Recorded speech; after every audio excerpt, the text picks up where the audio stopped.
In my opinion, China has two weaknesses, which are at the same time two strong points. First, in the past China was a colonial and semi-colonial country, not an imperialist power, and was always bullied by others. Its industry and agriculture are not developed and its scientific and technological level is low, and except for its vast territory, rich resources, large population, long history, the dream of the Red Chamber in literature, and so on, China is inferior to other countries in many respects, and so has no reason to feel conceited. However, there are people who, having been slaves too long, feel inferior in everything and don't stand up straight in the presence of foreigners. They are just like Chia Ki3 in the opera The Famen Temple who, when asked to take a seat, refuses to do so, giving the excuse that he is used to standing in attendance. Here we need to bestir ourselves, enhance our national confidence and encourage the spirit typified by scorn U.S. imperialism, which was fostered during the movement to resist U.S. aggression and aid Korea. Second, our revolution came late. Although the revolution of 1911 which overthrew the Qing Emperor preceded the Russian Revolution, there was no Communist Party at that time and the revolution failed. Victory in the People's Revolution came only in 1949, some 30 years later than the October Revolution. On this account too, we are not in a position to feel conceited. The Soviet Union differs from our country in that, firstly, Tsarist Russia was an imperialist power and, secondly, it had the October Revolution. As a result, many people in the Soviet Union are conceited and very arrogant. Our two weaknesses are also strong points. As I have said elsewhere, we are first poor and second blank. By poor I mean we do not have much industry and our agriculture is underdeveloped. By blank I mean we are like a blank sheet of paper and our cultural and scientific level is not high. From the developmental point of view, this is not bad. The poor want revolution, whereas it is difficult for the rich to want revolution. Countries with a high scientific and technological level are overblown with arrogance. We are like a blank sheet of paper, which is good for writing on. Being poor and blank is therefore all to our good. Even when one day our country becomes strong and prosperous, we must still adhere to the revolutionary stand, remain modest and prudent, learn from other countries and not allow ourselves to become swollen with conceit. We must not only learn from other countries during the period of our first 5-year plan, but must go on doing so after the completion of scores of 5-year plans. We must be ready to learn even 10,000 years from now. Is there anything bad about that? I have taken up 10 topics altogether. These 10 relationships are all contradictions. The world consists of contradictions. Without contradictions the world would cease to exist. Our task is to handle these contradictions correctly. As to whether or not they can be resolved entirely to our satisfaction in practice, we must be prepared for either possibility. Furthermore, in the course of resolving these contradictions we are bound to come up against new ones, new problems. But as we have often said, while the road ahead is tortuous, the future is bright.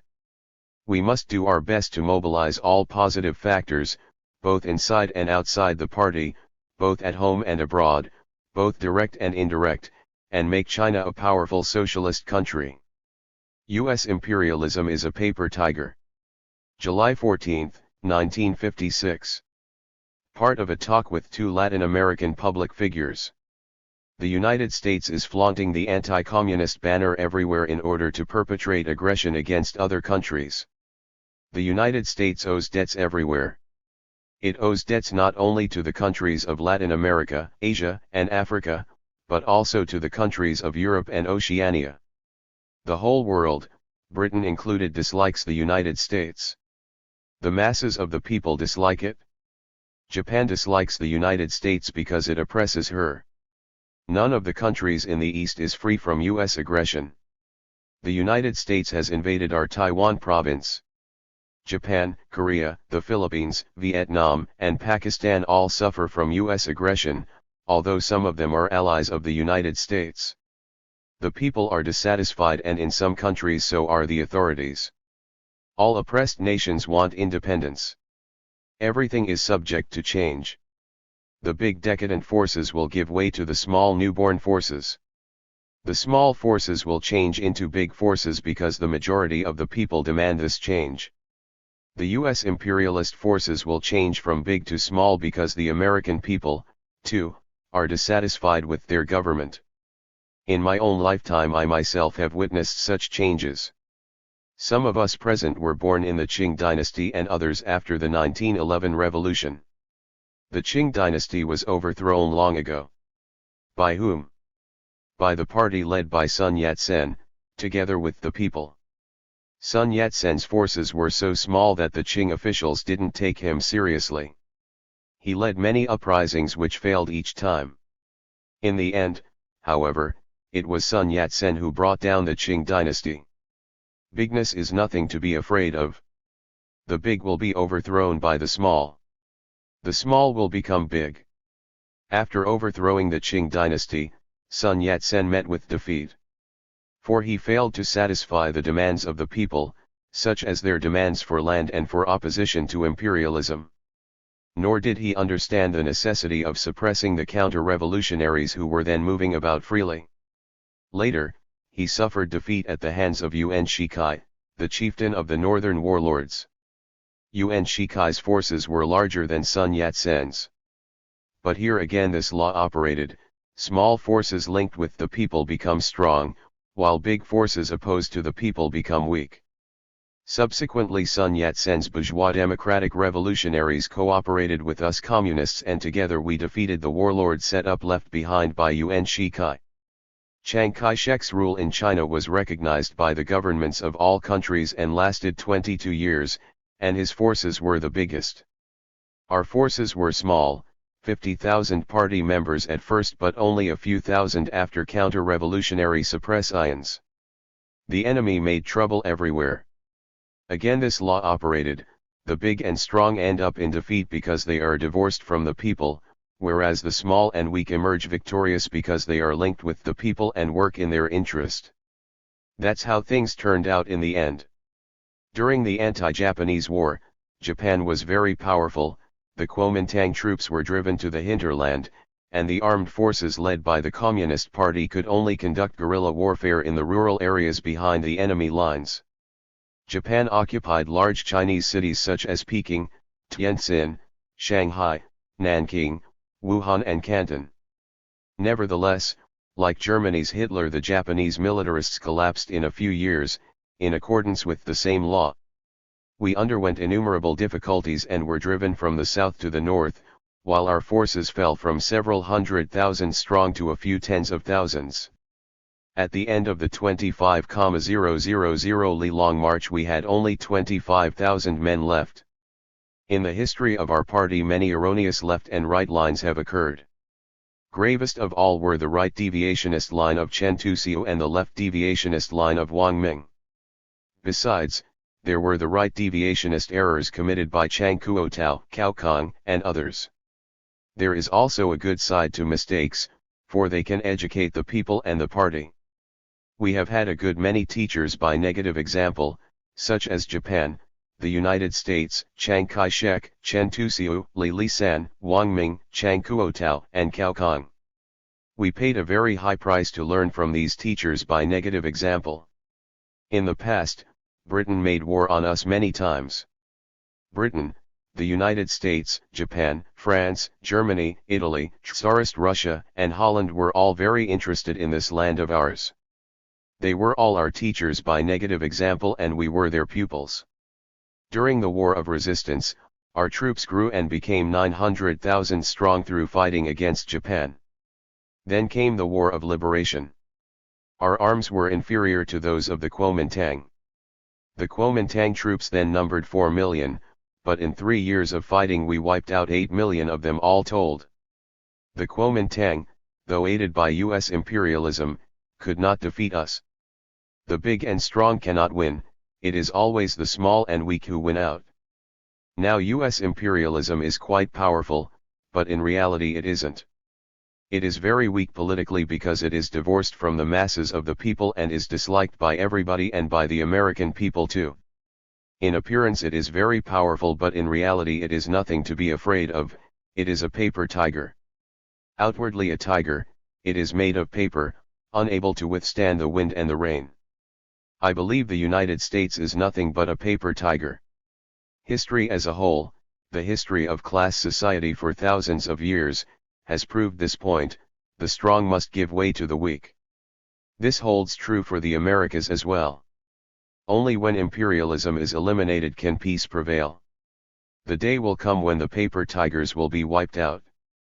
But they won't become extinct of their own accord, they need to be battered by the wind and the rain. When we say US imperialism is a paper tiger, we are speaking in terms of strategy. Regarding it as a whole, we must despise it. But regarding each part, we must take it seriously. It has claws and fangs. We have to destroy it piecemeal. For instance, if it has 10 fangs, knock off one the first time, and there will be 9 left, knock off another, and there will be 8 left. When all the fangs are gone, it will still have claws. If we deal with it step by step and in earnest, we will certainly succeed in the end. Strategically, we must utterly despise US imperialism. Tactically, we must take it seriously. In struggling against it, we must take each battle, each encounter, seriously. At present, the United States is powerful, but when looked at in a broader perspective, as a whole and from a long-term viewpoint, it has no popular support. Its policies are disliked by the people, because it oppresses and exploits them. For this reason, the tiger is doomed. Therefore, it is nothing to be afraid of and can be despised. But today the United States still has strength, turning out more than 100 million tons of steel a year and hitting out everywhere.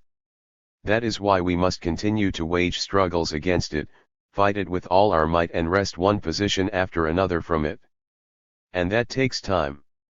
It seems that the countries of the Americas, Asia, and Africa will have to go on quarreling with the United States till the very end, till the paper tiger is destroyed by the wind and the rain. To oppose US imperialism, people of European origin in the Latin American countries should unite with the indigenous Indians. Perhaps the white immigrants from Europe can be divided into 2 groups, one composed of rulers and the other of ruled. This should make it easier for the group of oppressed white people to get close to the local people, for their position is the same. Our friends in Latin America, Asia, and Africa are in the same position as we and are doing the same kind of work, doing something for the people to lessen their oppression by imperialism. If we do a good job, we can root out imperialist oppression. In this we are comrades. We are of the same nature as you in our opposition to imperialist oppression, differing only in geographical position, nationality, and language. But we are different in nature from imperialism, and the very sight of it makes us sick. What use is imperialism? The Chinese people will have none of it, nor will the people in the rest of the world. There is no reason for the existence of imperialism. Chairman Mao's talk to music workers. August 24, 1956. This is Chairman Mao's talk to responsible cadres of the National Association of Music Workers and some other comrades. Source: Long Live Mao Zedong Thought, a Red Guard publication, 1967. The art of all the nations of the world is similar with respect to fundamental principles, but different with respect to form and style. The art of the various socialist countries, each has socialism as its content, but each has its own national character. They have both similarities and differences, common features and individual characteristics. This is a natural law. All things are like this, no matter whether they belong to nature, society, or to the realm of the intellect. Take the leaves of a tree. At first sight they all look much the same, but when you examine them closely, each one is different. To find 2 absolutely identical leaves is impossible. Class struggle, social revolution, the transition from capitalism to socialism have the same fundamental principles in all countries. But when it comes to some of the minor principles and manifestations which are dependent on the major principles, then each country is different. The October Revolution and the Chinese Revolution are like this. With respect to fundamental principles, the two revolutions are similar, but with respect to the form in which these principles were manifested, the two revolutions have many differences. For example, in Russia the revolution developed from the cities to the countryside, while in our country it developed from the countryside to the cities. This is one of the many differences between the two revolutions. The art of the various nations of the world each has its own peculiar national form and national style. Some people do not understand this point. They reject their own national characteristics and blindly worship the West, thinking that the West is better in every respect. They even go so far as to advocate complete Westernization. This is wrong. Complete Westernization is impracticable, it will not be accepted by the common people of China. The arts and the natural sciences differ in this respect. For example, removing the appendix and taking aspirin have no national form. This is not the case with the arts, with them the question of national form does arise. This is because art is the manifestation of people's lives, thoughts, and emotions, and it bears a very close relationship to a nation's customs and language. Historically, the artistic heritage has grown up within the framework of the nation. Chinese art, Chinese music, painting, drama, song, and dance, and literature have each had their own historical development. In rejecting Chinese things, the people who advocate complete Westernization say that Chinese things do not have their own laws, and so they are unwilling to study or develop them. This is adopting an attitude of national nihilism towards Chinese art. Every nation in the world has its own history and its own strengths and weaknesses. Since earliest times, excellent things and rotten things have mingled together and accumulated over long periods.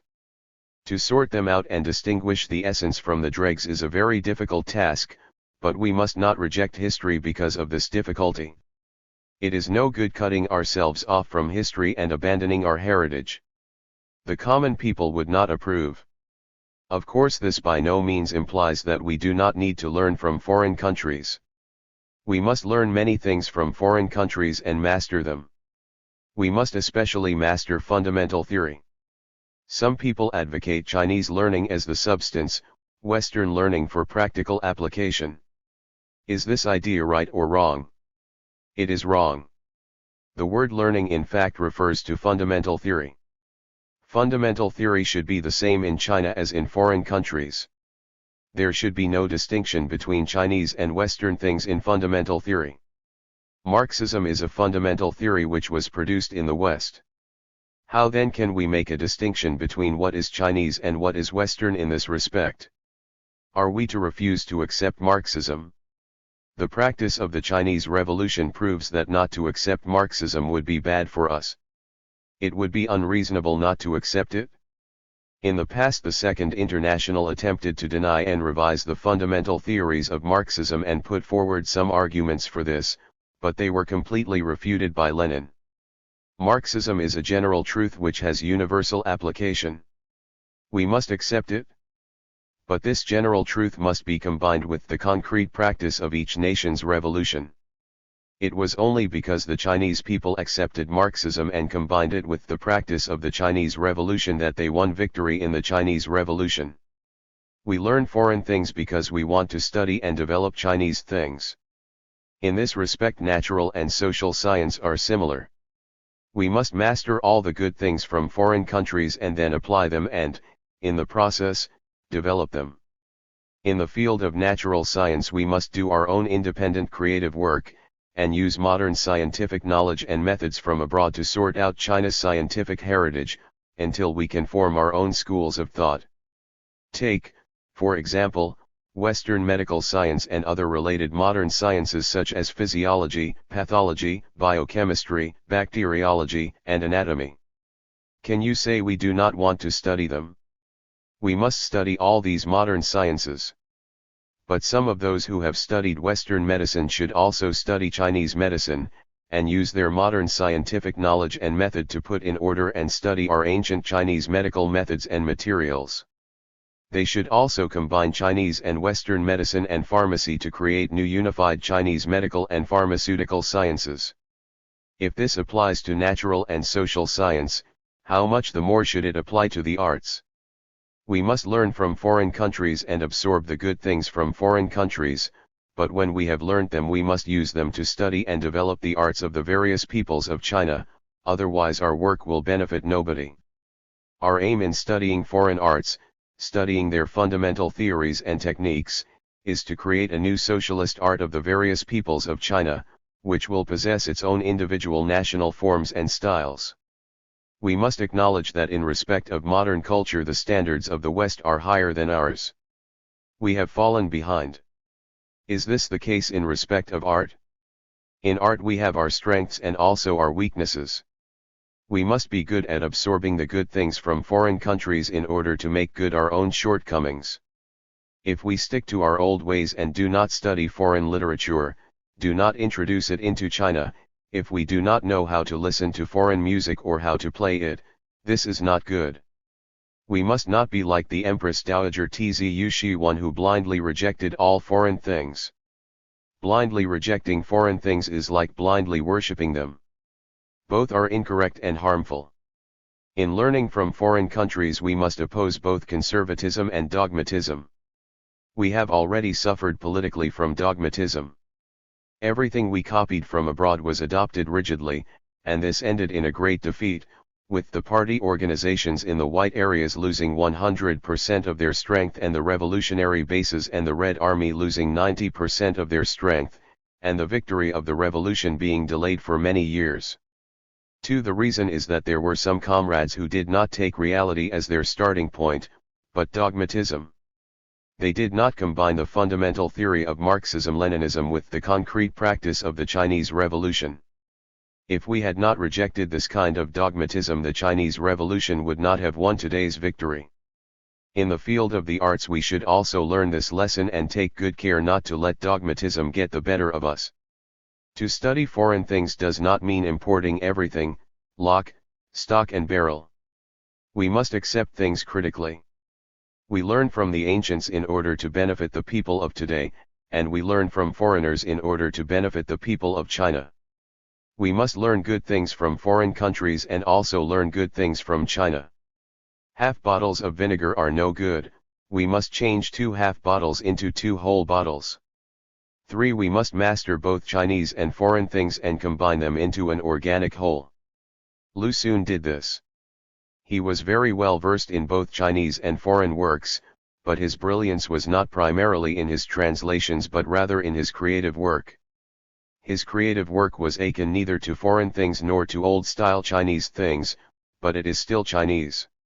We should study Lu Xun's spirit, master both Chinese and foreign things, absorb the good points of Chinese and foreign art, fuse them together and create a new art with a characteristic national form and style. Of course it is not easy to make a successful combination of Chinese and foreign things. It is a process which takes time. There are some Chinese things into which it is possible to blend foreign things. For example, in writing novels, the language, characters, and background must be Chinese, but they need not be written in the Chinese installment form. For you can produce some things which are neither Chinese nor Western. If what comes out is neither a donkey nor a horse but a mule, that would be not bad at all. When 2 things combine, their form is changed. It is not possible for them to remain completely unchanged. Chinese things will change. Politically, economically, and culturally, the face of China is undergoing big changes. But however much they change, Chinese things will always have their own characteristics. Foreign things also change. After the October Revolution, the face of the world underwent a fundamental change. After the Second World War this change developed in a new direction. We must give our attention to the critical acceptance of foreign things, and especially to the introduction of things from the socialist world and from the progressive people of the capitalist world. In short, art must have independent creative qualities. It must be distinctly imbued with the character of the times and also with the national character. China's art must not look more and more to the past, nor must it become more and more westernized. It must increasingly reflect the characteristics of the times and of the nation. In trying to achieve this we should not shun experimentation. Especially in a country such as China, With a long history and a large population, it is even more necessary to carry out such experimentation as will serve the needs of the various nationalities the better. We do not want complete uniformity. Uniformity leads to writing to formulae. 5. No matter whether they are foreign or local formulae, both are lifeless and are not welcomed by the common people of China. We have here the question of the treatment of bourgeois intellectuals who have received a Western education. If we do not tackle this question properly, it will have an adverse effect not only on art, but also on the whole revolutionary cause. The Chinese national bourgeoisie and its intellectuals consist of a few million people. Although their numbers are not great, they possess modern culture. We must unite with them, educate them, and remold them. The comprador class has its own culture, which is a slave culture. The landlord class also has its culture, feudal culture. The Chinese workers and peasants, owing to their having been oppressed for a long time, still do not have much cultural knowledge. Until the tasks of the cultural and technical revolutions have been completed, the bourgeois intellectuals have comparatively more knowledge and skill. Provided our policy is correct and we educate and remold them, we can get them to serve the cause of socialism. Can we educate and remold them? We can. Many of the people here present were bourgeois intellectuals in the past who have crossed over from the bourgeoisie to the proletariat, so why should not they too cross over? In fact, there are already many who have crossed over. We must not fail to unite with them, educate them, and remold them. Only if we do this will they be of benefit to the revolutionary cause of the working class, to the socialist revolution, and to socialist construction. You who are here present are all musicians. In studying Western music you have many important responsibilities. The ordering and development of Chinese music must depend on you who study Western-style music, just as the ordering and development of Chinese medicine depends on Western-style doctors. The Western things which you study are useful, but you should master both Western and Chinese things, and should not completely Westernize. You should devote attention to Chinese things, do your utmost to study and develop them, with the aim of creating our own Chinese things with characteristic national form and style. If you grasp this basic policy, your work will have a great future. Strengthen party unity and carry forward party traditions. August 30, 1956. Speech at the first session of the preparatory meeting for the 8th National Congress of the Chinese Communist Party. Today we begin the preparatory meeting for the 8th National Congress. The meeting will last about a fortnight and its main business is, 1. Drafting documents for the Congress, 2. Conducting a preliminary election of the Central Committee, and 3. Preparing speeches for the Congress. Now let me deal with a few points. First, about the objectives and purposes of the Congress. What problems is this Congress to solve and what are its objectives? In a word, it is to sum up the experience gained since the 7th Congress, unite the whole party and unite with all the forces at home and abroad that can be united in the struggle to build a great socialist China. About the summing up of experience. Although we have a rich store of experience, we should not merely juxtapose a host of facts but should sum up by grasping the essentials, proceeding from reality and adopting a Marxist standpoint. A summing up in this way will stimulate our whole party and enable us to do our work better. Our party is a great, glorious, and correct party, a fact which is acknowledged by the whole world. In the past, some foreign comrades had doubts about what we were actually doing. Many didn't understand our policy towards the national bourgeoisie, nor were they very clear about our rectification movement. Today I would say more have come to understand them and most can be said to have such an understanding. Of course, there are still some who don't. Within the country and even inside the party, there are some who don't understand and who maintain that the line we have followed since the 7th Congress is not necessarily so correct. But the facts are there for all to see. We have carried out 2 revolutions, the bourgeois democratic revolution to seize state power and the proletarian socialist revolution to carry out socialist transformation and build a socialist country. In the 11 years since the 7th Congress we have scored great successes, and this is acknowledged by the whole nation and the whole world. Even the bourgeoisie abroad has to acknowledge it. The two revolutions prove that the line of the Central Committee since the 7th Congress has been correct. The October Revolution overthrew the bourgeoisie, an event without precedent in world history. In all countries the bourgeoisie was sweeping in its denunciation of this revolution and had never a good word for it. The bourgeoisie in Russia was a counter-revolutionary class. It rejected state capitalism at that time, organized slowdowns and sabotage and resorted to the gun. The Russian proletariat had no choice but to finish it off. This infuriated the bourgeoisie in other countries, and they became abusive. Here in China we have been relatively moderate with our national bourgeoisie, who feel a little more comfortable and believe there are some good points in our policy. By prohibiting American journalists from coming to China, Eisenhower and Dulles have now in fact admitted that it does have good points. If things were in an awful mess here, they would have let their journalists come, knowing that the result could only be vicious articles. What they dread most is that the articles might include not only invective but a good word here and there, and that would be awkward for them.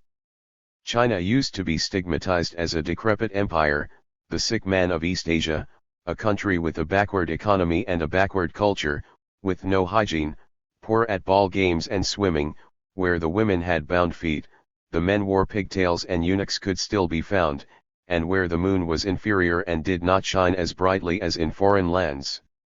In short, there was much that was bad in China. But after 6 years' work of transformation we have changed the face of China. No one can deny our achievements.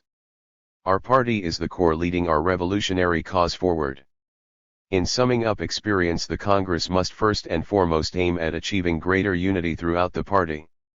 Up to June party membership stood at 10,730,000. A great deal of work must be done to educate, enlighten, and unite these more than 10 million party members, so that they can play their role as the core among the people better. By itself the party is not enough, it is only the core and needs a mass following. In all fields, including industry, agriculture, commerce, culture, and education, 90% of the work is done by non-party people and not by party members. Therefore, we must strive hard to unite with the masses, unite and work with all those that can be united. In our past efforts to achieve unity inside the party and with people outside the party there were many defects. During and after the Congress we must conduct propaganda and carry on education so that our work in this respect will be considerably improved. Internationally, we must unite with all the forces in the world that can be united, first of all with the Soviet Union, the fraternal parties, the fraternal countries and their people, and also with all the peace-loving countries and people, and we must enlist the support of all useful forces. Delegates of communist parties from over 50 countries will attend our Congress, and this is very good. In the past we had not seized state power or won victory in the two revolutions and had no success to speak of in construction. It is quite different now. We are held in fairly high esteem by our foreign comrades. What is our objective in uniting with all the forces that can be united, inside and outside the party and at home and abroad? It is to build a great socialist country. A country like ours may and ought to be described as great. Our party is a great party, our people a great people, our revolution a great revolution, and our construction is great, too. Only one country on this globe has a population of 600 million, and that is China. In the past there were reasons for others to look down upon us. For we had little to contribute, steel output registered only several 100,000 tons a year, and even that was in the hands of the Japanese. Under the despotic rule of Chiang Kai-shek's Kuomintang, which lasted 22 years, steel output was only some tens of thousands of tons a year. We still don't have much steel, but a promising start has been made. Output this year will be over 4 million tons, it will hit the 5 million mark next year, will exceed 10 million tons after the second 5-year plan and is likely to top 20 million after the third. We must work hard to reach this target. There are about 100 countries in the world, but only a few produce over 20 million tons of steel a year. Therefore, once built up, China will be a great socialist country and will radically transform the situation in which for over a century it was backward, despised and wretched. Moreover, it will be able to catch up with the most powerful capitalist country in the world, the United States. The United States has a population of only 170 million, and as we have a population several times larger, are similarly rich in resources and are favored with more or less the same kind of climate, it is possible for us to catch up with the United States. Oughtn't we catch up? Definitely yes. What are your 600 million people doing? Dozing. Which is right, dozing or working? If working is the answer, why can't you with your 600 million people produce 200 or 300 million tons of steel when they with their population of 170 million can produce 100 million tons? If you fail to catch up, you cannot justify yourselves and you will not be so glorious or great. The United States has a history of only 180 years, and 60 years ago it too produced 4 million tons of steel, so we are 60 years behind. Given 50 or 60 years, we certainly ought to overtake the United States. This is an obligation.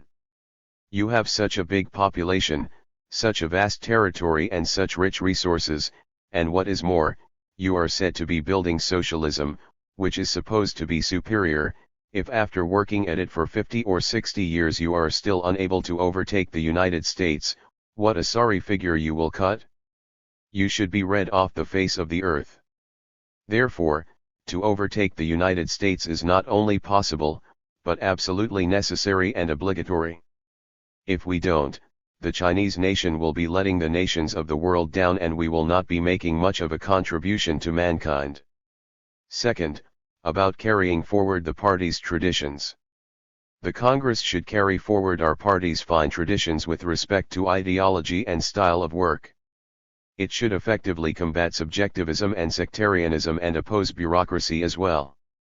I won't go into bureaucracy today and will deal only with subjectivism and sectarianism. After being overcome, subjectivism and sectarianism crop up again and have to be overcome again. By making mistakes, we mean making subjectivist mistakes, following a wrong way of thinking. The many articles we've come across criticizing Stalin's mistakes say little or nothing on this score. Why did Stalin make mistakes? Because on a number of issues his subjective thinking failed to correspond with objective reality. Such cases still happen frequently in our work today. Subjectivism means proceeding not from objective reality and from what is actually possible, but from subjective wishes. What is to be set forth and dealt with in our Congress documents should as far as possible conform to approximate Chinese realities.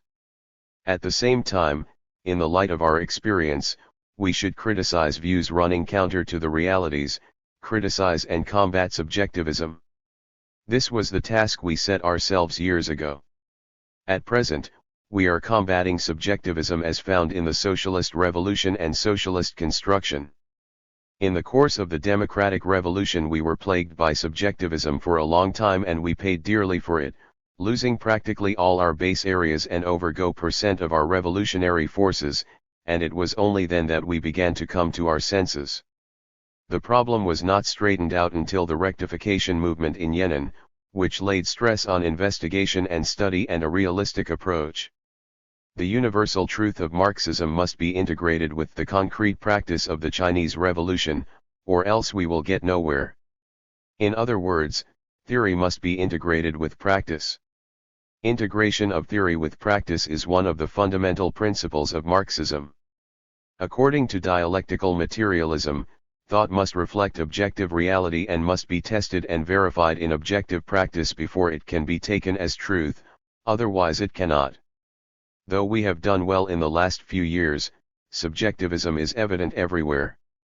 There will be subjectivism in the future, just as there is today.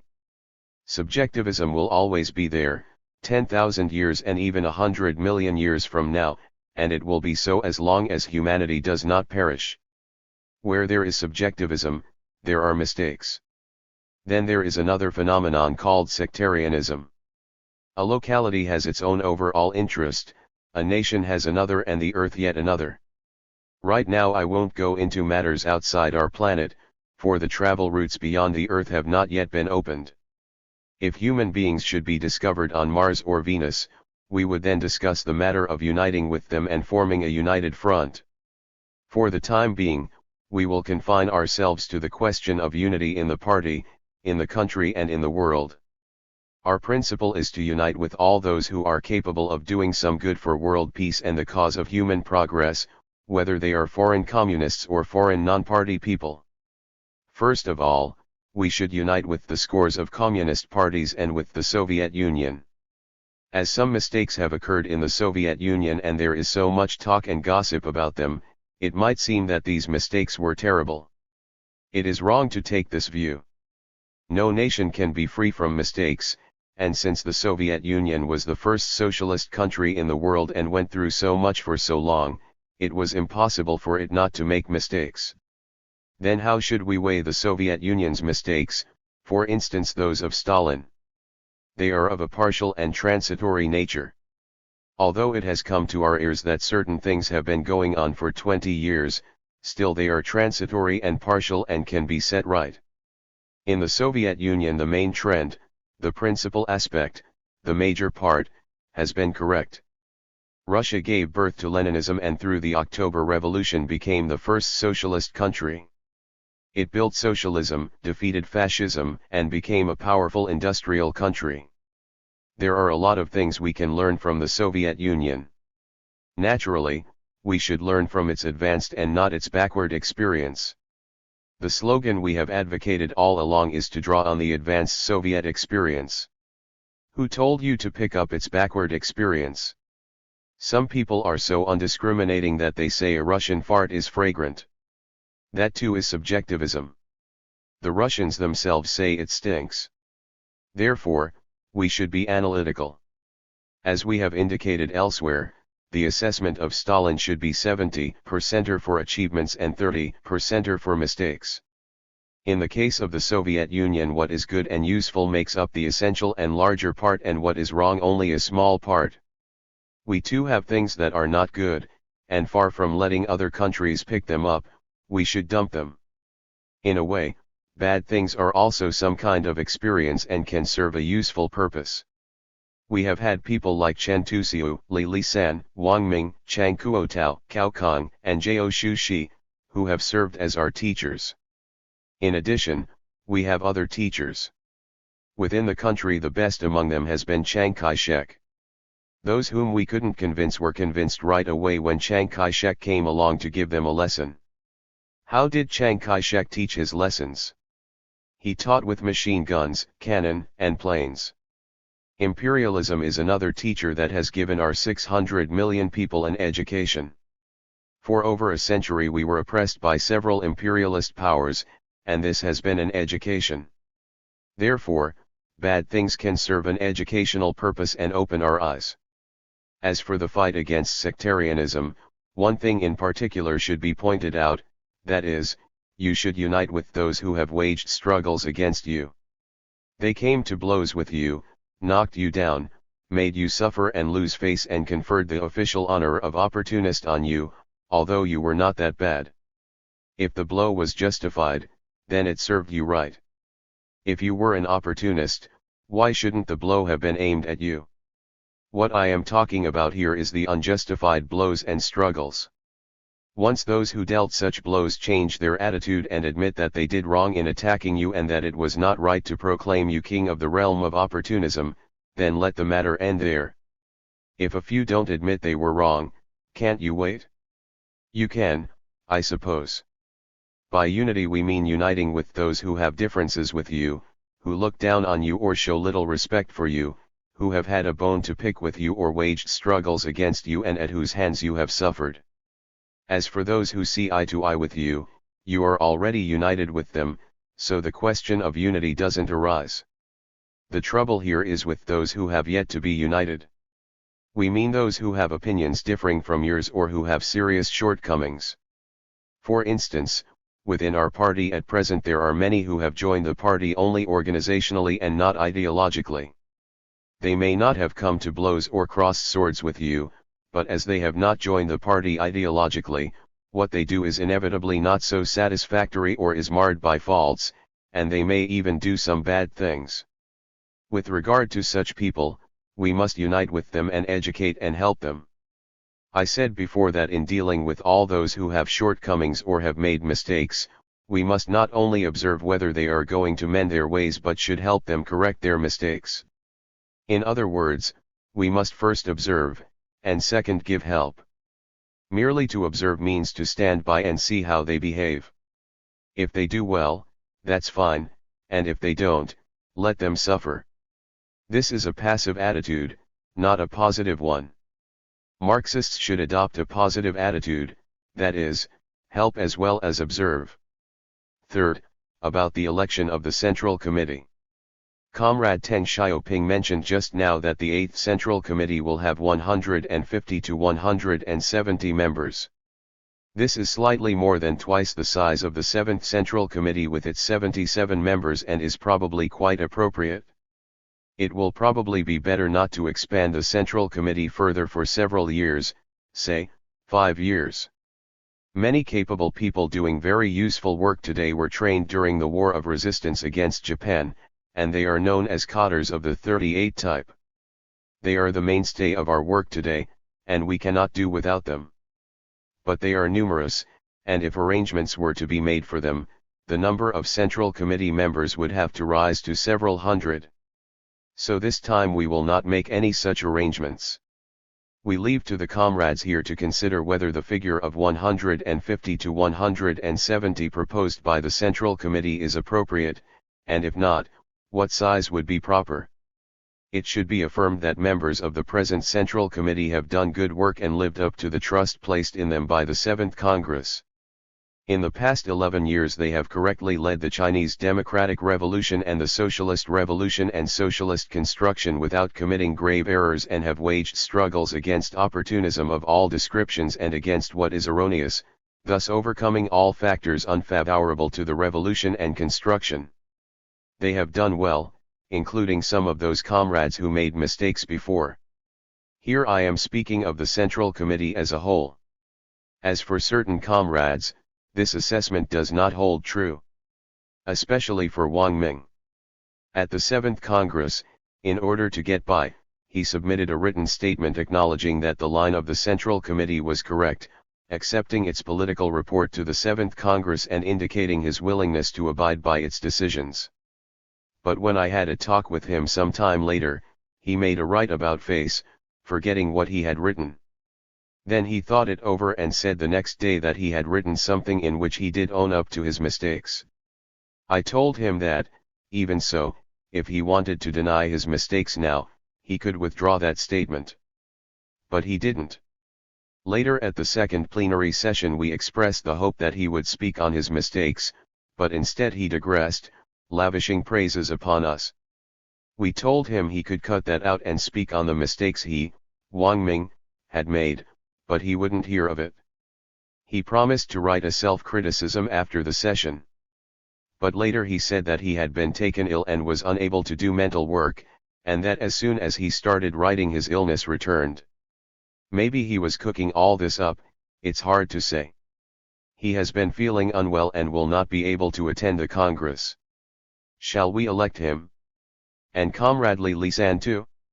More comrades are ready to forgive Li Lisan, whereas there are fewer ready to forgive Wang Ming. As Comrade Deng Xiaoping stated, if we elect them the significance will be similar to their election at the 7th Congress. At that Congress, many delegates were unwilling to elect them, not only Wang Ming, but quite a few other comrades as well.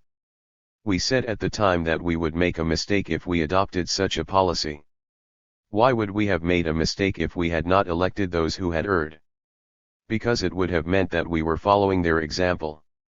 Their procedure was to reject anyone once labeled by them as an opportunist, regardless of whether or not he had actually made mistakes. If we had followed this procedure, we would have been following their line, the Wang Ming line or the Li Lisan line. We would do nothing of the kind. Under no circumstances would we follow the Wang Ming or the Li Lisan line. The inter-party relations they cultivated were such that they rejected without exception all those who had made mistakes and those who had waged struggles against them or denounced them as opportunists. They styled themselves 100%er Bolsheviks, only to be shown later to be 100%er opportunists. On the other hand, it is those of us once labeled by them as opportunists who have some grasp of Marxism. The heart of the matter here is that they are not just a few isolated individuals but represent a substantial part of the petty bourgeoisie. China is a country with a huge petty bourgeoisie. A considerable part of the petty bourgeoisie vacillates. It is plain to all that the well-to-do middle peasants, for instance, invariably vacillate and do not stand firm in any revolution, going wild when elated and burying their heads in dejection when pessimistic. Most of the time their eyes are glued on that precious bit of property they possess, which is no more than 1 or 2 draft animals, a cart, and a dozen mao of land. Swayed by considerations of loss and gain, they are most anxious not to lose these possessions.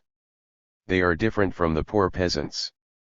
The poor peasants account for 50% of the rural population in northern China and 70% in the south. In terms of class composition, our party consists chiefly of workers and poor peasants, namely, the proletariat and the semi-proletariat. The semi-proletariat is also petty bourgeois, but they are much more steadfast than the middle peasants. Our party has also admitted a number of intellectuals into its ranks, and of our more than 10 million members, intellectuals of the higher, middle, and lower levels total approximately 1 million. It would not be proper to say that they represent imperialism or that they represent the landlord class, the bureaucrat capitalist class or the national bourgeoisie. It would be more appropriate to classify them as petty bourgeois. Which part of the petty bourgeoisie do they chiefly represent? That part of the urban and rural petty bourgeoisie with more means of production, the well-to-do middle peasants for instance. The intellectuals among our party members fear dragons ahead and tigers behind. They constantly waver and are afflicted with a fair amount of subjectivism and no small measure of sectarianism. What does our election of these two persons representing the Wang-Ming and Li Lisan lines signify?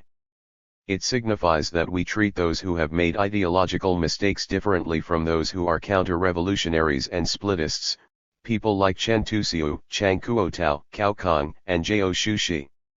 Wang Ming and Li Lisan went about their subjectivism and sectarianism in an open way and with a great fanfare, trying to overwhelm people with their political programs. Wang Ming had his own political program and so did Li Lisan.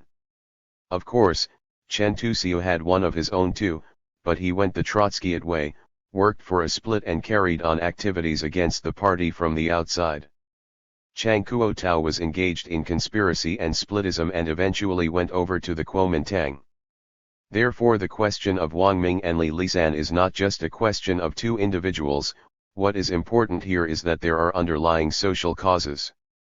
One of their manifestations in our party is that quite a number of members tend to vacillate at critical junctures. These vacillating elements are opportunistic. That is to say, such people do one thing if they can get something out of it and switch to another if that benefits them. They have no definite principles, no definite rules of conduct and no definite orientation, going this way today and that tomorrow. Wang Ming, for instance, is just like that. First he was left in the extreme and later he became right in the extreme. At the 7th Congress, we convinced many comrades and had Wang Ming and Li Lisan elected. In the 11 years since, have we suffered any loss in consequence? No, none at all. We did not fail in our revolution, nor was our victory delayed by a few months just because we had elected Wang Ming and Li Lisan. Does their election mean encouragement for people who have made mistakes? Now that people who have made mistakes are on the Central Committee, let us all make mistakes, then we too will have a chance of being elected. Will this happen? No, it won't. Look, not one of our 70 or so Central Committee members has gone out of his way to make a few mistakes in order to get re-elected. As for those who are not Central Committee members, whether they joined the revolution before, during or after the year 1938, will they follow the example of Wang Ming and Li Lisan and come up with another 2 lines to make a total of 4 just to get themselves elected to the Central Committee? No, they won't, nobody will do that. On the contrary, drawing lessons from their mistakes, our comrades will become more prudent. There is another point. In the past one heard such talk as better join the revolution late than early, or better still, don't join the revolution at all. Now, will the election of Wang Ming and Li Lisan create the impression in the party that it is better to be wrong than right, better to make big mistakes than small ones? If Wang Ming and Li Lisan who have made mistakes on the party line are now to be elected to the Central Committee, comrades who have proved themselves correct or have made only small mistakes will have to yield 2 seats to them. Isn't this arrangement the most unfair thing in the world? Judged in that light, it is indeed unfair. You see, those who have proved themselves correct or have made only small mistakes have to make room for those who have made big ones. It is obviously unfair, there is no fairness whatsoever in it. If a comparison is made this way, it must be conceded that it is better to be wrong than right, better to make big mistakes than small ones. But judged from another angle, the case is different. Their mistakes on the party line are known all over the country and throughout the world, and the fact that they are well known is precisely the reason for electing them. What can you do about it? They are well known, but you who have made no mistakes or have made only small ones don't have as big a reputation as theirs. In a country like ours with its very large petty bourgeoisie they are standards. If we elect them, many people will say, the Communist Party continues to be patient with them and is willing to give up 2 seats to them in the hope that they will mend their ways. Whether they will or not is another matter, which is inconsequential, involving as it does only the 2 of them. The point is that in our society the petty bourgeoisie is vast in number, that in our party there are many vacillating elements of petty bourgeois origin and that among the intellectuals there are many such vacillating elements. They all want to see what will happen to these test cases. When they see these 2 standards still there, they will feel comfortable, they will sleep well and be pleased. If you haul down the 2 standards, they may panic. Therefore, it is not a question of whether Wang Ming and Li Lisan will mend their ways, that does not matter very much. What matters is that the millions of party members of petty bourgeois origin who are prone to vacillate, and the intellectuals in particular, are watching the kind of attitude we take towards Wang Ming and Li Lisan. This is like our treatment of the rich peasants in the agrarian reform. When we left the rich peasants untouched, the middle peasants were at ease. If we adopt the same attitude towards these 2 men at the 8th Congress as we did at the 7th, our party will have something to gain, to derive benefit from, that is, the task of remolding the masses of the petty bourgeoisie throughout the country will be easier. This will also have an influence in the world. Few countries, or one can say none, adopt the attitude we do towards persons who have made mistakes. The preparatory meeting for the Congress will last only about a fortnight, counting from today, but if arrangements are made properly, it is entirely possible to do a good job of the preparations. We are certain that the Congress will be a success and that with their political level the delegates will assure its success. But all of us must be conscientious and do our very best. Some experiences in our party's history. September 25, 1956. Part of a talk with representatives of some Latin American communist parties. U.S. imperialism is your adversary as well as ours and the adversary of the people of the world. It is harder for U.S. imperialism to interfere in our affairs than in yours. For one thing, the United States is far away from us. But U.S. imperialism has reached out very far, to our Taiwan, to Japan, South Korea, South Vietnam, the Philippines, and so on. The United States has stationed its troops in Britain, France, Italy, Iceland, and West Germany and has set up military bases in North Africa and in the Middle and Near East. It has reached out to every corner of the earth. It is a global imperialism. It is a teacher by negative example to the people of all countries. The people of the world should unite and help each other to chop off the tentacles of U.S. imperialism wherever they reach. Each time we chop off one of its tentacles, we will be a little more comfortable. In the past, China was also a country oppressed by imperialism and feudalism, so our conditions and yours are quite similar. A large rural population and the existence of feudal forces are liabilities for a country, but they are assets for a revolution led by the proletariat because they provide us with a broad ally in the peasants. In Russia before the October Revolution, feudalism was strong, and it was with the support of the peasant masses that the Bolshevik Party won victory in the revolution. This was even more so in China. Ours is an agricultural country, with over 500 million people living in the countryside. In the past we relied mainly on the peasants in fighting. Now also it is because the peasants are organized and agriculture has become cooperative that our urban bourgeoisie has quickly submitted to socialist transformation. Hence the vital importance of the party's work among the peasants. I think that in countries where feudalism is strong, the political party of the proletariat should go to the countryside and seek out the peasants. When intellectuals go to the countryside to seek out the peasants, they cannot win their trust unless they have the right attitude.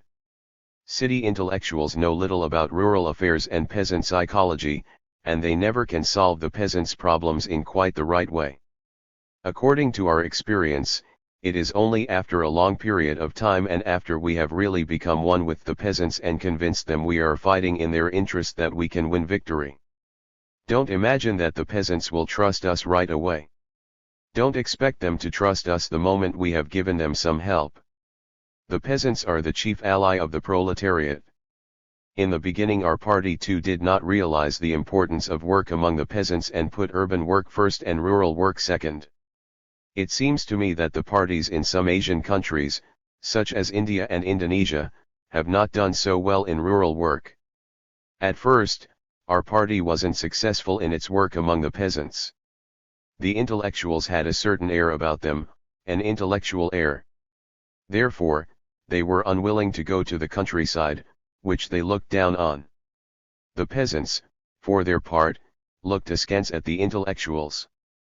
Besides, our party had not yet found the way to understand the countryside. Later when we went there again, we found the way, analyzed the various classes in the rural areas and came to understand the peasants' revolutionary demands. During the first period, we didn't have clear ideas about the countryside. Under the right opportunist line of Chen Tuxiu, the peasants, our chief ally, were abandoned. Many of our comrades looked on the countryside as a plain rather than a solid, that is to say, they did not know how to look at the countryside from the class viewpoint. It was only after they had some grasp of Marxism that they began to adopt the class viewpoint in looking at the countryside. The countryside turned out to be not a plain, but stratified into the rich, the poor, and the very poor, into farm laborers, poor peasants, middle peasants, rich peasants, and landlords. During this period I made a study of the countryside and opened peasant movement institutes which ran for several terms. Though I knew some Marxism, my understanding of the countryside was not deep. During the second period, we had to thank our good teacher, Chiang Kai-shek. He drove us to the countryside. This was a long period, a period of 10 years of civil war, in which we fought against him, and thus we were obliged to make a study of the countryside. In the first few years, our understanding of the countryside was still not so deep, but later it became better and deeper. During this period the three left opportunist lines which were represented successively by Chu Chu Pai, Li Lisan, and Wang Ming caused great losses to our party, and Wang Ming's left opportunist line in particular brought about the collapse of most of our party's rural base areas. Then came the third period, the period of the War of Resistance against Japan. When the Japanese imperialists invaded China, we stopped fighting the Kuomintang and fought Japanese imperialism instead. At that time our comrades could go openly to cities in Kuomintang areas. Wang Ming, who had previously made the mistake of pushing a left opportunist line, now made the mistake of pushing a right opportunist line. He had first carried out the ultra-left policy of the Communist International, and this time he carried out an ultra-right policy. He too was one of our good teachers by negative example and he educated our party. We had another good teacher by negative example in Li Lisan. Their chief mistake at the time was dogmatism, transplanting foreign experience mechanically. Our party liquidated their erroneous lines and really found a way to integrate the universal truth of Marxism-Leninism with the concrete conditions of China. As a result, in the fourth period when Chiang Kai-shek launched an offensive against us, it was possible for us to overthrow him and found the People's Republic of China. The experience of the Chinese Revolution, that is, building rural base areas, encircling the cities from the countryside and finally seizing the cities, may not be wholly applicable to many of your countries, though it can serve for your reference. I beg to advise you not to transplant Chinese experience mechanically. The experience of any foreign country can serve only for reference and must not be regarded as dogma. The universal truth of Marxism-Leninism and the concrete conditions of your own countries, the two must be integrated. If you are to win over the peasants and rely on them, you must conduct investigations in the rural areas. The method is to investigate one or more villages and spend a few weeks there to get a clear idea of the class forces, the economic situation, living conditions, and so on, in the countryside. The principal leaders, such as the General Secretary of the party, should themselves undertake this work and get to know one or two villages. They should try to find the time, for it is well worth the effort. Though there are plenty of sparrows, it is not necessary to dissect every one of them. To dissect one or two is enough. When the General Secretary of the party has investigated one or two villages and knows what's what, he will be able to help his comrades to become acquainted with the villages and attach importance to dissecting one or two sparrows. True, they know something about the countryside, but their knowledge doesn't go very deep, and therefore the directives they issued do not quite fit the rural conditions. Likewise, the comrades in charge of the leading bodies of the party at the central, provincial, and county levels should themselves investigate one or two villages, or dissect one or two sparrows. This is called anatomy. There are two ways of making investigations. One is to look at flowers on horseback and the other is to get off your horse and look at them. If you look at flowers on horseback, you'll only get a superficial impression, as there are so many. In coming from Latin America to Asia, you have been looking at flowers on horseback. There are so many flowers in your own countries that it's just not enough to give them a glance or two and then leave, and so the second way has to be adopted, that is, to get off your horse and look at the flowers, observe them closely and analyze one flower, or dissect one sparrow. In countries under imperialist oppression there are two kinds of bourgeoisie: the national bourgeoisie and the comprador bourgeoisie. Do these two kinds of bourgeoisie exist in your countries? Probably yes. The comprador bourgeoisie is always a running dog of imperialism and a target of the revolution. Different groups of the comprador bourgeoisie belong to the monopoly capitalist groups of different imperialist countries such as the United States, Britain, and France. In the struggle against the various comprador groups, it is necessary to exploit the contradictions between imperialist countries, first coping with one of them and striking at the chief immediate enemy. For instance, in the past the Chinese comprador bourgeoisie consisted of pro-British, pro-US and pro-Japanese groups. During the War of Resistance against Japan, we exploited the contradiction between Britain and the United States on the one hand and Japan on the other, first striking down the Japanese aggressors and the comprador group depending on the M. Then we turned round to deal blows at the US and British aggressor forces and bring down the pro-US and pro-British comprador groups. The landlord class also consists of different factions. The most reactionary landlords are few in number, and those who are patriotic and favor fighting imperialism should not be lumped together with them when we strike. Moreover, a distinction must be made between the big and small landlords. Don't strike at too many enemies at a time, strike at a few, and even with the big landlords deal your blows only at the most reactionary handful. To strike at everyone may seem very revolutionary, but actually it causes great harm. The national bourgeoisie is an opponent of ours. There is a popular saying in China, opponents always meet. One experience of the Chinese Revolution is that caution is needed in dealing with the national bourgeoisie. While it is opposed to the working class, it is also opposed to imperialism. In view of the fact that our main task is to fight imperialism and feudalism and that the liberation of the people would be out of the question unless these two enemies are overthrown, we must by all means win the national bourgeoisie over to the fight against imperialism. The national bourgeoisie is not interested in fighting feudalism because it has close ties with the landlord class. What is more, it oppresses and exploits the workers. We must therefore struggle against it.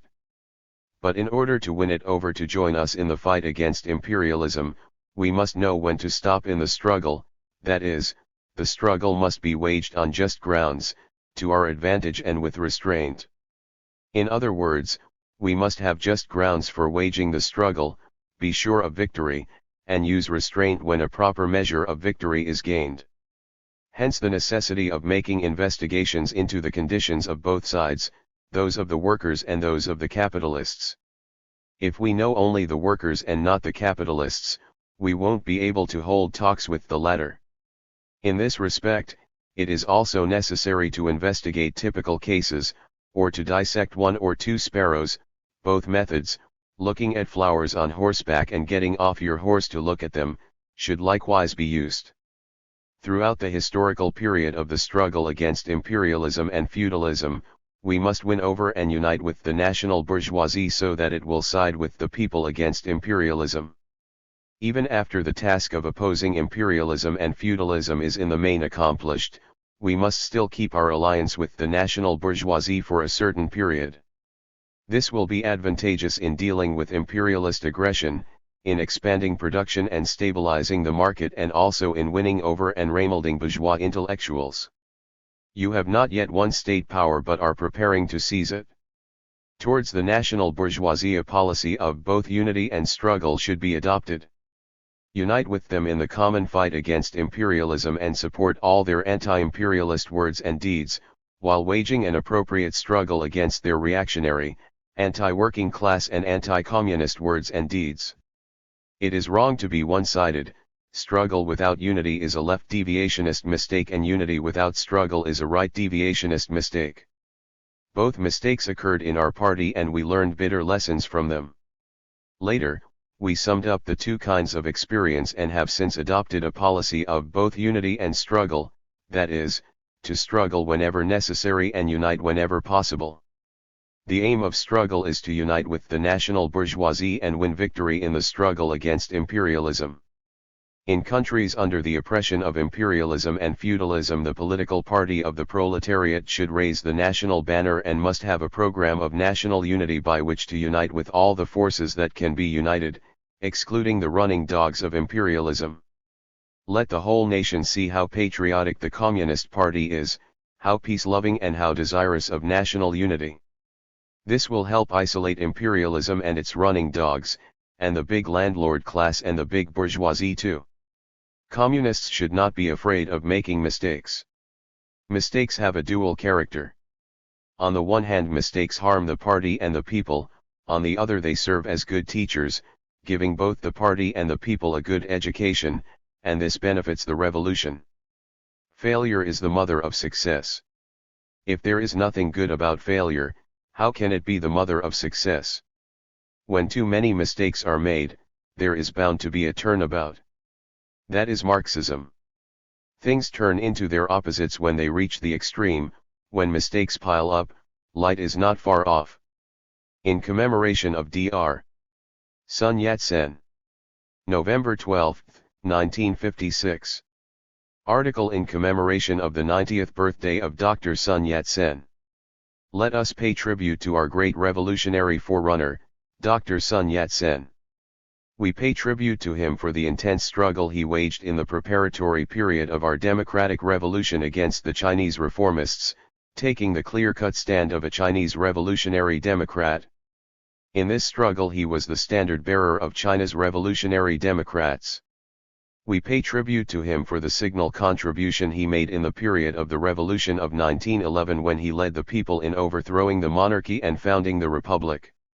We pay tribute to him for his signal contribution in developing the new Three People's Principles from the old Three People's Principles in the first period of cooperation between the Kuomintang and the Communist Party. He bequeathed to us much that is useful in the sphere of political thought. Save for a handful of reactionaries, the people of contemporary China are all successors in the revolutionary cause to which Dr. Sun Yat-sen dedicated himself. We have completed the democratic revolution left unfinished by Dr. Sun Yat-sen and developed it into a socialist revolution. We are now in the midst of this revolution. Things are always progressing. It is only 45 years since the revolution of 1911, but the face of China has entirely changed. In another 45 years, that is, by the year 2001, at the beginning of the 21st century, China will have undergone an even greater change. It will have become a powerful industrial socialist country. And that is as it should be. China is a land with an area of 9,600,000 square kilometers and a population of 600 million, and it ought to make a greater contribution to humanity. But for a long time in the past its contribution was far too small. For this we are regretful. However, we should be modest not only now, but 45 years hence and indeed always. In international relations, the Chinese people should rid themselves of great nation chauvinism resolutely, thoroughly, wholly, and completely.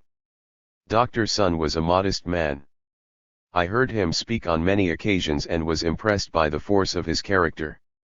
From the way he applied himself to the study both of China's past and present and of foreign countries, including the Soviet Union, I knew he was a man with a receptive mind.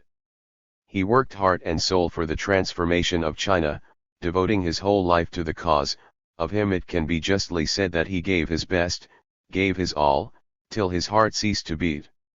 Like many great figures in history who stood in the forefront guiding the march of events, Dr. Sun, too, had his shortcomings.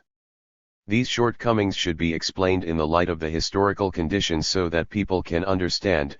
We should not be too critical of our predecessors. Speech at the second plenary session of the 8th Central Committee of the Communist Party of China. November 15, 1956. I am going to speak on 4 questions: the economy, the international situation, Sino-Soviet relations, and the question of great and small democracy. We must make a comprehensive analysis of a problem before it can be properly solved. Whether to advance or to retreat, whether to get on or get off the horse, must accord with dialectics. In this world there are always cases of getting on or off the horse, of advancing or retreating. How is it possible to ride all day without getting off? When we walk, our 2 feet do not move forward together, but always one after the other. When we take a step, one foot moves forward, the other stays behind, and when we take the next, the latter moves forward, leaving the former behind. We see in a movie that the figures are continually in motion on the screen, but when we look at the film strip, we see they are all motionless in each frame. The essay Under Heaven in Chuangzi says, the shadow of a flying bird is not in motion. All things are at once in motion and not in motion, such is the dialectics of our world. Pure motionlessness does not exist, neither does pure motion. Motion is absolute while rest is temporary and conditional. Our planned economy is at once in equilibrium and in disequilibrium. Equilibrium is temporary and conditional. After equilibrium is temporarily established, changes will take place. Equilibrium in the first half of the year will become disequilibrium in the second half. Equilibrium in the current year will change into disequilibrium in the next. It is impossible to have equilibrium all the time without having it upset. We Marxists hold that disequilibrium, contradiction, struggle, and development are absolute, while equilibrium and rest are relative. Relative means temporary, conditional. Viewed in this light, is our economy advancing or retreating? We should tell the cotters and the masses that it is both advancing and retreating, but mainly advancing, though not in a straight line but in a wave-like manner. Although there are times when we get off the horse, as a rule we get on more often. Are our party committees at all levels, the various central departments and the governments at all levels promoting progress or promoting retrogression? Fundamentally speaking, they are promoting progress. Society is always advancing, for to advance, to develop, is the general trend. Is the first 5-year plan correct? I support the opinion that it is essentially correct, as is clearly shown by the first 4 years of its implementation. True, there have been mistakes, but this is hardly avoidable because we lack experience. Shall we still make mistakes in the future when we have gained experience after several 5-year plans? Yes, we shall. One can never acquire enough experience. Will it be possible to make no mistakes at all in planning 10,000 years hence? Things happening 10,000 years hence will no longer be our business, but one thing is certain, mistakes will be made even then. Young people will make mistakes, but won't older people? Confucius said that at the age of 70 whatever he did was in conformity with objective law 1, but I don't believe it, he was just bragging. Some of the construction projects above the norm in our first 5-year plan have been designed for us by the Soviet Union, but most of them have been of our own designing. Do you think the Chinese are incompetent? Why, we are competent too. However, it must be admitted that we are still not so competent, for we cannot as yet design some of the projects ourselves. There has been a problem in our construction in the last few years. As some comrades put it, attention has been paid only to the bones but very little to the flesh. Factory buildings have been put up and machinery and other equipment installed without the municipal construction and service facilities to go with them, and this will become a big problem in the future. In my view, its effects will be felt not during the first 5-year plan, but during the second, or perhaps the third. As to whether the first 5-year plan is correct, we can draw a partial conclusion now and another one next year, but I think a comprehensive conclusion will have to wait till the last phase of the second 5-year plan. It is impossible to avoid some degree of subjectivism in planning. To make a few mistakes is not so bad. Achievements have a dual character and so have mistakes. Achievements encourage people but at the same time are liable to turn their heads, mistakes depress people and cause anxiety, hence they are an enemy, but at the same time a good teacher. On the whole, nothing seriously or fundamentally wrong has been found in the first 5-year plan so far. We must protect the enthusiasm of the cotters and the masses and not pour cold water on them. Once some people did pour cold water on the socialist transformation of agriculture, and there was then, as it were, a committee for promoting retrogression. We pointed out later that it was not right to pour cold water, so we countered with a committee for promoting progress. According to the original plan, the socialist transformation of ownership was to be basically completed in 18 years, but with this promotion it has been greatly speeded up. The draft program for agricultural development stipulates that higher stage agricultural cooperation should be completed in 1958, and now it seems that we can achieve the aim this winter or next spring. There may be quite a few flaws in the process, but this is better than that committee for promoting retrogression. The peasants are pleased and there has been an increase in agricultural production. But for this cooperative transformation, the grain output could not have increased this year by over 20,000 million catties in the face of such severe natural calamities. In the stricken areas, the existence of cooperatives also helps relief work through production. The shortcomings of the cotters and the masses as well as our own are to be criticized on the premise that their enthusiasm is protected, and in this way they will have plenty of push. When the masses want something done which is impossible for the time being, matters should be clearly explained to them, and this can certainly be done.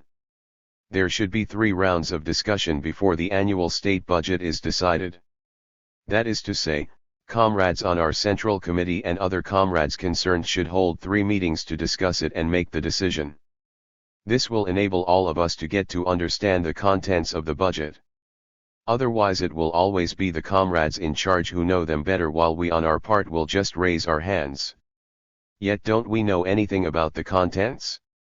Well, I would say yes and no, we don't know very much about them. With this method of decision after 3 rounds of discussion, can you say you will know them very well? Not likely, and there will still be a gap between us and the comrades in charge.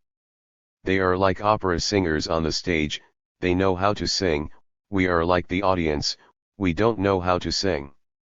But if we go to the opera often enough, we shall be able to tell good singers from poor ones more or less correctly. After all, it is up to the audience to pass judgment on the singer's performance. And it is with its help that the singer corrects his mistakes. This is where the audience is superior. An opera can continue to run if people like to see it over and over again. Operas which people don't like very much have to be changed. Therefore, inside our Central Committee there is the contradiction between experts and non-experts. Experts have their strong points, and so do non-experts. Non-experts can tell what is right from what is wrong. In the report on the state budget for 1956 the expression safely reliable was used, and I suggest that from now on it should be changed into fully reliable. At the meeting held last January on the question of the intellectuals, I used the expression fully reliable. Safe and reliable are tautological.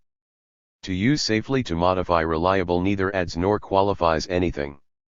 A modifier both describes and qualifies. To say something is fully reliable is to qualify reliability as to degree, meaning that it is not just reliable in a general sense but reliable to the full. It is not easy to make things fully reliable. When the budget was adopted at the National People's Congress last June, everybody said it was reliable. Now it seems that a portion of the budget, less than 0%, is unreliable, because some of the items are not given due priority and others are allocated too much money. So in the future we must pay attention to the priorities of the items in the budget. Whether the priorities are correct or not requires the experts' attention, but it also requires our attention, and particularly that of the comrades at the provincial level. Of course, everybody should give it his attention. Both we and the secretaries of the provincial, municipal, and autonomous region party committees should attend to finance and planning. In the past some comrades failed to do so seriously. I would like to call your attention, comrades, to the questions of grain, pork, eggs, vegetables and so on, since they present quite a big problem. Beginning from last winter, efforts were concentrated on grain to the neglect of sidelines and industrial crops. This deviation has now been corrected, and efforts have been shifted to them, particularly since there are fixed price ratios between grain and 20 or 30 other items such as cotton, edible oil, pigs, and tobacco. The peasants have become very much interested in sidelines and industrial crops at the expense of grain. Lopsided stress first on grain, and then on sidelines and industrial crops. Low prices for grain hurt the peasants. Now that you have set such low prices for grain, the peasants will simply stop growing it. This problem merits close attention. We must build the country through diligence and thrift, combat extravagance and waste, and encourage hard work and plain living and sharing will and woe with the masses. Some comrades have suggested that factory directors and heads of schools and colleges might live in sheds, and this, I think, is a good idea, especially in hard times. There were no houses whatsoever when we crossed the marshlands on the Long March, we just slept where we could, and Commander-in-Chief Chu Te did so too when he walked for 40 days across the marshlands. We all came through. Our troops had no food and ate the bark and leaves of trees. To share happiness and suffering with the people we did this in the past, why can't we do it now? As long as we keep on doing so, we shall not alienate ourselves from the masses. We must attend to the newspapers. Where newspapers are published, the Central Committee and the party committees at all levels should take the running of newspapers as a matter of major importance. Since the beginning of this year there has been one-sided and unrealistic propaganda in the press for improving the people's livelihood, but very little publicity has been given to building the country through diligence and thrift, combating extravagance and waste and encouraging hard work, plain living and sharing will and woe with the masses, which should from now on be the focus of our propaganda in the press. Probably what is broadcast by the radio stations also comes from the newspapers. Therefore it is necessary to call meetings of reporters, newspaper staffs, and radio personnel to exchange views with them and inform them of the guiding principles in our propaganda. Here I would like to touch on another question, the question of suppressing counter-revolutionaries. Should the local tyrants and evil gentry, despots, and counter-revolutionaries who have committed heinous crimes be put to death? Yes, they should. Some democratic personages say it is bad to execute them, and we say it is fine. We are singing different tunes, that's all. On this theme, we can never sing in tune with the democratic personages. Those we executed were little Chiang Kai-sheks. As for the big Chiang Kai-sheks such as Emperor Puyi, Wang Yaowu, and Tu Yuming, we will execute none of them. But if the little Chiang Kai-sheks were not done away with, there would be an earthquake under our feet every day, the productive forces would not be set free nor the working people liberated. The productive forces consist of two factors, laborers and tools. If we did not suppress counter-revolutionaries, the working people would be unhappy. So would the oxen and the hoes, and even the land would feel uncomfortable, all because the peasants who put the oxen and hoes and the land to use would be unhappy. Therefore, some counter-revolutionaries must be executed, others arrested, and still others put under public supervision. 2. On the whole, the international situation is fine. There are a few imperialist powers, but what of it? Nothing terrifying even if there were a few dozen more. Now troubles have occurred in two areas, Eastern Europe and the Middle East. Disturbances have taken place in Poland and Hungary too, and Britain and France have launched an armed aggression against Egypt. I think these bad things are good things too. In the eyes of a Marxist, a bad thing has a dual character, on the one hand it is bad and on the other it is good. When people see the word bad before the word thing, many think that it's nothing but bad. But we say there is another aspect to it, that is, a bad thing is at the same time a good thing, and this is what is meant by failure is the mother of success. Every failure, every reverse, or every mistake, may lead to good results under given conditions. Since there is fire in Poland and Hungary, it will blaze up sooner or later. Which is better, to let the fire blaze, or not to let it? Fire cannot be wrapped up in paper. Now that fires have blazed up, that's just fine.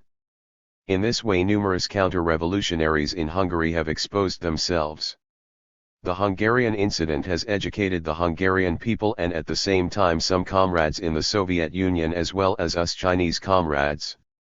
It was such a shock when Beria was uncovered. How could a socialist country produce a Beria? It was another big shock when Khaokong was exposed. It is precisely through such phenomena that we learn. They are in the nature of things and will always happen. Will there still be revolutions in the future when all the imperialists in the world are overthrown and classes eliminated? What do you say? In my view, there will still be the need for revolution. The social system will still need to be changed and the term revolution will still be in use. Of course, revolutions then will not be of the same nature as those in the era of class struggle. But there will still be contradictions between the relations of production and the productive forces, between the superstructure and the economic base. When the relations of production become unsuitable, they will have to be overthrown. If the superstructure, ideology and public opinion included, protects the kind of relations of production the people dislike, they will transform it. The superstructure itself constitutes social relations of another kind. It rests on the economic base. By the economic base we mean the relations of production, chiefly ownership. The productive forces are the most revolutionary factor. When the productive forces have developed, there is bound to be a revolution. The productive forces consist of two factors, one is man and the other tools. Tools are made by men. When tools call for a revolution, they will speak through men, through the laborers, who will destroy the old relations of production and the old social relations. A gentleman uses his tongue, not his fists, and the best way is to reason things out. But if reasoning goes unheeded, arms will have to speak. What if there aren't any arms? The laborers have tools in their hands and those without can use rocks, and if there aren't any rocks even, there are always one's two fists. Our state organs are organs of the dictatorship of the proletariat. Take the courts for instance, Their function is to deal with counter-revolutionaries, but that is not all, for they have to settle numerous disputes among the people. It looks as if courts will still be needed 10,000 years from now. For when classes are eliminated, there will still be contradictions between the advanced and the backward, there will still be struggles and scuffles among people, and there will still be all sorts of disturbances. What a mess there would be without a court. However, the struggles will then be of a different nature, different from class struggle. The court will be different in nature too. The superstructure may then still go wrong. For instance, people like us may make mistakes, lose out in struggle and be ousted from office, so that a Gomulka may come to power or a Zhao Shushi be propped up. Would you say such things will not happen? I think they will, even 1,000 or 10,000 years from now. 3. Everything in the world is a unity of opposites. By the unity of opposites we mean the unity of opposite things differing in nature. For instance, water is a combination of two elements, hydrogen and oxygen. If there were only hydrogen and no oxygen, or vice versa, water could not be formed. Over 1 million compounds are said to have already been named and no one knows how many have not yet been. All compounds are unities of opposites differing in nature. Likewise with things in society. The relationship between the central and the local authorities is a unity of opposites, and so is that between one department and another. The relationship between two countries is also a unity of opposites. China and the Soviet Union are both socialist countries. Are there any differences between them? Yes, there are. The two countries are different in nationality. 39 years have gone by since the October Revolution took place, whereas it is only 7 years since we won state power throughout the country. As for the things each has done, they are different in many ways. For instance, unlike theirs, our agricultural collectivization has gone through several stages, our policy towards the capitalists is different from theirs, so are our market price policy and the way we handle the relationship between agriculture and light industry on the one hand and heavy industry on the other, and so are our army system and party system. We have told them, we don't agree with some of the things you have done, nor do we approve of some of the ways you handle matters. Some comrades simply don't pay attention to dialectics and are not analytical. They say all things Soviet are good and they transplant them mechanically. In fact, all things, whether Chinese or foreign, admit of analysis, some being good and some bad. This is true of the work in each province, there are both achievements and shortcomings. And it is also true of every one of us, for we all have not just one but two aspects, strong points and weak points. The doctrine that everything has only one aspect has existed ever since ancient times, and so has the doctrine that everything has two aspects. They are known as metaphysics and dialectics respectively. An ancient Chinese said, the yin and the yang make up the Tao. 3. It is impossible to have only the yin without the yang, or vice versa. This was a doctrine in ancient times affirming two aspects. Metaphysics is a doctrine affirming only one aspect. And it still persists among a considerable number of comrades. They take a one-sided view of things and think everything Soviet is good and transplant it indiscriminately, bringing in quite a few things which should not have been transplanted.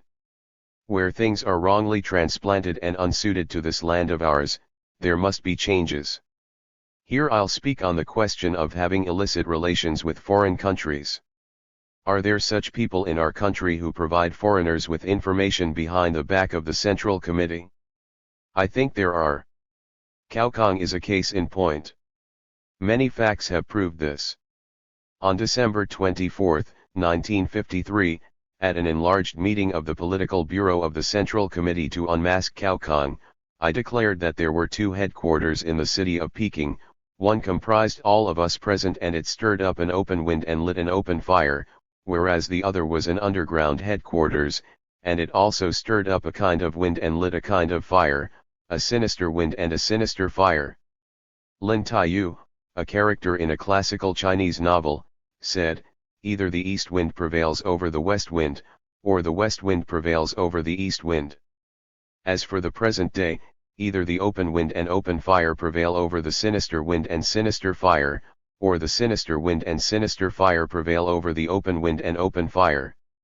The purpose of the other headquarters in stirring up the sinister wind and lighting the sinister fire was to overpower the open wind and put out the open fire, that is, to overthrow a large number of people. Among our cadres of higher and middle rank there are a few, not many, who maintain illicit relations with foreign countries. This is not good. I hope you comrades will make it clear to everybody in the leading party groups and party committees of the central departments as well as in the party committees at the provincial, municipal, and autonomous region level that this kind of business must stop. We don't approve of some of the things done in the Soviet Union, and the Central Committee has already said this to the Soviet leaders several times.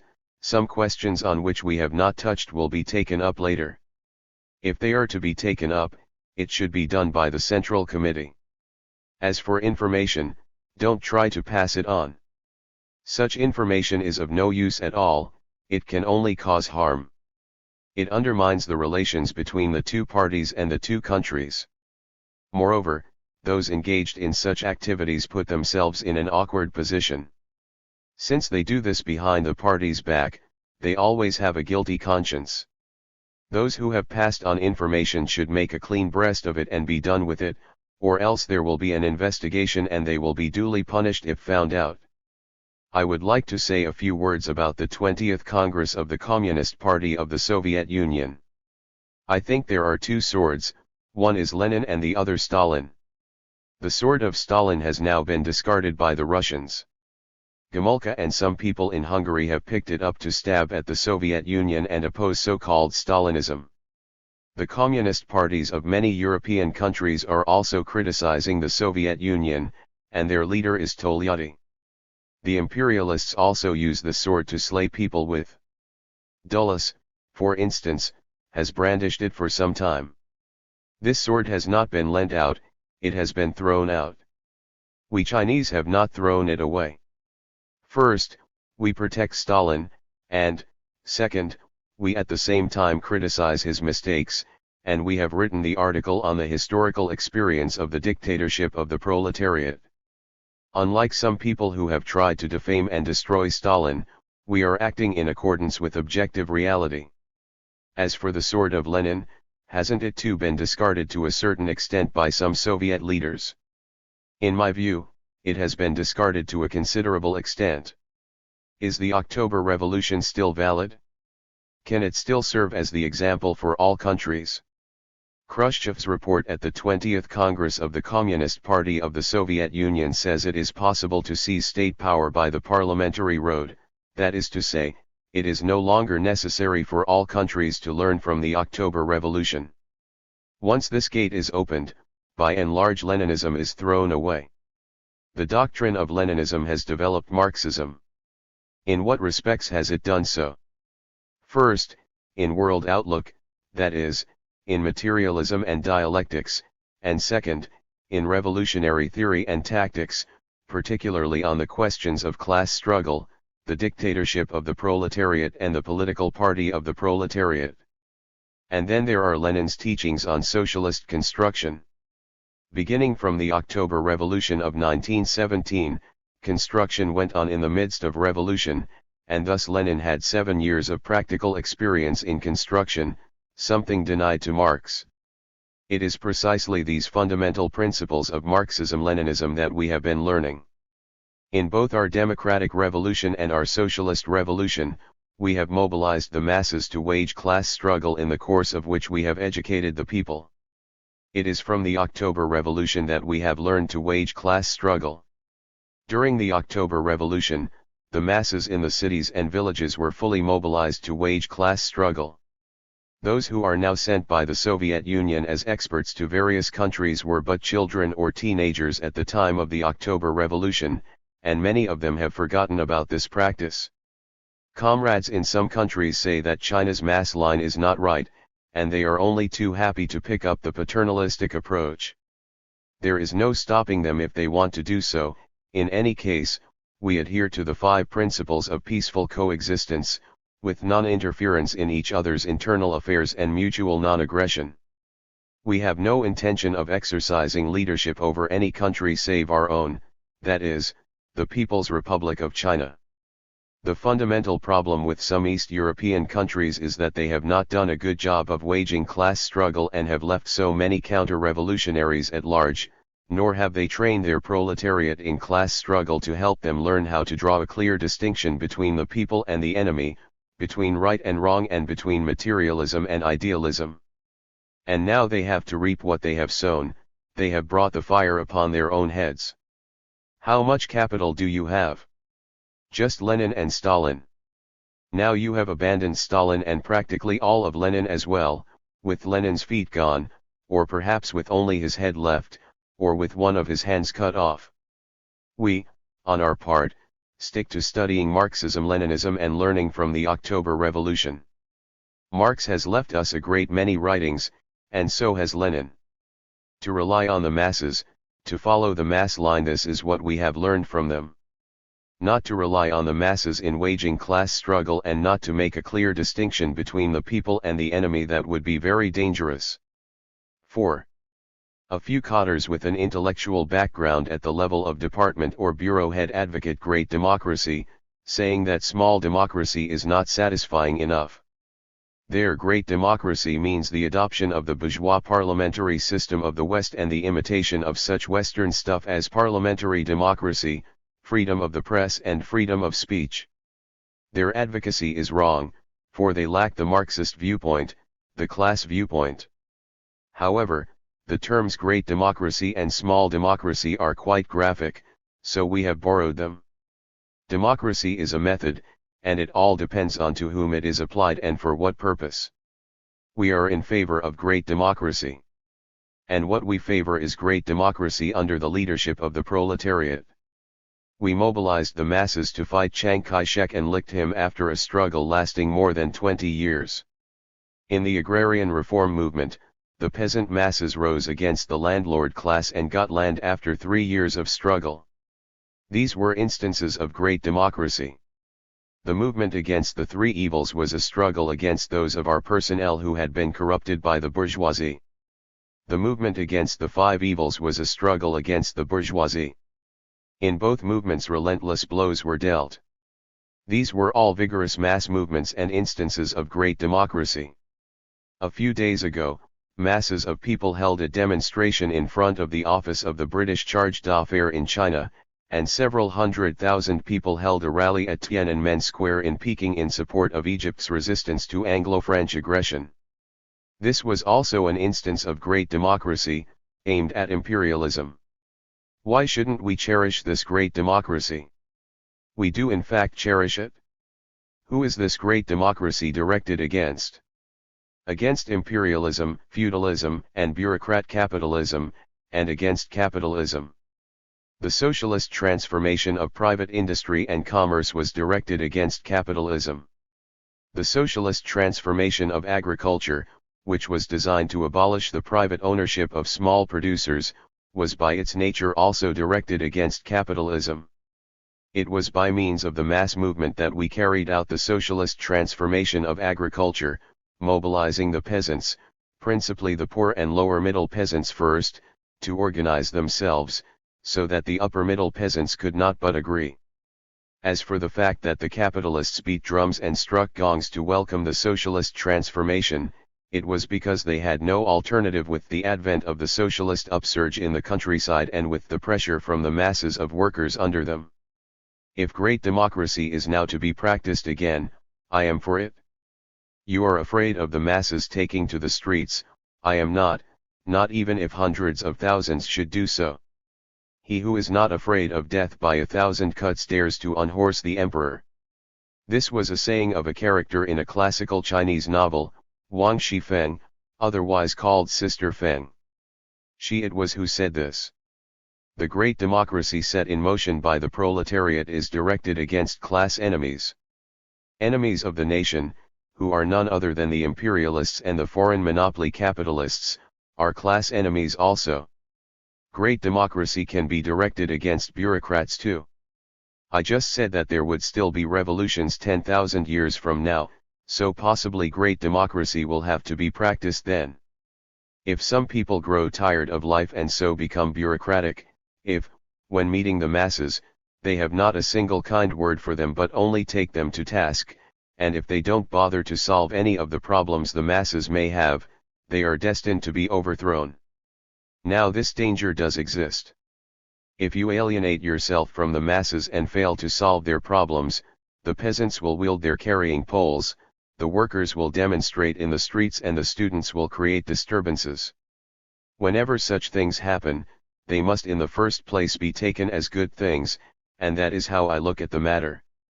Several years ago, an airfield was to be built somewhere in Honan province, but no proper arrangements were made beforehand for the peasants living there nor any adequate explanations offered them when they were compelled to move out.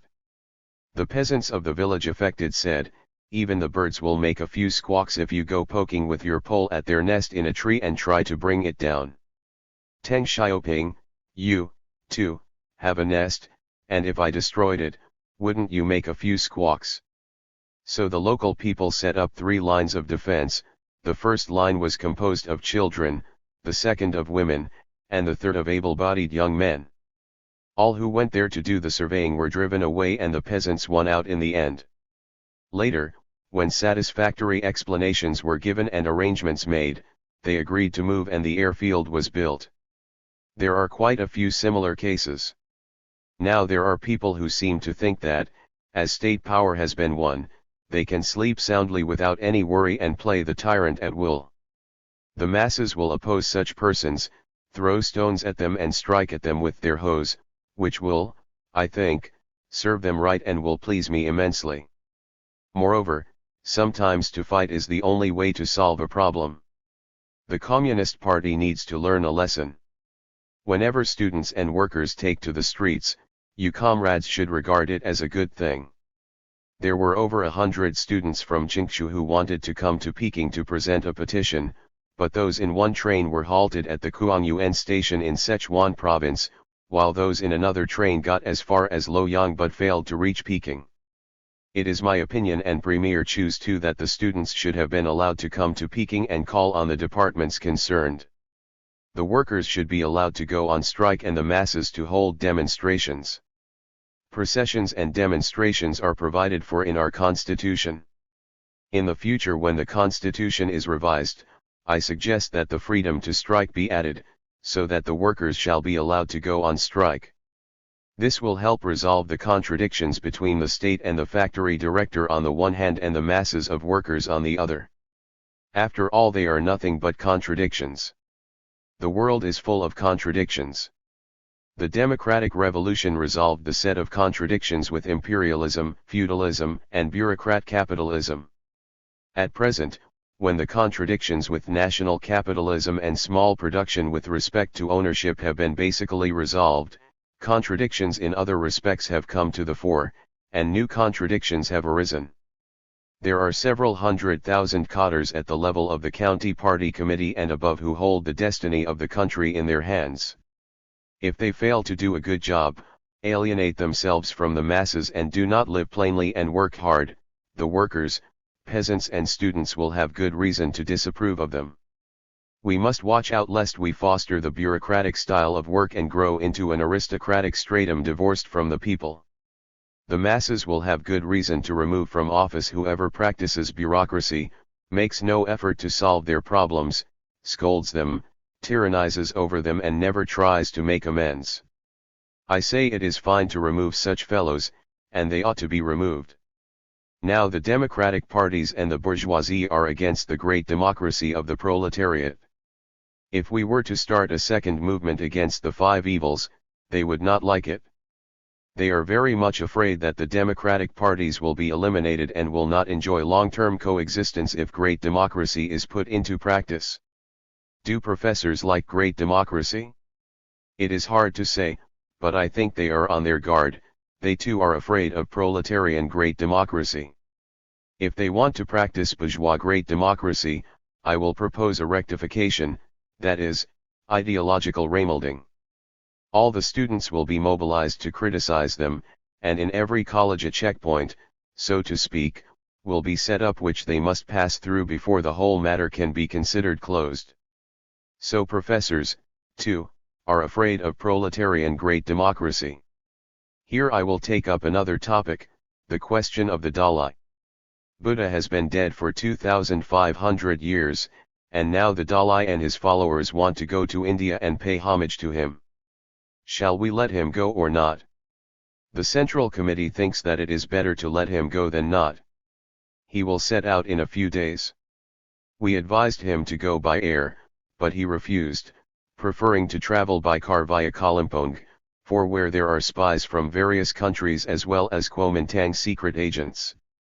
It must be anticipated that the Dalai may not come back, that, in addition, he may abuse us every day, making allegations such as the communists have invaded Tibet, and that he may go so far as to declare the independence of Tibet in India.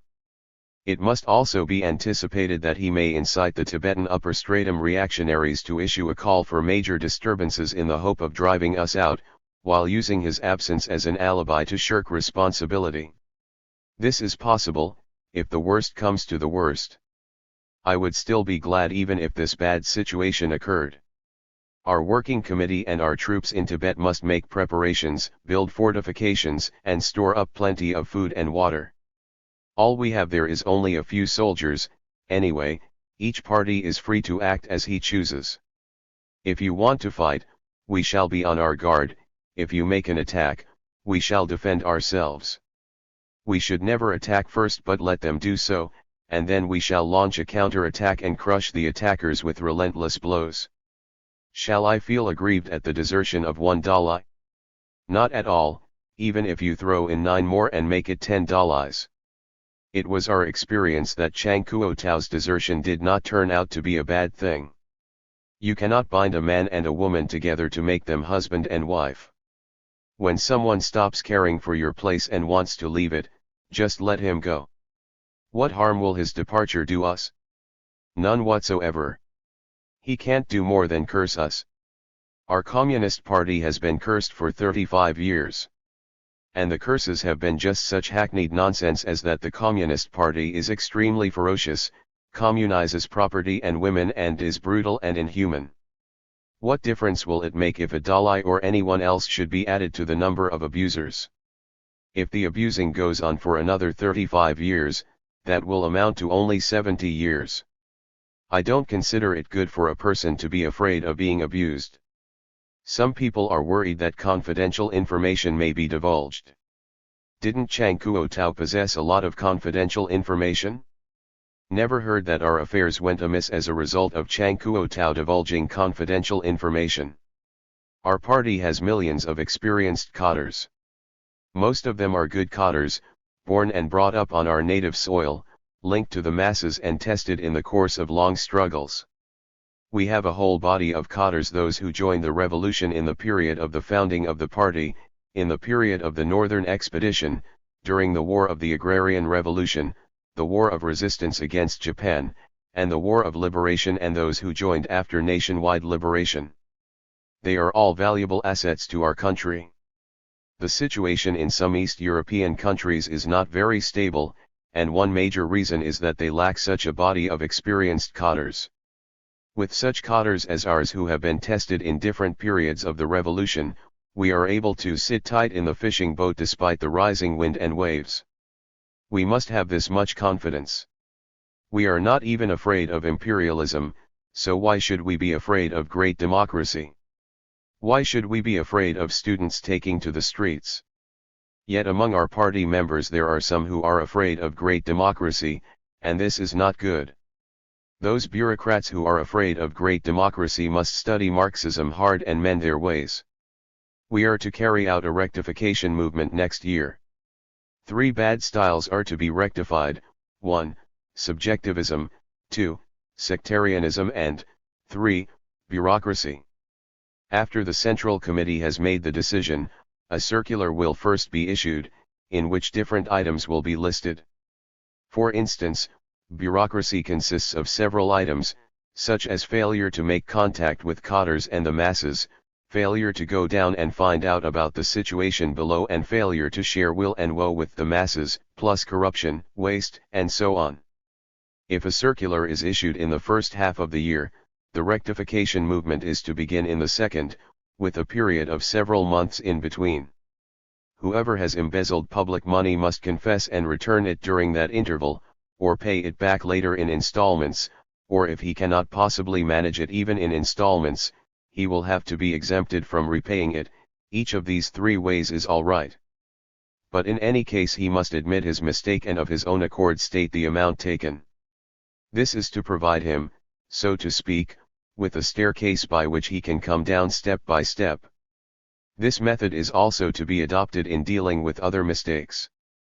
Rather than meting out punishment without prior warning, make an announcement beforehand and then start the rectification movement at the specified time. This is a method of applying small democracy. Some say, if this method is adopted, there probably won't be much left to rectify in the second half of the year. That is precisely the end we hope to achieve. Our hope is that by the time the rectification movement formally starts, subjectivism, sectarianism and bureaucracy will have been considerably reduced. In our history, the rectification movement has proved to be an effective method.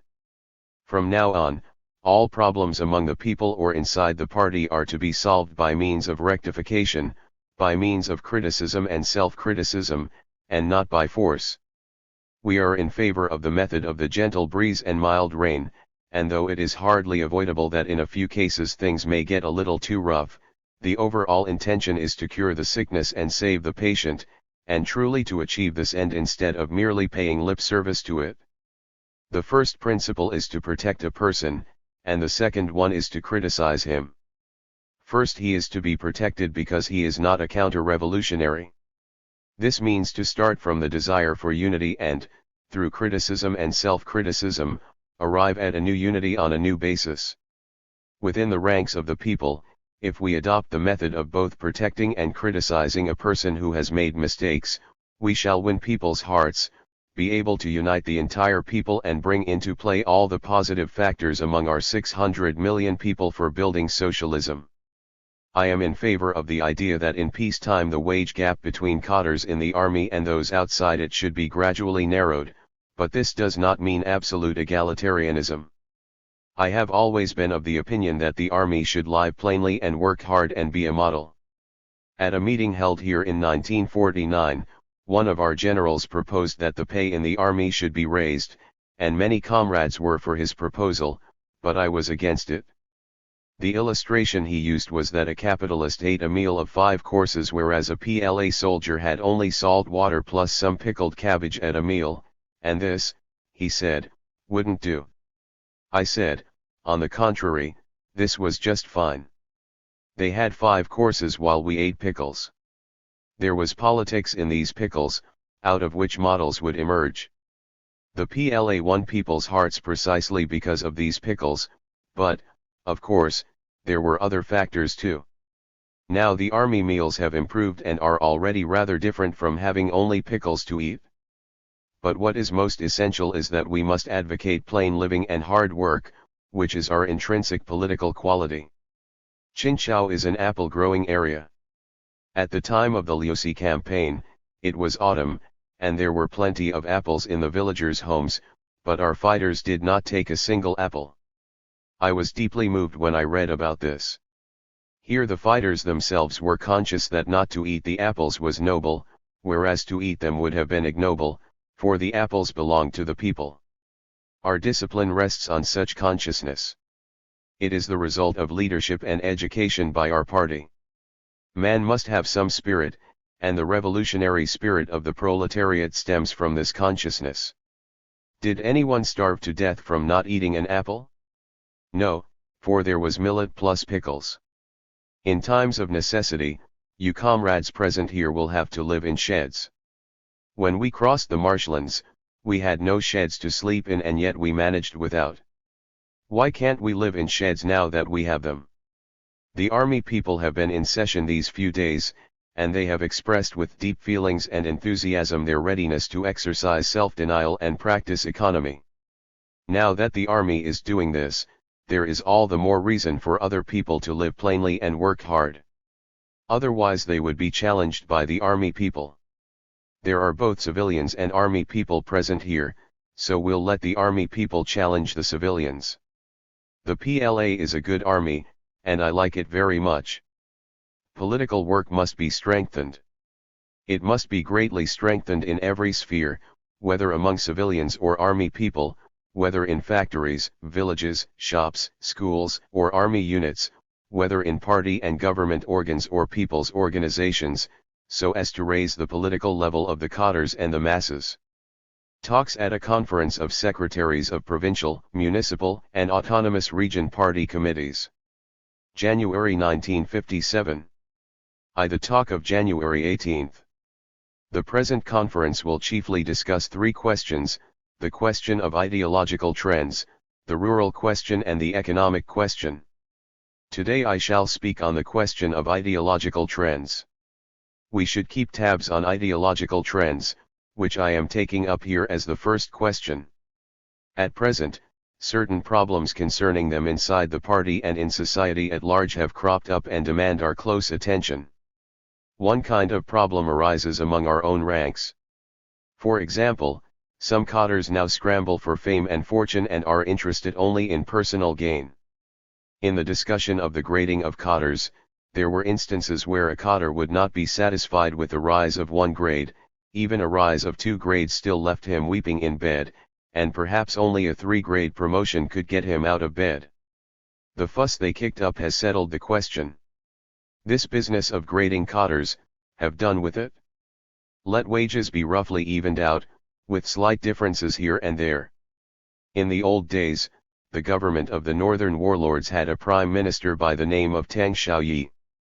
Years later he was magistrate of Chongshan County, Guangdong Province. If a prime minister in the old society could serve as a county magistrate, why on earth can't our government ministers do likewise? In this regard, those who fuss over their rank and can be graded up but not down compare poorly, in my opinion, with this old mandarin.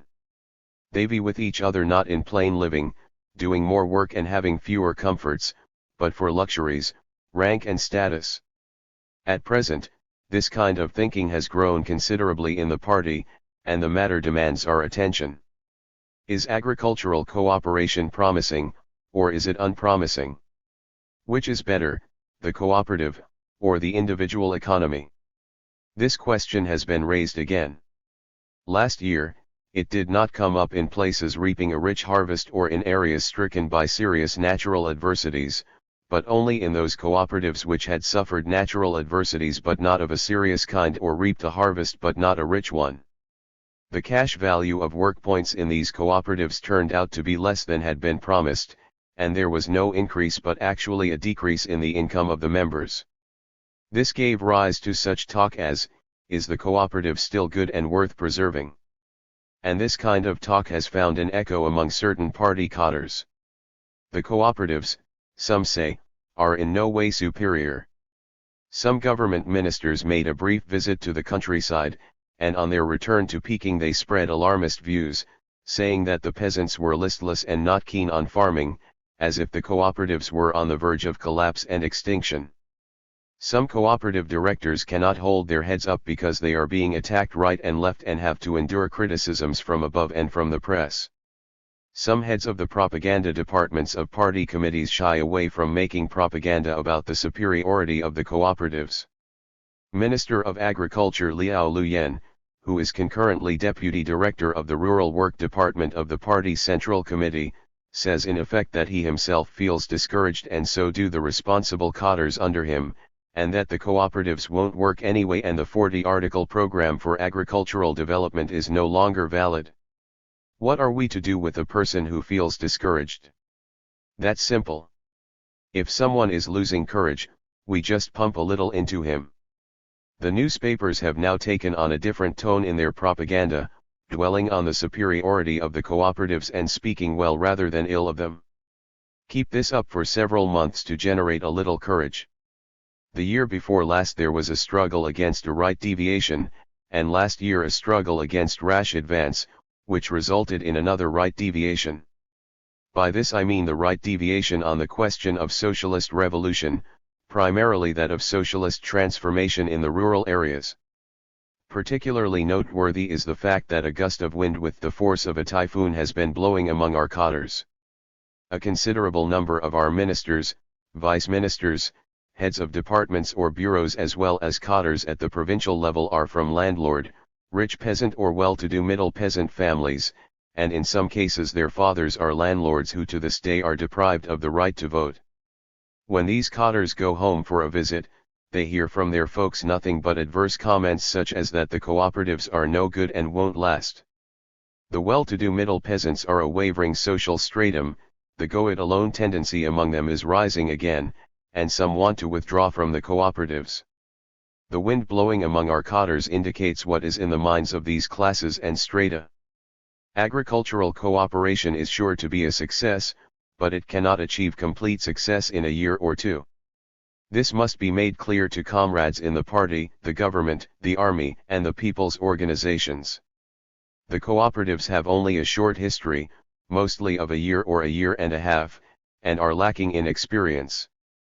People who have been working for the revolution most of their lives still make mistakes, so how can you expect those who have been at the job for only a year to a year and a half to make no mistakes at all? To say that cooperation won't work when there is a little wind and rain is itself a big mistake. In point of fact, most cooperatives are doing well or fairly well. Cite just one cooperative that is being managed successfully, and you will be able to explode all the absurd arguments against cooperation. If this cooperative can be run well, why can't others? If this cooperative displays superiority, why can't others? Publicize the experience of this cooperative wherever you go. Each province should be able to find at least one such example. Choose a cooperative with the worst conditions including an unfavorable terrain, which previously had very low yields and was very poor. Do not choose one where the conditions were good to start with. Of course, it is fine if you have scores of examples, but if you can make just one cooperative work well, that spells success. There is also trouble in the schools and colleges, and in a number of places students have created disturbances. In Shijiakwang, jobs were temporarily not available for some students of the graduating class in a school, and they had to stay on another year. This aroused their discontent. A handful of counter-revolutionaries seized the opportunity to agitate, organize a demonstration and threaten to occupy the Shijiakwang radio station and proclaim a Hungary.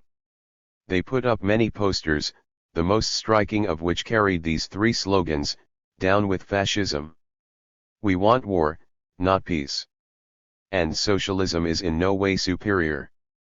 According to them, the Communist Party was fascist and people like us had to be overthrown. The slogans they put up were so reactionary that they estranged the workers, peasants, and people in all walks of life. In Peking, a student of Tsinghua University openly declared, "The day will come when I will have thousands and tens of thousands of people shot." With the introduction of the policy of letting 100 flowers blossom and 100 schools of thought contend, even this school has come into the open. Comrade Deng Xiaoping went to the university and made a speech. "If you want to have thousands and tens of thousands of people shot," he said, "then we will have to enforce dictatorship." According to a survey made in Peking, most college students are children of landlords, rich peasants, the bourgeoisie, and well-to-do middle peasants, while students from working class and poor and lower middle peasant families account for less than 20%. Probably this is roughly the case too in the rest of the country. This situation should change, but it will take time. Gomulka has been very popular with a number of our college students, and so have Tito and Kardalj. On the other hand, at the time of the riots in Poland and Hungary, most of the landlords and rich peasants in the countryside and the capitalists and members of the democratic parties in the cities behaved better and made no attempt to stir up trouble or come out with threats to kill thousands and tens of thousands of people. But one should be analytical about their behavior. For they no longer have any political capital, the workers and the poor and lower middle peasants won't listen to them, and they have no ground to stand on. Should something happen like atom bombs blowing up Peking and Shanghai, wouldn't these people change? You can't be too sure they wouldn't. In that eventuality, there would be a process of realignment of the landlords, the rich peasants, the bourgeoisie, and the members of the democratic parties. They have worldly wisdom, and many of them are lying low. Their offspring, those school kids, are inexperienced, and it is they who expose such wares as "I will have thousands and tens of thousands of people shot, and socialism is in no way superior." There is queer talk among some professors too, such as that the Communist Party should be done away with, the Communist Party cannot lead them, socialism is no good, and so on and so forth. Before, they kept these ideas to themselves, but since the policy of letting 100 schools of thought content gave them an opportunity to speak up, these remarks have come tumbling out. Have you seen the film The Life of Wu Sun? There is one shot of a writing brush, dozens of feet long, symbolizing the men of learning. A sweep of that brush could be terrific. Now they are coming out, probably with the intention of sweeping us away. Aren't they in fact attempting a restoration? During the past year, several storms raged on the world scene. At the 20th Congress of the Communist Party of the Soviet Union, they went for Stalin in a big way. Subsequently, the imperialists stirred up two storms against communism, and there were two stormy debates in the international communist movement. Amidst these storms, the impact and losses were quite big in the case of some communist parties in Europe and the Americas, but smaller for the communist parties in the Orient. With the convocation of the 20th Congress of the CPSU, some people who had been most enthusiastic for Stalin became most vehement against him. In my view, these people do not adhere to Marxism-Leninism, they do not take an analytical approach to things, and they lack revolutionary morality. Marxism-Leninism embraces the revolutionary morality of the proletariat. Since formerly you were all for Stalin, you should at least give some reason for making such a sharp turn. But you offer no reason at all for this sudden about-face, as if you had never in your life supported Stalin, though in fact you had fully supported him before. The question of Stalin concerns the entire international communist movement and involves the communist parties of all countries.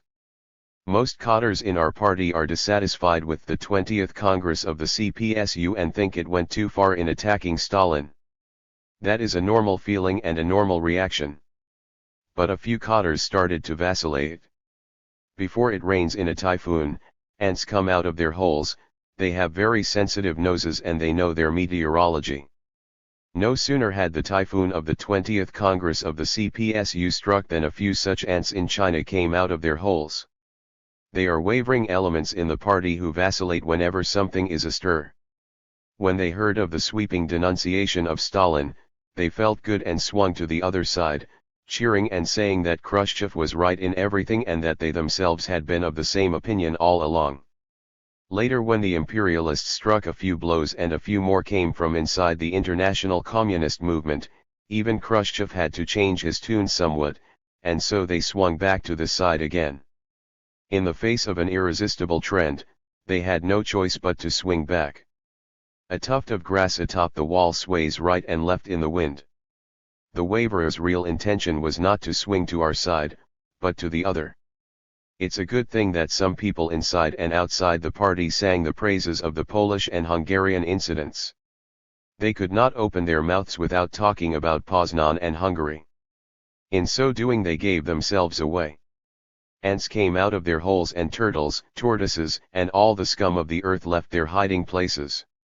They danced to Gomulka's baton. When Gomulka talked about great democracy, they echoed him. Now the situation has changed and they are keeping their mouths shut. But that's not what they really want to do. Their real desire is to speak out. When a typhoon strikes, the wavering elements who cannot withstand it begin to vacillate. That's a law. I would like to call your attention to it. Some people, having vacillated a few times, gain experience and stop wavering. But there is a type of person who will go on wavering forever. They are like some crops, rice for example, which sway at a whiff of wind because of their slender stalks. Sorghum and maize with their stouter stalks do better. Only big trees stand upright and rock firm. Typhoons occur every year. So do ideological and political typhoons at home and abroad. This is a natural phenomenon in society. A political party is a kind of society, a political kind of society. The primary category in political society consists of political parties and political groups. A political party is a class organization. Our Chinese Communist Party is a proletarian political party composed chiefly of people of working class and semi-proletarian poor peasant origin. But there are also a number of party members who hail from landlord, rich peasant, and capitalist families, or have a well-to-do middle peasant or urban petty bourgeois origin. Though more or less tempered in long years of arduous struggle, quite a number have not acquired much Marxism, and thus ideologically or mentally they are apt to sway in the wind like rice stalks. Some party members who have come through many tests now find it difficult to pass the test of socialism.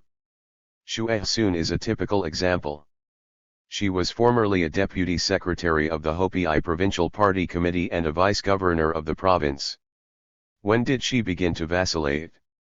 At the time when the state monopoly of the purchase and marketing of grain was first instituted. It was an important measure for implementing socialism. But she was dead against it and opposed it at all costs. Another example is Men Yongqian, Deputy Director of the All China Federation of Supply and Marketing Cooperatives.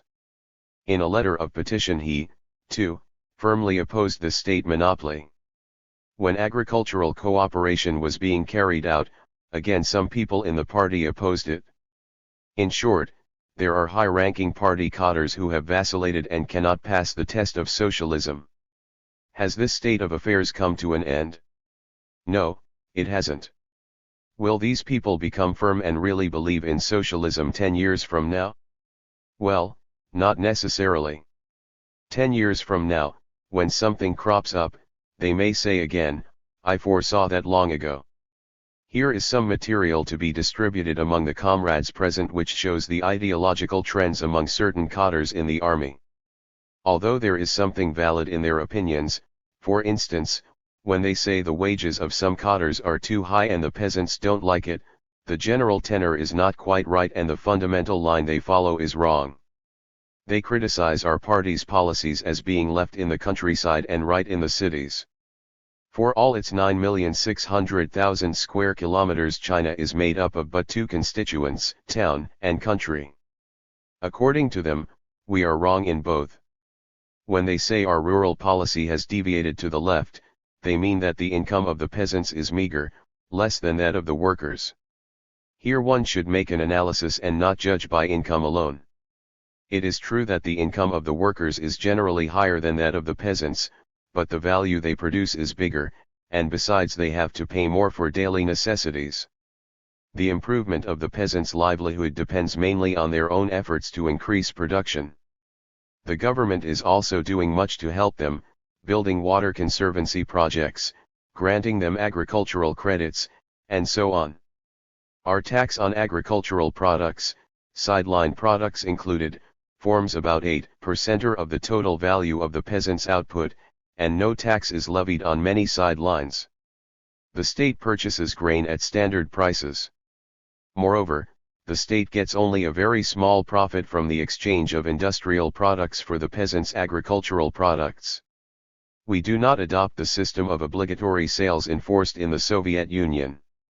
In the exchange of industrial products for agricultural products, we try to narrow the price scissors instead of widening them as in the Soviet Union. There is a world of difference between our policy and that of the Soviet Union. Therefore, our rural policy cannot be said to have deviated to the left.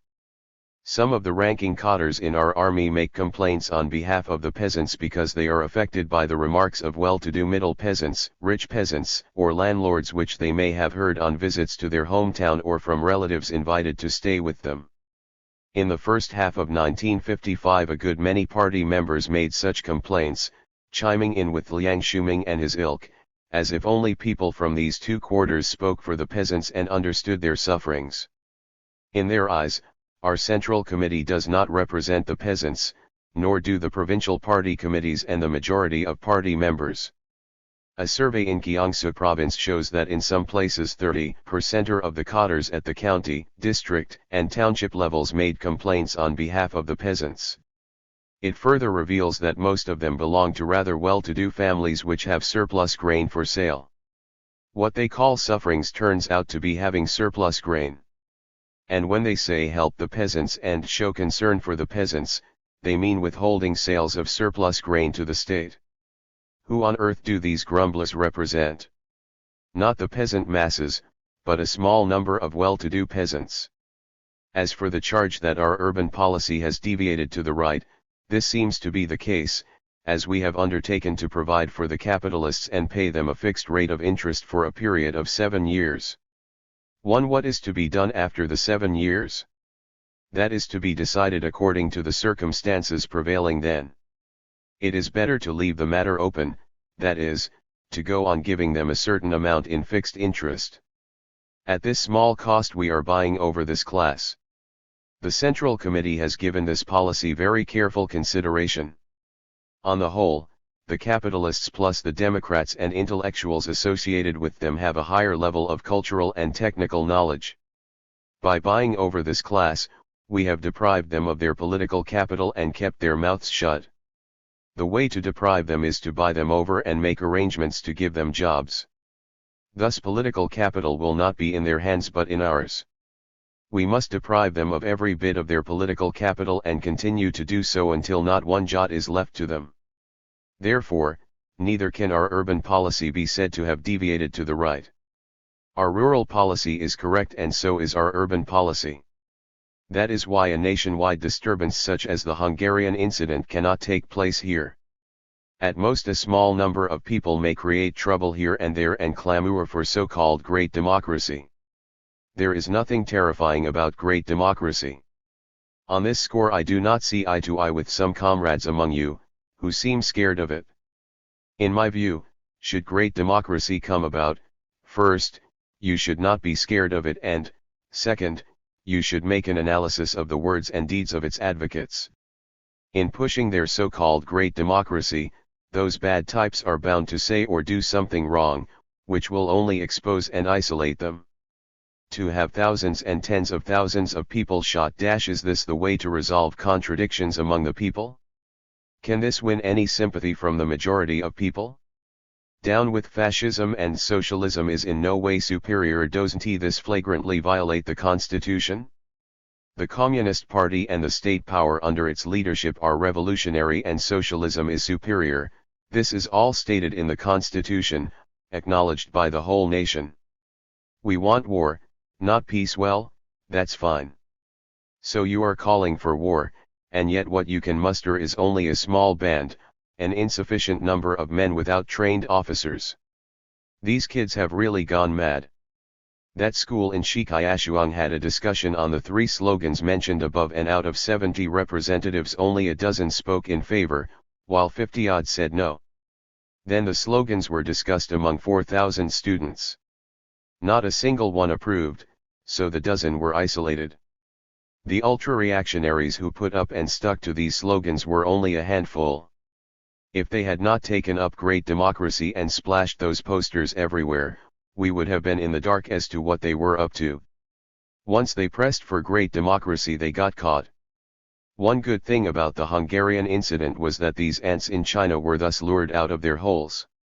In Hungary, great democracy toppled the party, the government, and the army once it was set in motion. This will not happen in China. If a handful of school kids can topple our party, government, and army by a show of force, we must all be fathids. Therefore, don't be afraid of great democracy. If there is a disturbance, it will help get the festering sore cured, and that's a good thing. We were not afraid of imperialism in the past, nor are we now. And we have never been afraid of Chiang Kai-shek. Are we now to be afraid of great democracy? I say we ought not to be. If anyone resorts to what he calls great democracy to oppose the socialist system and try to overthrow the leadership of the Communist Party, we shall exercise the dictatorship of the proletariat over him. On the question of the intellectuals, there is a tendency today to stress arranging jobs for them to the neglect of remolding them. There is too much of the former and too little of the latter. With the introduction of the policy of letting 100 flowers blossom and 100 schools of thought contend, there has been some timidity about remolding intellectuals. Since we have not been timid about remolding capitalists, why should we be timid about remolding intellectuals and democratic personages? Let 100 flowers blossom. I think we should go on doing that. Some comrades hold that only fragrant flowers should be allowed to blossom and that poisonous weeds should not be allowed to grow. This approach shows little understanding of the policy of letting 100 flowers blossom and 100 schools of thought contend. In general, counter-revolutionary statements will naturally be prohibited. However, if they are made not in a counter-revolutionary form but in a revolutionary guise, you will have to allow them. That will help us see these statements for what they are and wage struggles against them. Two kinds of plants grow in the fields, grain and weeds. Weeding must be done every year, indeed several times a year. If you say you will allow only fragrant flowers to blossom and no poisonous weeds to grow, that is tantamount to saying that you will allow only grain and not a single weed to grow in the fields. You may very well say so, but whoever has been to the herds knows that if weeding is not done there will be weeds galore. Weeds are useful in a way: when plowed under they can be turned into manure. You say they are of no use. Well, uselessness can be turned into usefulness. The peasants must wage struggles against weeds in the fields year in year out, and so must the writers, artists, critics, and professors of our party against weeds in the ideological field. To say something is tempered means that it has been through a struggle. If weeds grow, we uproot them. This opposite in the contradiction shows itself continually. Weeds will grow even 10,000 years from now, and so we must be prepared to wage struggles for that long. In short, we have had an eventful year in 1956. Internationally, it was a year in which Khrushchev and Gomulka stirred up storms, and internally, it was a year of very intense socialist transformation. It is still eventful now, and all kinds of ideas will go on obtruding themselves. I hope you comrades here will keep your eyes open. To the talk of January 27th. Now, let me take up a few points. First, we must make an adequate assessment of our achievements. In our revolution and construction, the achievements are primary, though there are shortcomings and mistakes. Our achievements, however many, must not be exaggerated, but to underestimate them will lead to mistakes, perhaps even to big mistakes. This question was settled at the second plenary session of the 8th Central Committee, but repeated references to it at the present conference show that some comrades are still unconvinced. Among the democratic personages in particular there are such remarks as, "You people always say achievements are basic. That doesn't solve any problem. Who doesn't know that achievements are basic, but what about shortcomings and mistakes?" Nonetheless, it is really achievements that are basic. If this is not affirmed, people will be disheartened. Aren't there people who have become disheartened about cooperative transformation? Second, there must be overall planning and all-round consideration, so that everyone is provided for. This has been our consistent policy. It was our policy in the Yan'an days. In August 1944, the newspaper Ta Kung Pao carried an editorial saying, "Don't set up a separate kitchen." During the Chungking negotiations, I told the man in charge of Ta Kung Pao that I quite agreed with what he said, provided Generalissimo Chiang Kai-shek took care of our meals, otherwise what else could we do but set up a separate kitchen? At that time we confronted Chiang Kai-shek with the slogan that everyone should be provided for. Now we are running the country.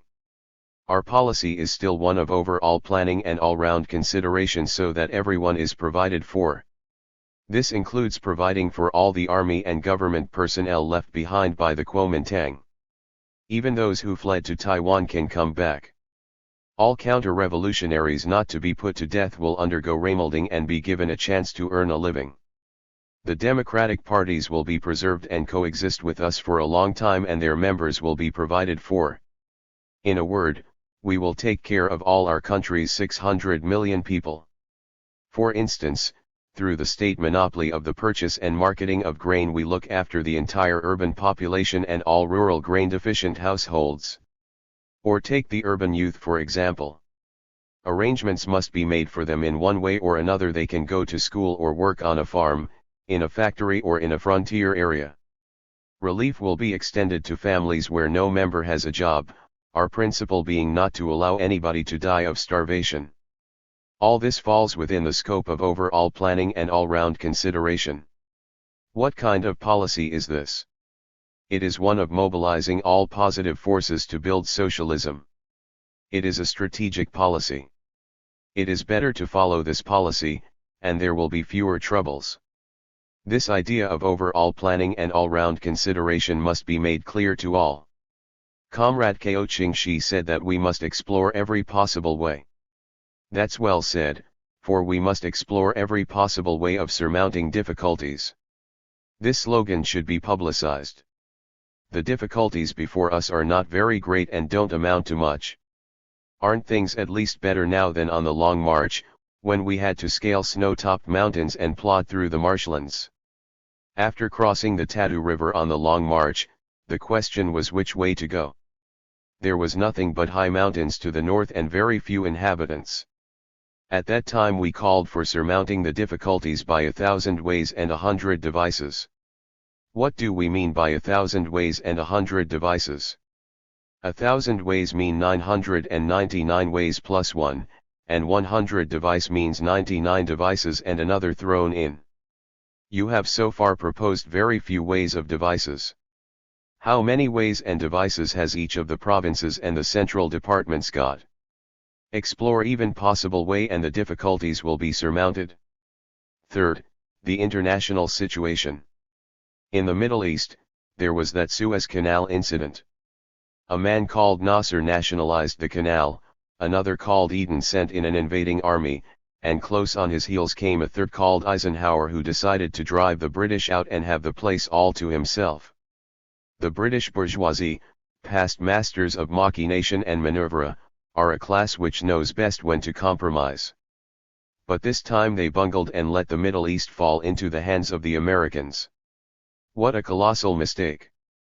Can one find many such mistakes in the history of the British bourgeoisie? How come that this time they lost their heads and made such a mistake? Because the pressure exerted by the United States was too much and they lost control of themselves in their anxiety to regain the Middle East and block the United States. Did Britain direct the spearhead chiefly at Egypt? No. Britain's moves were against the United States, much as the moves of the United States were against Britain. From this incident we can pinpoint the focus of struggle in the world today. The contradiction between the imperialist countries and the socialist countries is certainly most acute. But the imperialist countries are now contending with each other for the control of different areas in the name of opposing communism. What areas are they contending for? Areas in Asia and Africa inhabited by 1,000 million people. At present their contention converges on the Middle East, an area of great strategic significance, and particularly on Egypt's Suez Canal zone. In the Middle East, two kinds of contradictions and three kinds of forces are in conflict. The two kinds of contradictions are, first, those between different imperialist powers, that is, between the United States and Britain and between the United States and France and, second, those between the imperialist powers and the oppressed nations. The three kinds of forces are, 1. The United States, the biggest imperialist power, 2. Britain and France, second-rate imperialist powers, and 3. The oppressed nations. Asia and Africa are today the main areas of imperialist contention. National independence movements have emerged in these regions. The methods the United States employs are now violent, now non-violent, and this is the game it is playing in the Middle East. Their embroilment is to our advantage. We, the socialist countries, should pursue the policy of consolidating ourselves and not yielding a single inch of our land. We will struggle against anyone who tries to make us do so. This is where we draw the line beyond which they can be left to quarrel among themselves. Then shall we speak up or not? Yes, we shall. We certainly will support the anti-imperialist struggles of the people in Asia, Africa, and Latin America and the revolutionary struggles of the people of all countries. As for the relations between the imperialist countries and ourselves, they are among us and we are among them. We support the people's revolution in their countries and they conduct subversive activities in ours. We have our men in their midst, that is, the communists, the revolutionary workers, farmers, and intellectuals, and the progressives in their countries. They have their men in our midst, and in China for instance they have among us many people from the bourgeoisie and the democratic parties and also the landlord class. At present, these people seem to be behaving themselves and are not causing trouble. But what will they do if an atom bomb is dropped on Peking? They won't revolt. That's highly questionable. Still more so in the case of those criminals now undergoing reform through labor, those ringleaders who created disturbances in that school in Shijiakwang, and that college student in Peking who wanted to have thousands and tens of thousands of people shot. We must absorb them and transform the landlords and capitalists into working people. This is also a strategic policy. It takes a very long time to abolish classes. In short, our assessment of the international situation is still that the embroilment of the imperialist countries contending for colonies is the greater contradiction. They try to cover up the contradictions between themselves by playing up their contradictions with us. We can make use of their contradictions, a lot can be done in this connection. This is a matter of importance for our external policy. Now a few words about Sino-American relations. We have had Eisenhower's letter to Chiang Kai-shek reproduced and distributed among you.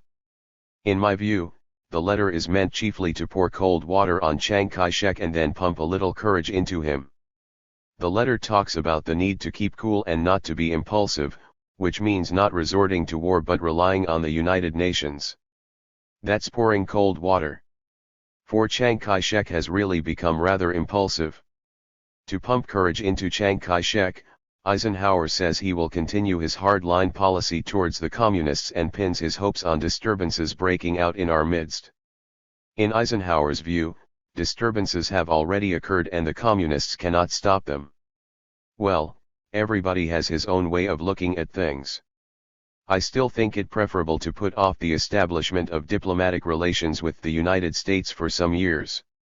This will be more to our advantage. The Soviet Union established diplomatic relations with the United States 17 years after the October Revolution. In 1929 a worldwide economic crisis broke out which lasted through 1933. In 1933 Hitler came to power in Germany and Roosevelt in the United States. And it was only then that diplomatic relations were established between the Soviet Union and the United States. It will probably be after our third five-year plan that we will establish diplomatic relations with the United States, that is, 18 years or even more from the day of liberation. We are in no hurry to take our seat in the United Nations, just as we are in no hurry to establish diplomatic relations with the United States. We adopt this policy to deprive the United States of as much political capital as possible and put it in the wrong and in an isolated position. You bar us from the United Nations and don't want to establish diplomatic relations with us, all right, but the longer you stall, the more you will be in debt to us. The longer you stall, the more you will be in the wrong and the more isolated you will become in your own country and before world opinion. Once I told an American in Yenin, the United States can go on withholding recognition of our government for 100 years, but I doubt if it can withhold it in the 101st. One day the United States will have to establish diplomatic relations with us. When the Americans come to China then and look around, they will find it too late for regrets. For this land of China will have become quite different, with its house swept clean and the four pests eliminated. They won't find many friends here and they can't do much even if they spread a few germs. Since World War II, the capitalist countries have been very unstable and in deep turmoil, with anxiety widespread among their people. There is anxiety in all countries, China included. But there is less here anyway. Look into the matter and see who is actually afraid of whom. The socialist countries of the imperialist countries, principally the United States, or the other way round. I say there is fear on both sides. The question is, which side is more afraid of the other? I'm inclined to think that the imperialists are more afraid of us. There may be some danger in making such an assessment, that is, our people may all go to bed and sleep for 3 days on end. So we must take two possibilities into account. In addition to the favorable possibility, there is the unfavorable one, and that is the imperialists may go berserk. They harbor evil designs and are always out to make trouble. Of course, today it is not so easy for them to start another world war, for they have to think of the consequences. Now a few words about Sino-Soviet relations. In my view, wrangling is inevitable. Let no one imagine that there is no wrangling between communist parties. How can there be no wrangling in this world of ours? Marxism is a wrangling-ism, dealing as it does with contradictions and struggles. Contradictions are always present, and where there are contradictions there are struggles. Now there are some contradictions between China and the Soviet Union. The way they think, the way they do things and their traditional habits are different from ours. So we must work on them. I always say that we should work on our comrades. Some people say, since they are communists, they should be as good as we are, so why is such work needed? To work on people means doing united front work, working on the democratic personages, but why on communists? It is wrong to look at the matter this way. There are different opinions inside the Communist Party itself. Some people have joined the party organizationally, but ideologically they still need to be straightened out. And even among veteran cadres there are some who do not talk the same language as we do. Therefore, it is often necessary to have heart-to-heart talks, confer individually or collectively and hold meetings more than once to help people straighten out their thinking. In my opinion, circumstances are more powerful than individuals, even than high officials. The force of circumstances will make it impossible for those die-hard elements in the Soviet Union to get anywhere if they continue to push their great nation chauvinism. Our present policy is still to help them by talking things over with them face to face. This time when our delegation went to the Soviet Union, we came straight to the point on a number of questions. I told Comrade Zhou Enlai over the phone that these people are blinded by their material gains and the best way to deal with them is to give them a good dressing down. What are their material gains? Nothing but 50 million tons of steel, 400 million tons of coal, and 80 million tons of petroleum. Does this amount to much? Not at all. Now at the sight of this much their heads are swelled. What communists? What Marxists? I say multiply all that tenfold, or even 100-fold, it still doesn't amount to much. All you have done is to extract something from the earth, turn it into steel and make some cars, planes, and whatnot. What is so remarkable about that? And yet you make all this such a heavy burden on your backs that you even cast away revolutionary principles. Isn't this being blinded by material gains? If one attains high office, one can be blinded by material gain too. To be the first secretary is some kind of material gain, which is also liable to swell one's head. When a man's head gets too swelled, we have to give him a good bawling out one way or another. This time in Moscow, Comrade Zhou Enlai did not stand on ceremony and took them on, and consequently they kicked up a row. This is good, straightening things out face to face.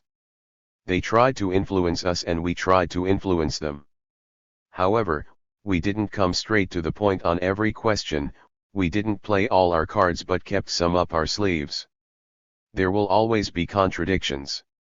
As long as things are tolerable on the whole, we can seek common grounds and reserve differences, to be dealt with later. If they insist on having their own way, sooner or later we will have to bring everything into the open. As for us, we mustn't talk big in our external propaganda. We must always be modest and prudent and must, so to speak, tuck our tail between our legs. We must continue to learn from the Soviet Union. However, we must do it selectively, learning only what is advanced and not what is backward. In regard to what is backward there is another way of learning, just don't. As for their mistakes, we can avoid repeating them if we know about them. As for those things of theirs which are useful to us, we must learn them by all means. We shall learn what is useful from every country in the world. One should go everywhere in search of knowledge. To go to one place only would be monotonous. Fourth, let 100 flowers blossom and 100 schools of thought contend. This policy was advanced following the repudiation of the counter-revolutionary Hufeng clique, and I think it remains correct because it accords with dialectics. Concerning dialectics, Lenin said, in brief, dialectics can be defined as the doctrine of the unity of opposites. This grasps the kernel of dialectics, but it requires explanations and development. 2. It is our job to explain and develop the doctrine. It needs to be explained, and so far we have done too little. And it needs to be developed. With our rich experience in revolution, we ought to develop this doctrine. Lenin also said, the unity, coincidence, identity, equal action, of opposites is conditional, temporary, transitory, relative. The struggle of mutually exclusive opposites is absolute, just as development and motion are absolute. 3. Proceeding from this concept, we have advanced the policy of letting 100 flowers blossom and 100 schools of thought contend. Truth stands in contrast to falsehood and develops in struggle with it. The beautiful stands in contrast to the ugly and develops in struggle with it. The same holds true of good and bad, that is, good deeds and good people stand in contrast to bad deeds and bad people and develop in struggle with them. In short, fragrant flowers stand in contrast to poisonous weeds and develop in struggle with them. It is a dangerous policy to prohibit people from coming into contact with the false, the ugly, and the hostile, with idealism and metaphysics and with the twaddle of Confucius, Lao Tzu, and Chiang Kai-shek. It will lead to mental deterioration, one-track minds, and unpreparedness to face the world and meet challenges. In philosophy, materialism and idealism form a unity of opposites and struggle with each other. The same is true of another pair of opposites, dialectics and metaphysics. Whenever one talks about philosophy, one cannot do without these two pairs of opposites. Now in the Soviet Union they will have nothing to do with such pairs but are going in only for singles, asserting that only fragrant flowers, but not poisonous weeds, grow there, and denying the existence of idealism and metaphysics in a socialist country. As a matter of fact, idealism, metaphysics and poisonous weeds are found in every country. In the Soviet Union many of the poisonous weeds appear in the name of fragrant flowers, and many absurd statements bear the label of materialism or socialist realism. We openly recognize the struggle between materialism and idealism, between dialectics and metaphysics, and between fragrant flowers and poisonous weeds. This struggle will go on forever and will move a step forward at every stage. If you comrades here already know materialism and dialectics, I would like to advise you to supplement your knowledge by some study of their opposites, that is, idealism and metaphysics. You should read Kant and Hegel and Confucius and Chiang Kai-shek, which are all negative stuff. If you know nothing about idealism and metaphysics, if you have never waged any struggle against them, your materialism and dialectics will not be solid. The shortcoming of some of our party members and intellectuals is precisely that they know too little about the negative stuff. Having read a few books by Marx, they just repeat what is in them and sound rather monotonous. Their speeches and articles are not convincing.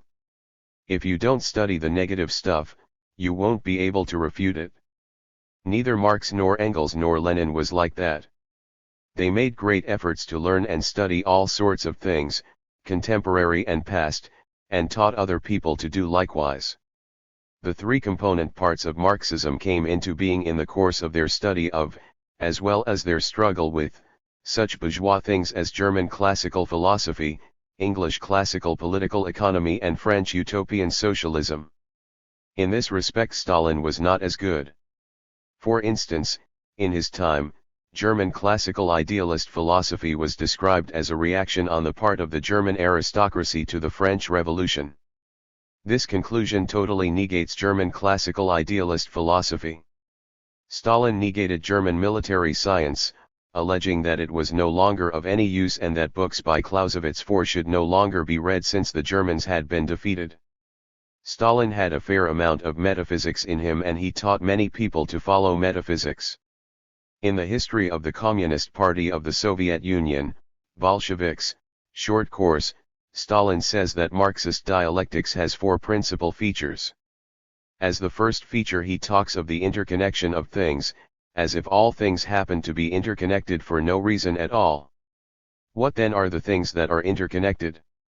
It is the two contradictory aspects of a thing that are interconnected. Everything has two contradictory aspects.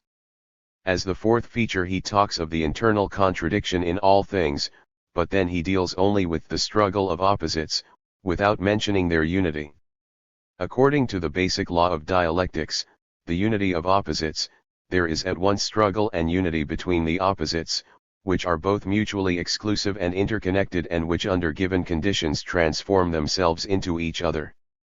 Stalin's viewpoint is reflected in the entry on identity in the Shorter Dictionary of Philosophy, 4th edition, compiled in the Soviet Union.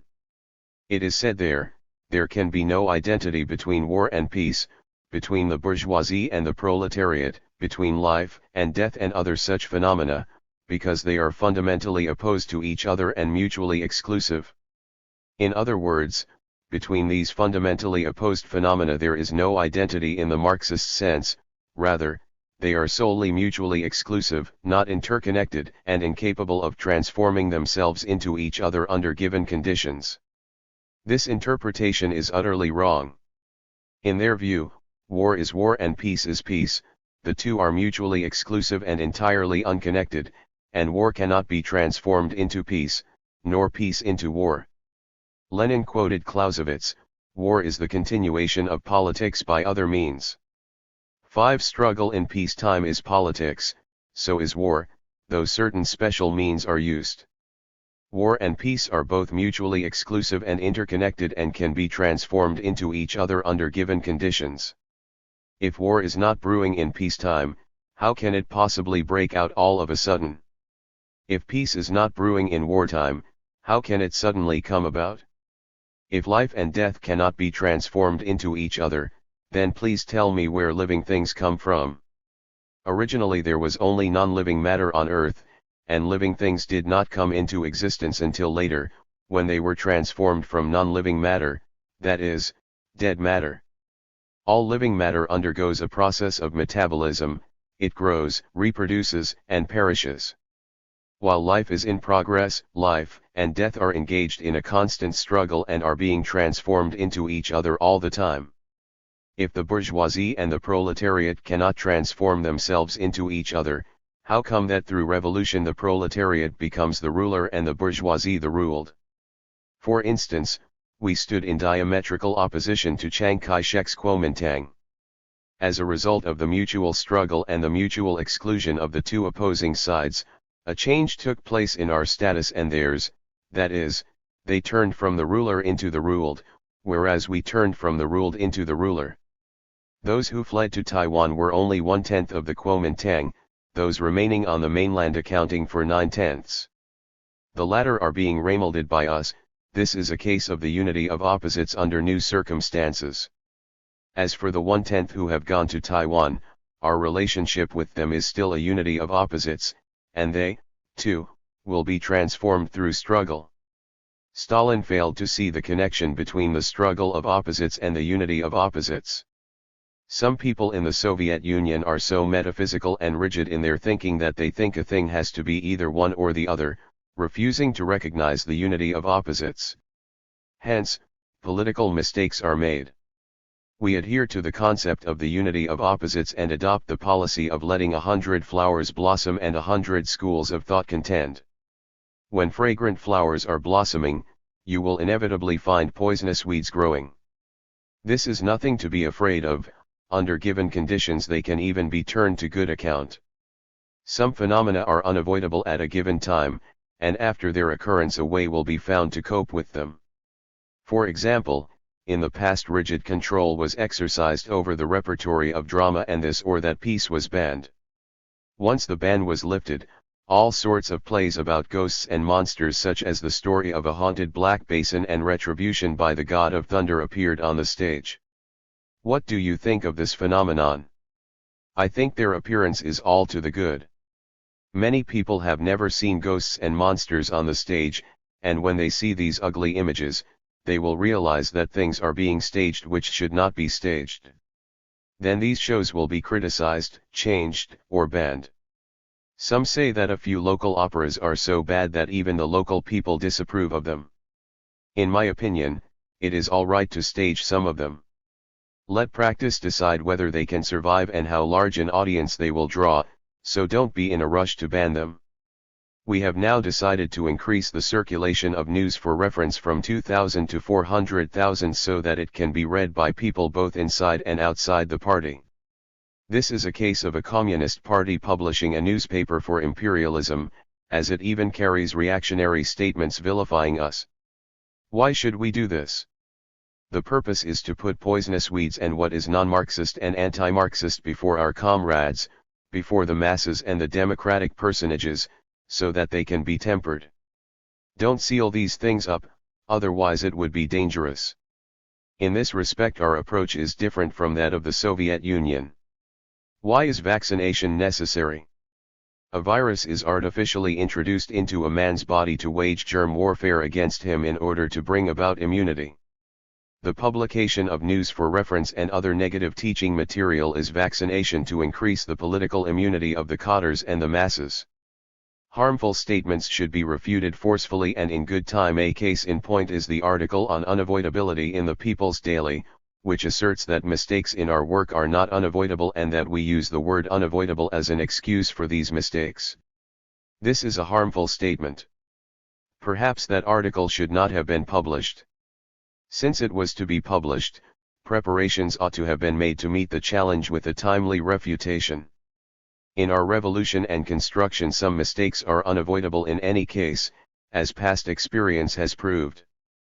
The article more on the historical experience of the dictatorship of the proletariat deals precisely with a major case of unavoidability. Who among our comrades wants to make mistakes? Mistakes are not recognized until after they are made, and at first everyone considers himself a 100%er Marxist. Of course we should not think that since mistakes are unavoidable, it does not matter if we make some. Nevertheless, it must be admitted that it is definitely impossible not to make any mistake in our work. The point is to make fewer and smaller ones. Bad trends in society must definitely be overcome. Whether inside the party, among the democratic personages or among students, bad trends, that is, mistakes which are not those of a few individuals but which have developed into trends, must definitely be overcome. The way to do so is through reasoning. So long as the reasoning is convincing, it is possible to overcome bad trends. If it is not convincing and only a few words of condemnation are used, these trends will go from bad to worse. Where major issues are involved, full preparations should be made, and wholly convincing refutations should be published when success is certain. Party secretaries should personally supervise the newspapers and write articles. Of the two opposing aspects of a unity in struggle with each other, one must be principal and the other secondary. In our state, which is a dictatorship of the proletariat, poisonous weeds should of course not be allowed to spread unchecked. Whether inside the party or in ideological or in literary and art circles, we must endeavor to make sure that fragrant flowers and Marxism occupy the chief and dominant position. Poisonous weeds and what is non-Marxist and anti-Marxist must be kept in the subordinate position. In a sense, the relationship between the two can be compared to that between the nucleus and the electrons in an atom. An atom has two parts, the nucleus and the electrons. The nucleus is very small but very heavy. The electrons are very light. In fact, an electron weighs only about 1/1,800 th of the lightest nucleus.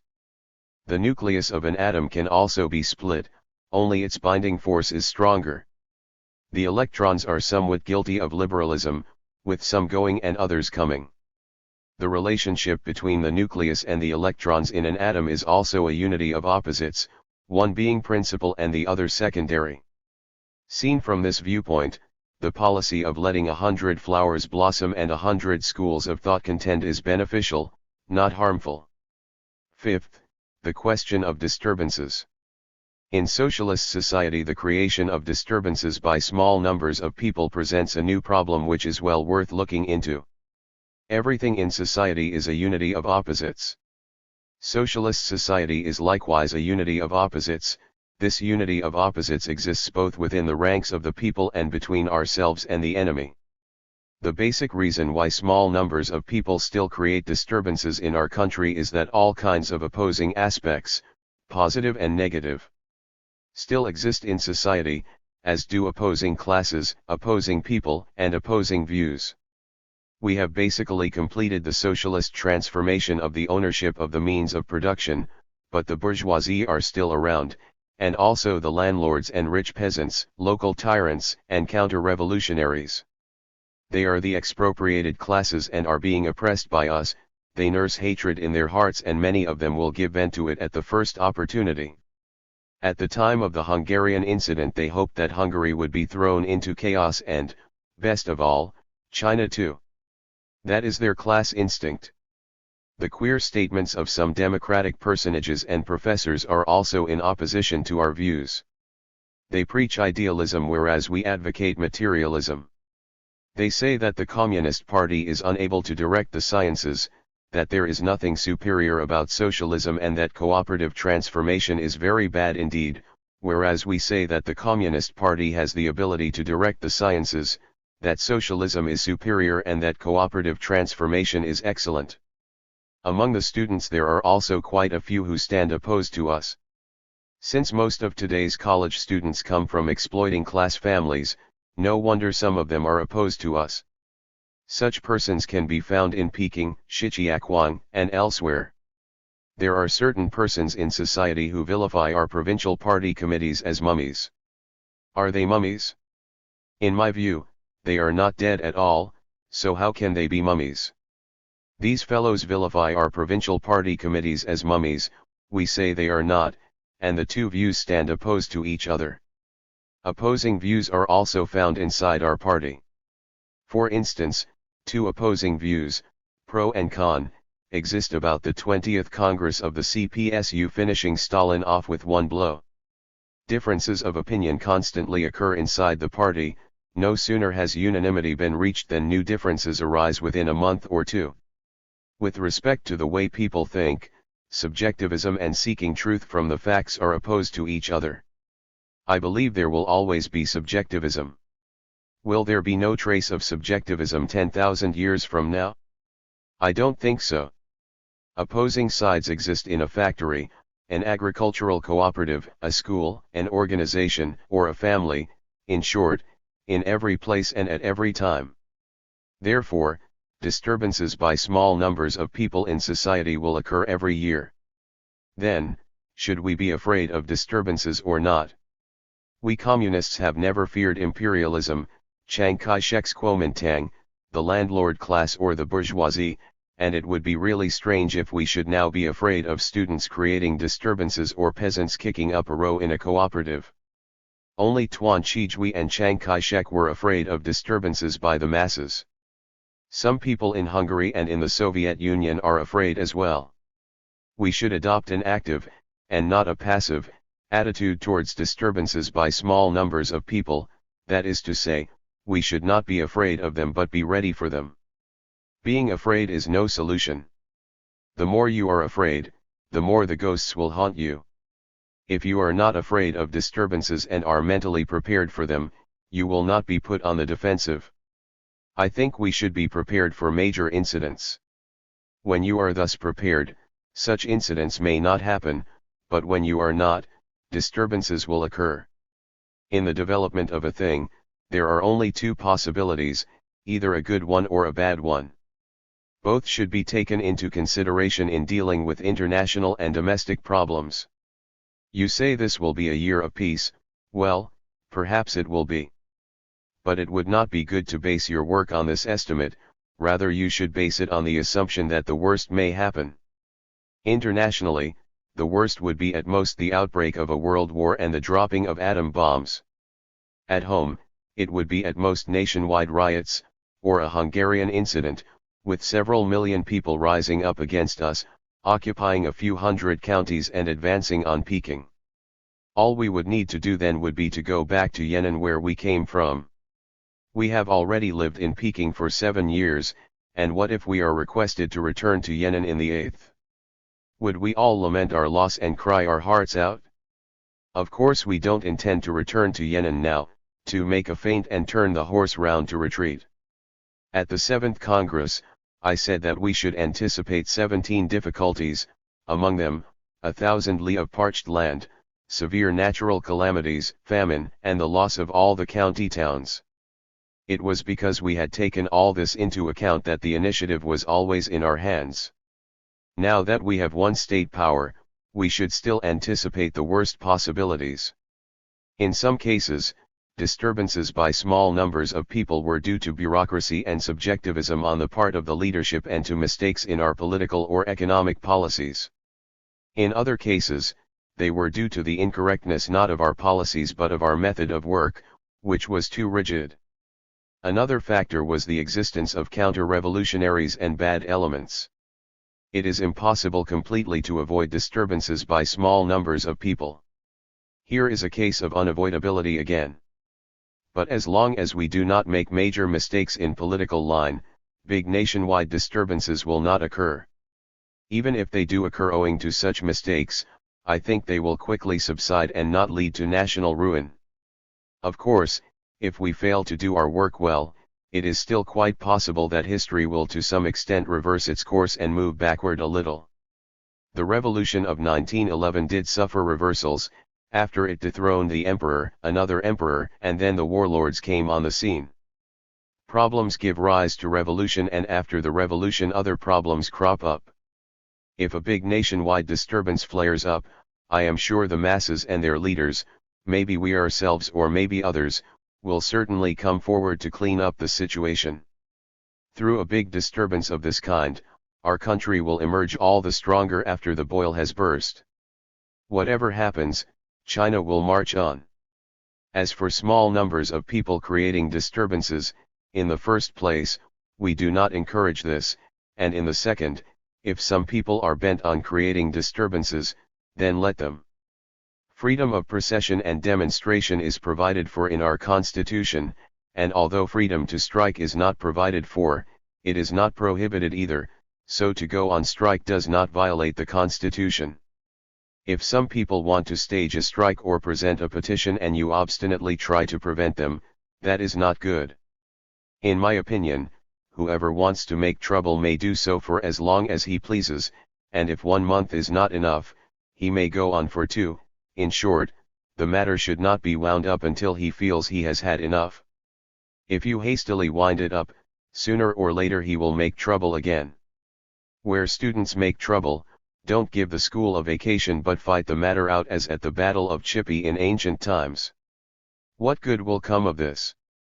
It will help to expose problems to the full and to draw a clear distinction between right and wrong, so that everyone can be tempered and those who are unreasonable, those bad types, will suffer defeat. You should learn this art of leadership. Don't always try to keep a lid on everything.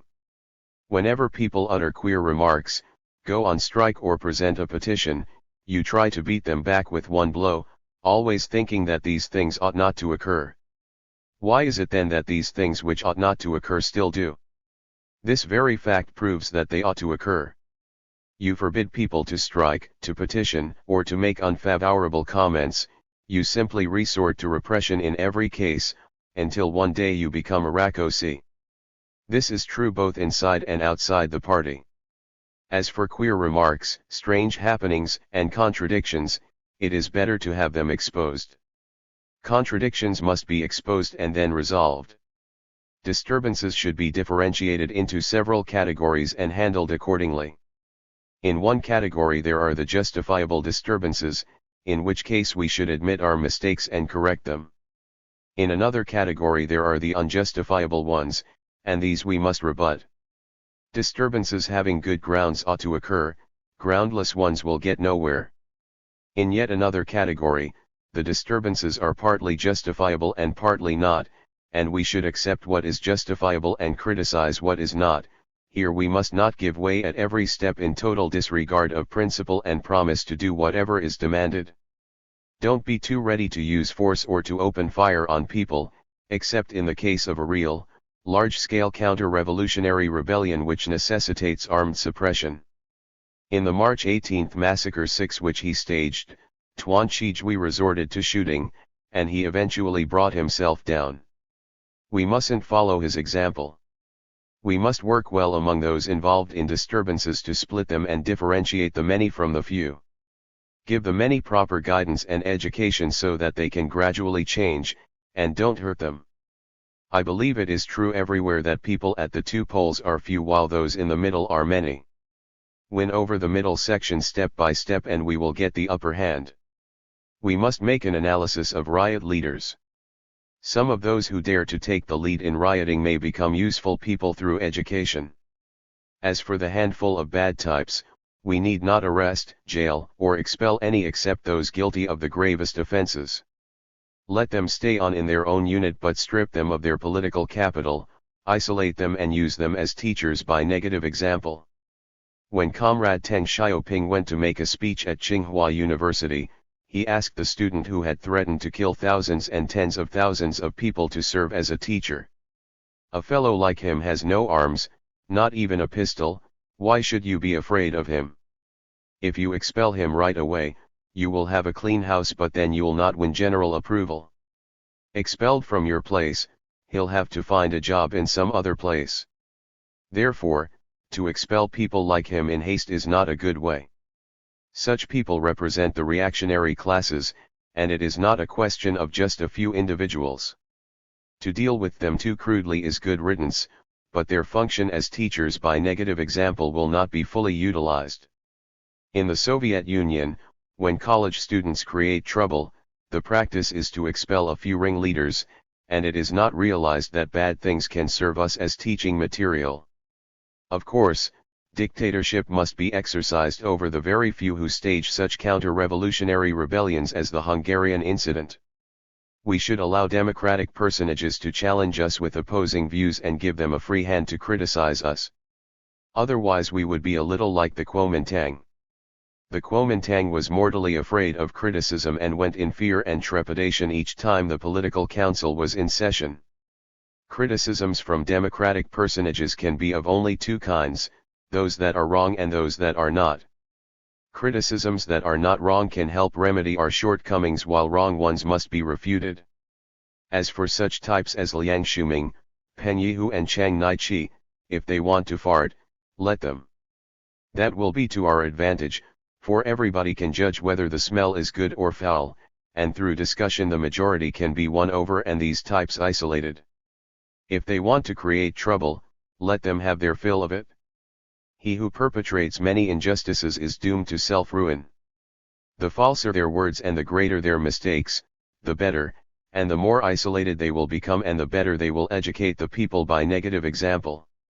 We must both unite with and struggle against the democratic personages and, according to the circumstances, work among them on our own initiative in some cases, while in others let them expose themselves before we take action rather than striking first. The struggle against bourgeois ideology, against bad men and bad things, is a long-term one which will take several decades or even centuries. The working class, the other sections of the working people and the revolutionary intellectuals will gain experience and temper themselves in the course of struggle, and this is a great advantage.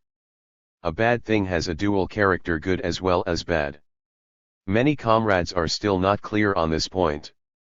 A bad thing contains good factors as well. To regard bad people and bad things as solely bad is a one-sided, metaphysical approach to problems.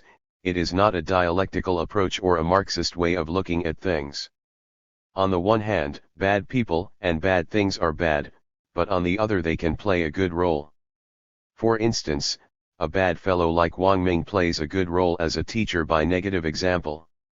Similarly, a good thing contains bad factors as well. For instance, the tremendous victories won in the 7 years since liberation, especially those won last year, have given some comrades swelled heads, made them conceited, and they are caught unawares at the sudden outbreak of disturbances by small numbers of people. The root cause of being afraid of disturbances on the one hand and handling them crudely on the other is the refusal to recognize in one's thinking that socialist society is a unity of opposites, in which contradictions, classes, and class struggle exist. For a long time Stalin denied that contradictions between the relations of production and the productive forces and between the superstructure and the economic base exist under the socialist system. Not until the year before his death, when he wrote Economic Problems of Socialism in the USSR, did he hesitantly mention the contradiction between the relations of production and the productive forces under the socialist system and admit that incorrect policies and improper adjustments would lead to trouble. Even then he did not pose the question of the contradictions between the relations of production and the productive forces and between the superstructure and the economic base under the socialist system as a question of overall importance, nor did he realize that they are the basic contradictions which propel socialist society forward. He thought all was secure under his rule.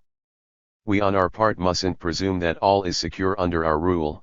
It is secure and yet insecure. According to dialectics, as surely as a man must die, the socialist system as a historical phenomenon will come to an end someday, to be negated by the communist system.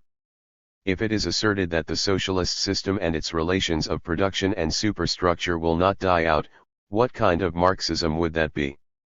Wouldn't it be the same as a religious creed or theology that preaches an everlasting God? How to handle the contradictions between the people and the enemy and those among the people in socialist society is a branch of science worthy of careful study. In the conditions prevailing in our country, although the present class struggle partly consists of contradictions between the people and the enemy, it finds expression on a vast scale in contradictions among the people.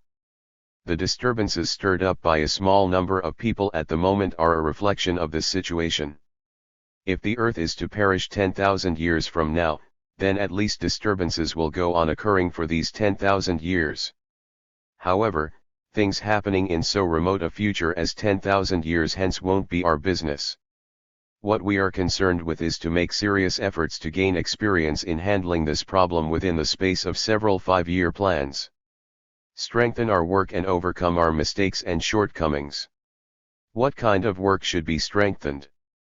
Political and ideological work in the spheres of industry, agriculture, commerce, culture, and education, as well as in the army, government and party. You are all preoccupied with your professional duties, with your day-to-day work in economic, cultural, and educational, national defense and party matters, but if you neglect political and ideological work, that will be very dangerous. Now that our party General Secretary Comrade Deng Xiaoping has turned up personally at Tsinghua University and given a talk, I would like all of you to get cracking. The leading comrades of the Central Committee as well as of the provincial, municipal, and autonomous region party committees should all personally take on political and ideological work. After World War II, the Communist Party of the Soviet Union and certain East European parties no longer concerned themselves with the basic principles of Marxism. They no longer concerned themselves with class struggle, the dictatorship of the proletariat, party leadership, democratic centralism, and the ties between the party and the masses, and there wasn't much of a political atmosphere. The Hungarian incident was the consequence. We must adhere to the basic theory of Marxism. Every province, every municipality, and autonomous region should take up theoretical work and systematically train Marxist theorists and critics. Streamline our organizations. The state is an instrument of class struggle. A class is not to be equated with the state, which is formed by a number of people, a small number, from the class in the dominant position. Office work does need some people, but the fewer the better. At present the state apparatus is bloated, with many departments and with many people sitting idle in their offices. This problem cries out for solution. First, cut the personnel. Second, make appropriate arrangements and see to it that those to be discharged have a place to go to. The above applies equally to the party, the government, and the army. Go down to the grassroots and study the problems there. I hope that the comrades on the Central Committee and the leading comrades in charge of the provinces, municipalities, and autonomous regions and of the central departments will all do this. I have heard that many leading comrades no longer do so, which is not good. The central organs are miserable places where you can get no knowledge at all. If you are seeking knowledge, you won't find any by staying put in your office. The factories, the cooperatives, and the shops are the real sources of knowledge. If you stay in your office, you will never get a clear idea of how factories, cooperatives, and shops are run. The higher the office, the less the knowledge. To tackle problems, you must go down personally or invite people to come up. If you neither go down nor invite people to come up, you won't be able to solve any problem. I suggest that the secretary of a provincial, municipal, or autonomous region party committee serve concurrently as secretary of a county party committee or of a factory or school party committee, and that the secretary of a prefectural or a county party committee do likewise in a subordinate unit. In this way they can gain experience for giving overall guidance. Keep in close touch with the masses. Alienation from the masses and bureaucracy are sure to bring punishment upon one's head. The Hungarian leaders were ignorant of the conditions among the masses for lack of investigation and study, and when large-scale disturbances broke out they did not know what had gone wrong. There have been cases of late in which the leaders of some of our central departments and provincial, municipal, and autonomous region party committees did not keep tabs on the ideological trends among the masses, were completely unaware of the disturbances and riots being brewed by some people, and were consequently at a loss when something happened. We must take warning from this state of affairs. Comrades on the Central Committee and leading comrades in charge of the provinces, municipalities, and autonomous regions and of the central departments should take some time out each year to visit grassroots units such as factories, agricultural cooperatives, shops and schools to make investigation and study and find out the political conditions of the masses, how many are advanced, backward or in between, and how well our mass work is going, and thus get a clear picture of the situation.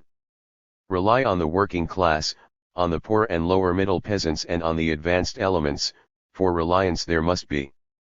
Only thus can incidents such as that in Hungary be avoided. Sixth, the question of the legal system.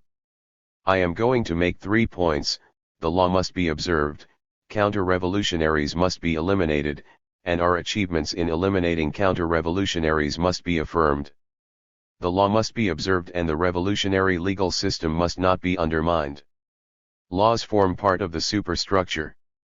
Our laws are made by the working people themselves. They are designed to maintain revolutionary order and protect the interests of the working people, the socialist economic base and the productive forces. We require everybody, and not just the democratic personages, to respect the revolutionary legal system. Counter-revolutionaries must be eliminated.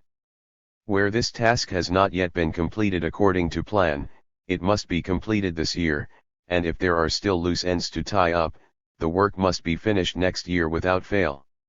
Some units went through the campaign to eliminate counter-revolutionaries, but the work was not thorough, and it is necessary to clear them all out gradually in the course of struggle.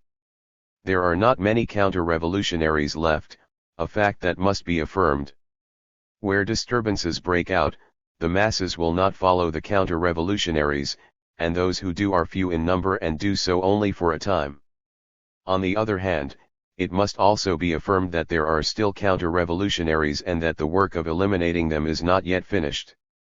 Our achievements in eliminating counter-revolutionaries must be affirmed. They are great achievements. There are also mistakes, which of course should be taken seriously.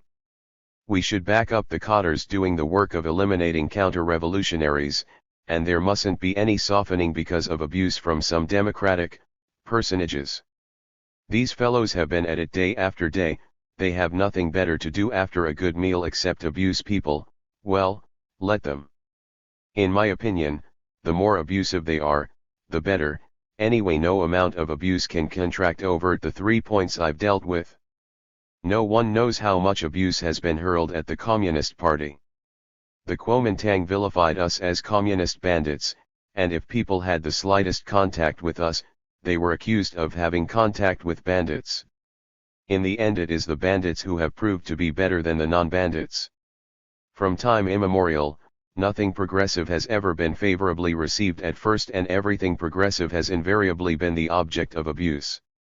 Marxism and the Communist Party have been abused from the very beginning. Even 10,000 years hence, things progressive will still be abused at the outset. Keep up the work of eliminating counter-revolutionaries, and eliminate them wherever they are found. The legal system must be respected. Acting in accordance with the law does not mean being bound hand and foot. It is wrong to be bound hand and foot and not to eliminate counter-revolutionaries where they are found. Be sure to act in accordance with the law and with hands and feet unfettered. 7th, the question of agriculture. We should strive for a good harvest this year. A good harvest this year will give people a sense of security and significantly consolidate the cooperatives. In the Soviet Union and in some East European countries, agricultural collectivization invariably brought about decreases in grain production for a number of years. We have had agricultural cooperation for several years, and we went all out last year, yet, far from falling, our grain production has increased. If another good harvest is reaped this year, there will be no parallel in the history of the agricultural cooperative movement as well as in the history of the international communist movement. The whole party should attach great importance to agriculture. Agriculture has vital bearing on the nation's economy and the people's livelihood. Take heed, for it is very dangerous not to grasp grain production. If this is ignored, there will be widespread disorder someday. 1. Agriculture is vital to a rural population of 500 million for the supply of grain, meat, edible oils, and other agricultural products for daily use consumed at source. This portion of agricultural products consumed at source by the peasants is enormous. For instance, of the more than 360,000 million caddies of grain produced last year, commodity grain, including grain delivered to the state, accounted for some 80,000 million caddies, or less than a quarter of the total, while the remaining 3/4 and more went to the peasants. If agriculture is in good shape and the peasants are self-supporting, then 500 million people will feel secure. 2. Agriculture is vital for the supply of food to the population in urban, industrial and mining areas. Only when the production of agricultural products for the market is increased can the needs of the industrial population be met and industry developed. With rising agricultural production, we should gradually increase the proportion of agricultural products entering the market, and particularly commodity grain.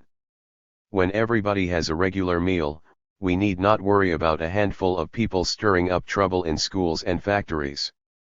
3. Agriculture is the chief source of raw materials for light industry, for which the countryside provides an important market. Only when agriculture is developed can light industry get enough raw materials and find a vast market for its goods. 4. Here again the countryside is an important market for heavy industry. For example, chemical fertilizer, farm machinery of all kinds and part of our electric power, coal, and petroleum are all supplied to the rural areas, and the railways, the highways, and the large water conservancy projects all serve agriculture. Now that we have built up a socialist agricultural economy, the countryside is becoming an immense market for our growing heavy and light industries. 5. Agricultural products make up the bulk of our exports at present. They earn foreign exchange with which to import various kinds of industrial equipment. 6. Agriculture is an important source of accumulation. When expanded, it can provide more funds for the development of industry. Therefore we may say that in a sense agriculture is itself industry. We should persuade the industrial departments to face the countryside and support agriculture. This must be done if industrialization is to be realized. In the earnings of the cooperatives, what should be the right proportion between the accumulation earmarked for agriculture and the accumulation taken from agriculture by the state? Please consider this matter and work out the appropriate proportion. The aim is to enable agriculture to expand reproduction, to provide a larger market for industry and to become a greater source of accumulation. First, Let agriculture accumulate more for itself, for only then can it accumulate more for industry. If agriculture accumulated only for industry and very little or none for itself, that would mean draining the pond to get all the fish and would only harm the development of industry. Attention should also be paid to the ratio between accumulation for the cooperative and the income of the cooperative members. In order to increase accumulation bit by bit, the cooperatives should make use of the law of value and adopt economic accounting, and they should be run with diligence and thrift. If there is a good harvest this year, their accumulation should be a little more than last year, but not too much, for it's better to let the peasants have more to eat first. Accumulate more in good years and less or none in years when the crops half fail or totally fail. In other words, accumulation proceeds in a wave-like manner or in spirals. Since everything in the world is itself a contradiction, a unity of opposites, its movement and development is wave-like. The light emitted by the sun is called light waves, the waves transmitted by radio stations are called radio waves, and sound is carried by sound waves. Water moves in water waves and heat in heat waves. In a sense, walking also proceeds in waves, the step-by-step movement constituting waves. Opera singing also proceeds in waves, with the singer singing one line after another, never 7 or 8 lines all at the same time. Handwriting too is done in waves, for people write one word after another and not several hundred words with one stroke of the pen. Such is the undulatory nature of the movement of opposites in all things. In a word, we must act in accordance with dialectics. So said Comrade Teng Xiaoping. In my opinion, the whole party should study dialectics and advocate acting in accordance with dialectics. The whole party should pay attention to ideological and theoretical work, build up contingents of Marxist theoretical workers and devote greater efforts to studying and propagating Marxist theory. The Marxist theory of the unity of opposites must be applied in examining and handling the new problems of class contradiction and class struggle in socialist society and also the new problems in the international struggle. On the correct handling of contradictions among the people. February 27, 1957. Speech at the 11th session, enlarged, of the Supreme State Conference. Comrade Mao Zedong went over the verbatim record and made certain additions before its publication in the People's Daily on June 19, 1957. Our general subject is the correct handling of contradictions among the people. For convenience, let us discuss it under 12 subheadings. Although reference will be made to contradictions between ourselves and the enemy, this discussion will center on contradictions among the people. Two types of contradictions differing in nature. Never before has our country been as united as it is today.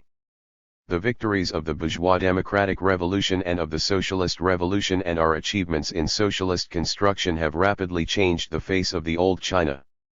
A still brighter future lies ahead for our motherland. The days of national disunity and chaos which the people detested are gone, never to return.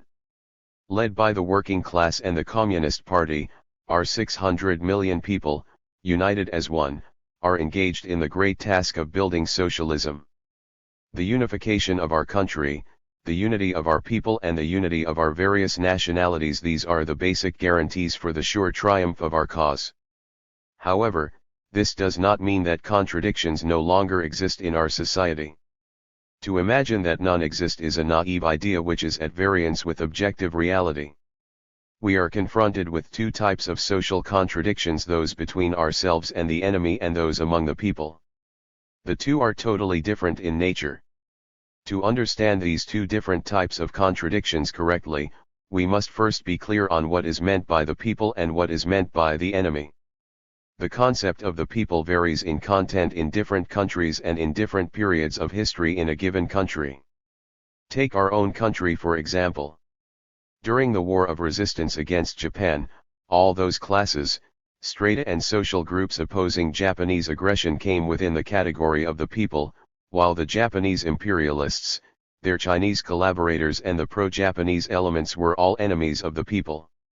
During the War of Liberation, the US imperialists and their running dogs, the bureaucrat capitalists, the landlords, and the Kuomintang reactionaries who represented these two classes were the enemies of the people, while the other classes, strata and social groups, which opposed them, all came within the category of the people. At the present stage, the period of building socialism, the classes, strata and social groups which favor, support, and work for the cause of socialist construction all come within the category of the people, while the social forces and groups which resist the socialist revolution and are hostile to or sabotage socialist construction are all enemies of the people. The contradictions between ourselves and the enemy are antagonistic contradictions. Within the ranks of the people, the contradictions among the working people are non-antagonistic, while those between the exploited and the exploiting classes have a non-antagonistic as well as an antagonistic aspect. There have always been contradictions among the people, but they are different in content in each period of the revolution and in the period of building socialism. In the conditions prevailing in China today, the contradictions among the people comprise the contradictions within the working class, the contradictions within the peasantry, the contradictions within the intelligentsia, the contradictions between the working class and the peasantry, the contradictions between the workers and peasants on the one hand and the intellectuals on the other, the contradictions between the working class and other sections of the working people on the one hand and the national bourgeoisie on the other, the contradictions within the national bourgeoisie, and so on. Our people's government is one that genuinely represents the people's interests, it is a government that serves the people. Nevertheless, there are still certain contradictions between this government and the people. These include the contradictions between the interests of the state and the interests of the collective on the one hand and the interests of the individual on the other, between democracy and centralism, between the leadership and the led, and the contradictions arising from the bureaucratic style of work of some of the state personnel in their relations with the masses. All these are also contradictions among the people. Generally speaking, the fundamental identity of the people's interests underlies the contradictions among the people. In our country, the contradiction between the working class and the national bourgeoisie comes under the category of contradictions among the people. By and large, the class struggle between the two is a class struggle within the ranks of the people, because the Chinese national bourgeoisie has a dual character. In the period of the bourgeois democratic revolution, it had both a revolutionary and a conciliationist side to its character. In the period of the socialist revolution, exploitation of the working class for profit constitutes one side of the character of the national bourgeoisie, while its support of the constitution and its willingness to accept socialist transformation constitute the other. The national bourgeoisie differs from the imperialists, the landlords, and the bureaucrat capitalists. The contradiction between the national bourgeoisie and the working class is one between exploiter and exploited, and is by nature antagonistic. But in the concrete conditions of China, this antagonistic contradiction between the two classes, if properly handled, can be transformed into a non-antagonistic one and be resolved by peaceful methods. However, the contradiction between the working class and the national bourgeoisie will change into a contradiction between ourselves and the enemy if we do not handle it properly and do not follow the policy of uniting with, criticizing and educating the national bourgeoisie, or if the national bourgeoisie does not accept this policy of ours. Since they are different in nature, the contradictions between ourselves and the enemy and the contradictions among the people must be resolved by different methods. To put it briefly, the former entail drawing a clear distinction between ourselves and the enemy, and the latter entail drawing a clear distinction between right and wrong. It is of course true that the distinction between ourselves and the enemy is also one of right and wrong. For example, the question of who is in the right, we or the domestic and foreign reactionaries, the imperialists, the feudalists, and bureaucrat capitalists, is also one of right and wrong, but it is in a different category from questions of right and wrong among the people. Our state is a people's democratic dictatorship led by the working class and based on the worker-peasant alliance. What is this dictatorship for? Its first function is internal, namely, to suppress the reactionary classes and elements and those exploiters who resist the socialist revolution, to suppress those who try to wreck our socialist construction, or in other words, to resolve the contradictions between ourselves and the internal enemy. For instance, to arrest, try and sentence certain counter-revolutionaries, and to deprive landlords and bureaucrat capitalists of their right to vote and their freedom of speech for a certain period of time. All this comes within the scope of our dictatorship. To maintain public order and safeguard the interests of the people, it is necessary to exercise dictatorship as well over thieves, swindlers, murderers, arsonists, criminal gangs and other scoundrels who seriously disrupt public order. The second function of this dictatorship is to protect our country from subversion and possible aggression by external enemies. In such contingencies, it is the task of this dictatorship to resolve the contradiction between ourselves and the external enemy. The aim of this dictatorship is to protect all our people so that they can devote themselves to peaceful labor and make China a socialist country with modern industry, modern agriculture, and modern science and culture. Who is to exercise this dictatorship? Naturally, the working class and the entire people under its leadership. Dictatorship does not apply within the ranks of the people. The people cannot exercise dictatorship over themselves, nor must one section of the people oppress another. Lawbreakers among the people will be punished according to law, but this is different in principle from the exercise of dictatorship to suppress enemies of the people. What applies among the people is democratic centralism. Our constitution lays it down that citizens of the People's Republic of China enjoy freedom of speech, the press, assembly, association, procession, demonstration, religious belief, and so on. Our constitution also provides that the organs of state must practice democratic centralism, that they must rely on the masses and that their personnel must serve the people. Our socialist democracy is the broadest kind of democracy, such as is not to be found in any bourgeois state. Our dictatorship is the people's democratic dictatorship led by the working class and based on the worker-peasant alliance. That is to say, democracy operates within the ranks of the people, while the working class, uniting with all others enjoying civil rights, and in the first place with the peasantry, enforces dictatorship over the reactionary classes and elements and all those who resist socialist transformation and oppose socialist construction. By civil rights, we mean, politically, the rights of freedom and democracy. But this freedom is freedom with leadership, and this democracy is democracy under centralized guidance, not anarchy. Anarchy does not accord with the interests or wishes of the people. Certain people in our country were delighted by the Hungarian incident. They hoped that something similar would happen in China, that thousands upon thousands of people would take to the streets to demonstrate against the people's government. Their hopes ran counter to the interests of the masses and therefore could not possibly win their support. Deceived by domestic and foreign counter-revolutionaries, a section of the people in Hungary made the mistake of resorting to violence against the people's government, with the result that both the state and the people suffered. The damage done to the country's economy in a few weeks of rioting will take a long time to repair. In our country there were some others who wavered on the question of the Hungarian incident because they were ignorant of the real state of affairs in the world. They think that there is little freedom under our people's democracy and that there is more freedom under Western parliamentary democracy. They ask for a two-party system as in the West, with one party in office and the other in opposition. But this so-called two-party system is nothing but a device for maintaining the dictatorship of the bourgeoisie. It can never guarantee freedoms to the working people. As a matter of fact, freedom and democracy exist not in the abstract, but only in the concrete. In a society where class struggle exists, if there is freedom for the exploiting classes to exploit the working people, there is no freedom for the working people not to be exploited. If there is democracy for the bourgeoisie, there is no democracy for the proletariat and other working people. The legal existence of the Communist Party is tolerated in some capitalist countries, but only to the extent that it does not endanger the fundamental interests of the bourgeoisie. It is not tolerated beyond that. Those who demand freedom and democracy in the abstract regard democracy as an end and not as a means. Democracy as such sometimes seems to be an end, but it is in fact only a means.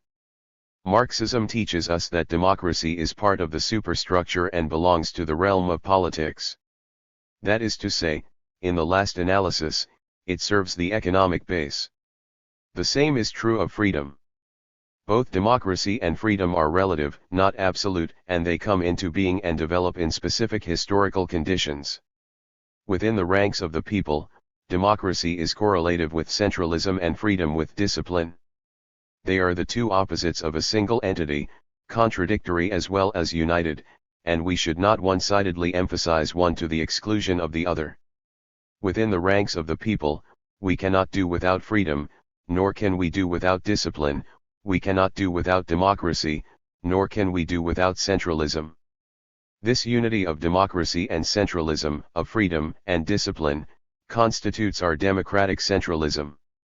Under this system, the people enjoy broad democracy and freedom, but at the same time they have to keep within the bounds of socialist discipline. All this is well understood by the masses. In advocating freedom with leadership and democracy under centralized guidance, we in no way mean that coercive measures should be taken to settle ideological questions or questions involving the distinction between right and wrong among the people. All attempts to use administrative orders or coercive measures to settle ideological questions or questions of right and wrong are not only ineffective but harmful. We cannot abolish religion by administrative order or force people not to believe in it. We cannot compel people to give up idealism, any more than we can force them to embrace Marxism. The only way to settle questions of an ideological nature or controversial issues among the people is by the democratic method, the method of discussion, criticism, persuasion, and education, and not by the method of coercion or repression. To be able to carry on their production and studies effectively and to lead their lives in peace and order, the people want their government and those in charge of production and of cultural and educational organizations to issue appropriate administrative regulations of an obligatory nature. It is common sense that without them the maintenance of public order would be impossible. Administrative regulations and the method of persuasion and education complement each other in resolving contradictions among the people. In fact, administrative regulations for the maintenance of public order must be accompanied by persuasion and education, for in many cases regulations alone will not work. This democratic method of resolving contradictions among the people was epitomized in 1942 in the formula unity criticism unity. To elaborate, that means starting from the desire for unity, resolving contradictions through criticism or struggle, and arriving at a new unity on a new basis. In our experience, this is the correct method of resolving contradictions among the people. In 1942 we used it to resolve contradictions inside the Communist Party, namely, the contradictions between the dogmatists and the great majority of the membership, and between dogmatism and Marxism. The left dogmatists had resorted to the method of ruthless struggle and merciless blows in inter-party struggle. It was the wrong method. In criticizing left dogmatism, we did not use this old method but adopted a new one, that is, one of starting from the desire for unity, distinguishing between right and wrong through criticism or struggle, and arriving at a new unity on a new basis. This was the method used in the rectification movement of 1942. Within a few years, by the time the Chinese Communist Party held its 7th National Congress in 1945, unity was achieved throughout the party as anticipated, and consequently the People's Revolution triumphed. Here, the essential thing is to start from the desire for unity. For without this desire for unity, the struggle, once begun, is certain to throw things into confusion and get out of hand. Wouldn't this be the same as ruthless struggle and merciless blows? And what party unity would there be left? It was precisely this experience that led us to the formula unity criticism unity. Or, in other words, learn from past mistakes to avoid future ones and cure the sickness to save the patient. We extended this method beyond our party. We applied it with great success in the anti-Japanese base areas in dealing with the relations between the leadership and the masses, between the army and the people, between officers and men, between the different units of the army, and between the different groups of cadres. The use of this method can be traced back to still earlier times in our party's history. Ever since 1927, when we built our revolutionary armed forces and base areas in the south, this method had been used to deal with the relations between the party and the masses, between the army and the people, between officers and men, and with other relations among the people. The only difference was that during the anti-Japanese war we employed this method much more consciously. And since the liberation of the whole country, we have employed this same method of unity criticism, unity in our relations with the democratic parties and with industrial and commercial circles. Our task now is to continue to extend and make still better use of this method throughout the ranks of the people. We want all our factories, cooperatives, shops, schools, offices, and people's organizations, in a word, all our 600 million people, to use it in resolving contradictions among themselves. In ordinary circumstances, contradictions among the people are not antagonistic. But if they are not handled properly, or if we relax our vigilance and lower our guard, antagonism may arise. In a socialist country, a development of this kind is usually only a localized and temporary phenomenon. The reason is that the system of exploitation of man by man has been abolished and the interests of the people are fundamentally identical. The antagonistic actions which took place on a fairly wide scale during the Hungarian incident were the result of the operations of both domestic and foreign counter-revolutionary elements. This was a particular as well as a temporary phenomenon. It was a case of the reactionaries inside a socialist country, in league with the imperialists, attempting to achieve their conspiratorial aims by taking advantage of contradictions among the people to foment dissension and stir up disorder. The lesson of the Hungarian incident merits attention. Many people seem to think that the use of the democratic method to resolve contradictions among the people is something new. Actually, it is not. Marxists have always held that the cause of the proletariat must depend on the masses of the people and that communists must use the democratic method of persuasion and education when working among the laboring people and must on no account resort to commandism or coercion. The Chinese Communist Party faithfully adheres to this Marxist-Leninist principle.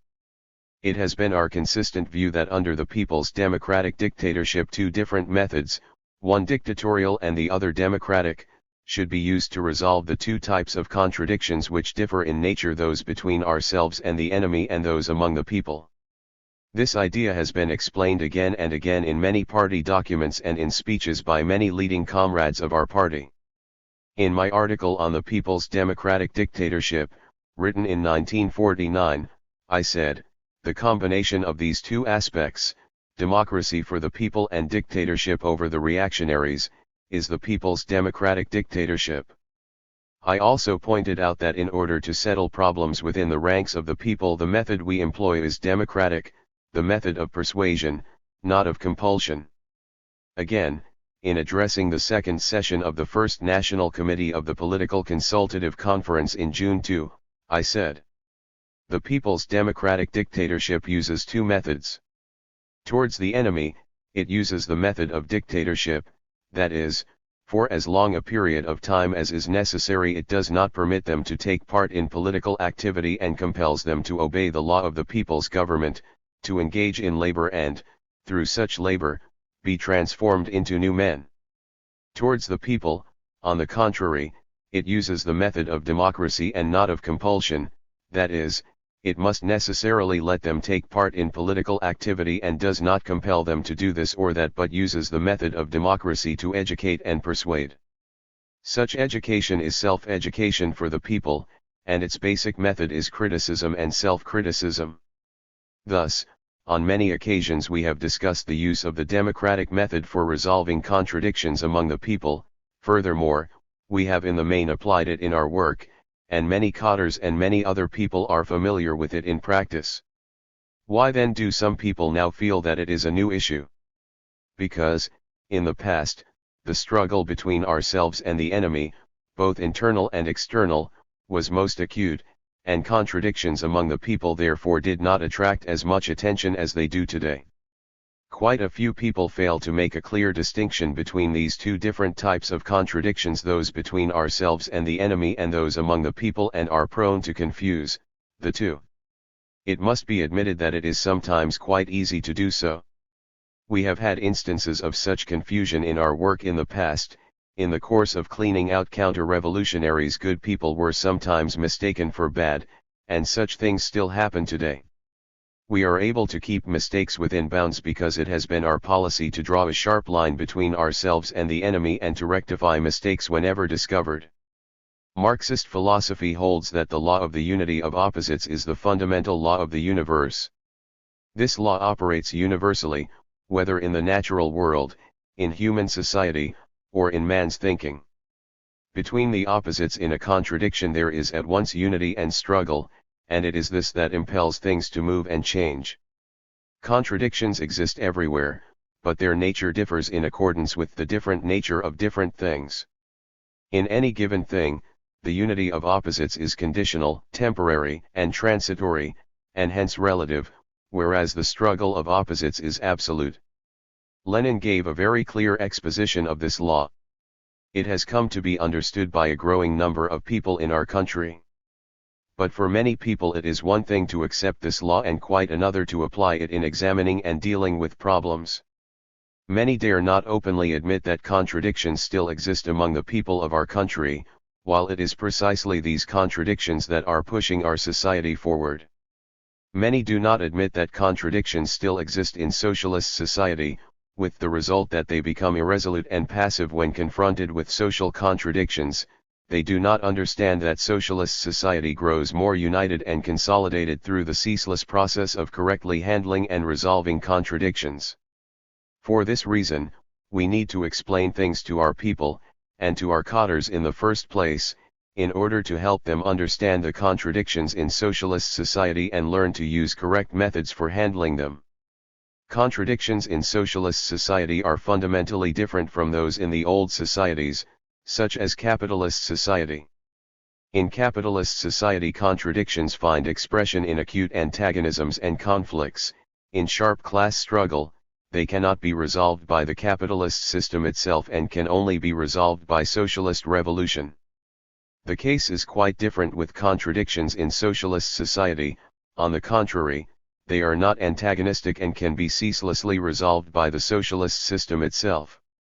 In socialist society, the basic contradictions are still those between the relations of production and the productive forces and between the superstructure and the economic base. However, they are fundamentally different in character and have different features from the contradictions between the relations of production and the productive forces and between the superstructure and the economic base in the old societies. The present social system of our country is far superior to that of the old days. If it were not so, the old system would not have been overthrown and the new system could not have been established. In saying that the socialist relations of production correspond better to the character of the productive forces than did the old relations of production, we mean that they allow the productive forces to develop at a speed unattainable in the old society, so that production can expand steadily and increasingly meet the constantly growing needs of the people. Under the rule of imperialism, feudalism, and bureaucrat capitalism, the productive forces of the old China grew very slowly. For more than 50 years before liberation, China produced only a few tens of thousands of tons of steel a year, not counting the output of the northeastern provinces. If these provinces are included, the peak annual steel output only amounted to a little over 900,000 tons. In 1949, the national steel output was a little over 100,000 tons. Yet now, a mere 7 years after the liberation of our country, steel output already exceeds 4 million tons. In the old China, there was hardly any machine building industry, to say nothing of the automobile and aircraft industries. Now we have all three. When the people overthrew the rule of imperialism, feudalism, and bureaucrat capitalism, many were not clear as to which way China should head, towards capitalism or towards socialism. Facts have now provided the answer: only socialism can save China. The socialist system has promoted the rapid development of the productive forces of our country, a fact even our enemies abroad have had to acknowledge. But our socialist system has only just been set up. It is not yet fully established or fully consolidated. In joint state-private industrial and commercial enterprises, capitalists still get a fixed rate of interest on their capital, that is to say, Exploitation still exists. So far as ownership is concerned, these enterprises are not yet completely socialist in nature. A number of our agricultural and handicraft producers cooperatives are still semi-socialist, while even in the fully socialist cooperatives certain specific problems of ownership remain to be solved. Relations between production and exchange in accordance with socialist principles are being gradually established within and between all branches of our economy, and more appropriate forms are being sought.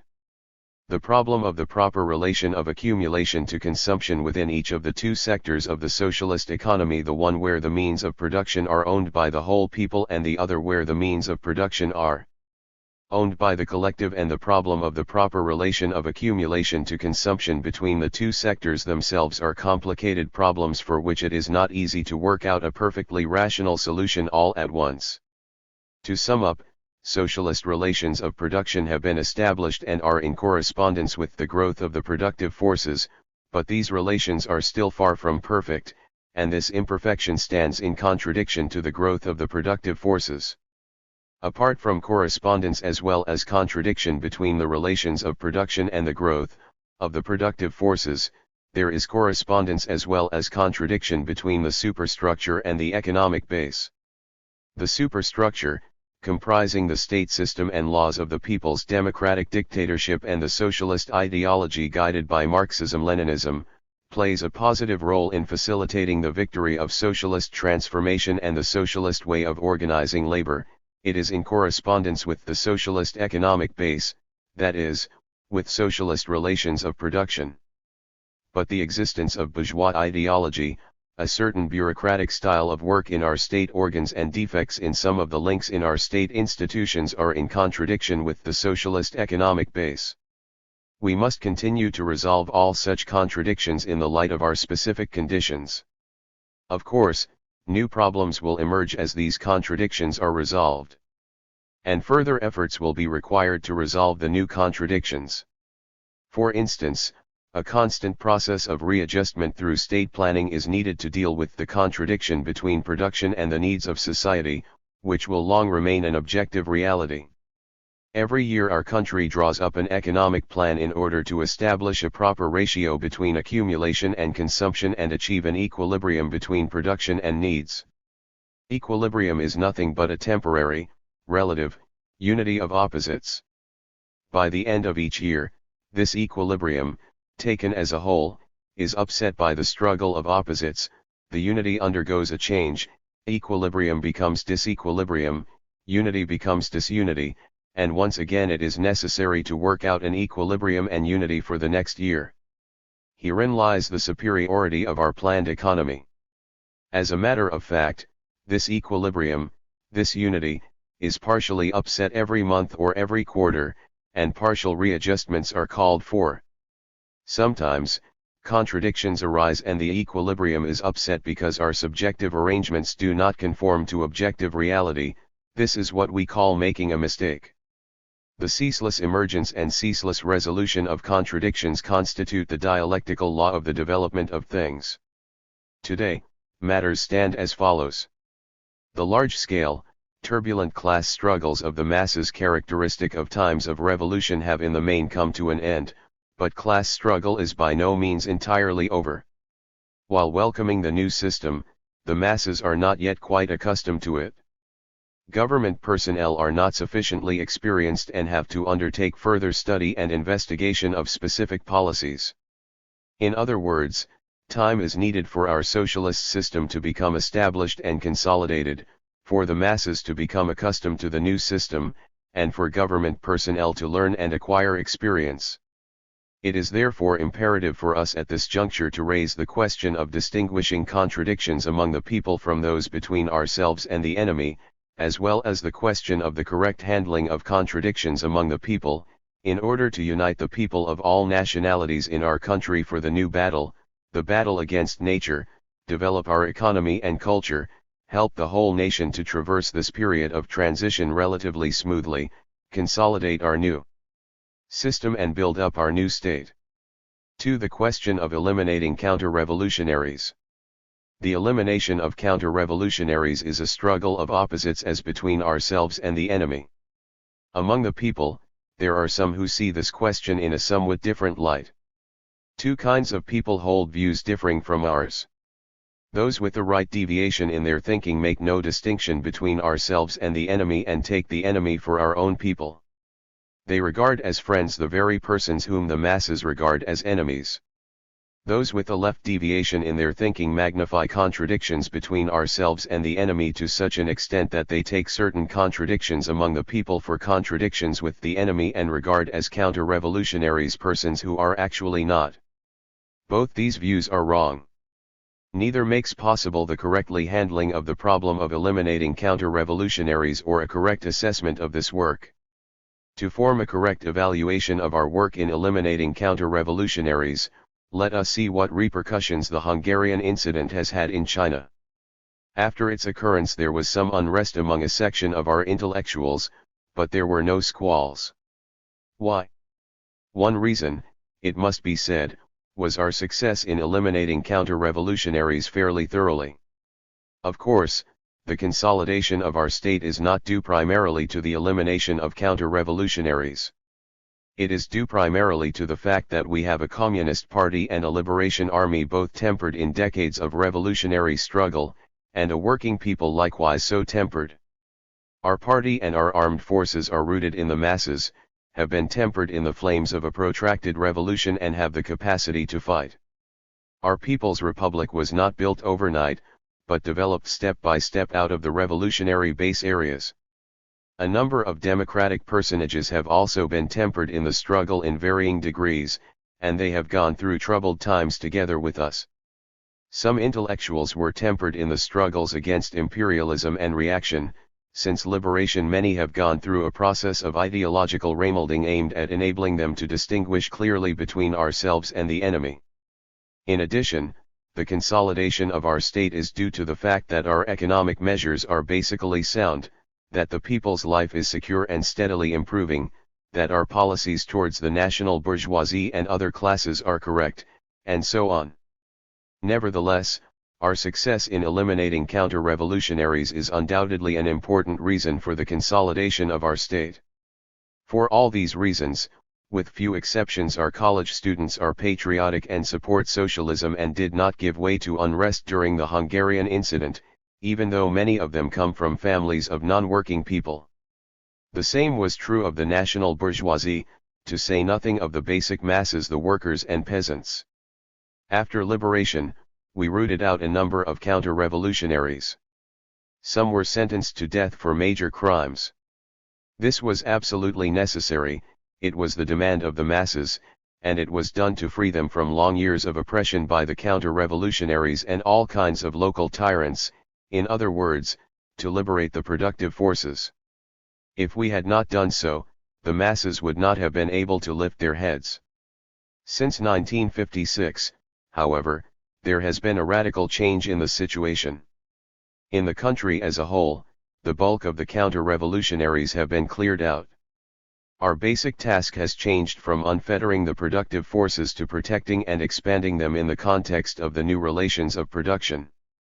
Because of failure to understand that our present policy fits the present situation and our past policy fitted the past situation, some people want to make use of the present policy to reverse past decisions and to negate the tremendous success we achieved in eliminating counter-revolutionaries.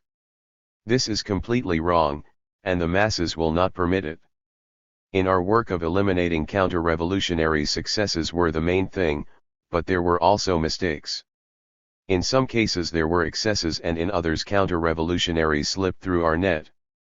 Our policy is, counter-revolutionaries must be eliminated wherever found, mistakes must be corrected whenever discovered. Our line in the work of eliminating counter-revolutionaries is the mass line. Of course, even with the mass line mistakes may still occur, but they will be fewer and easier to correct. The masses gain experience through struggle. From the things done correctly they gain the experience of how things are done correctly. From the mistakes made they gain the experience of how mistakes are made. Wherever mistakes have been discovered in the work of eliminating counter-revolutionaries, steps have been or are being taken to correct them. Those not yet discovered will be corrected as soon as they come to light. Exoneration or rehabilitation should be made known as widely as were the original wrong decisions.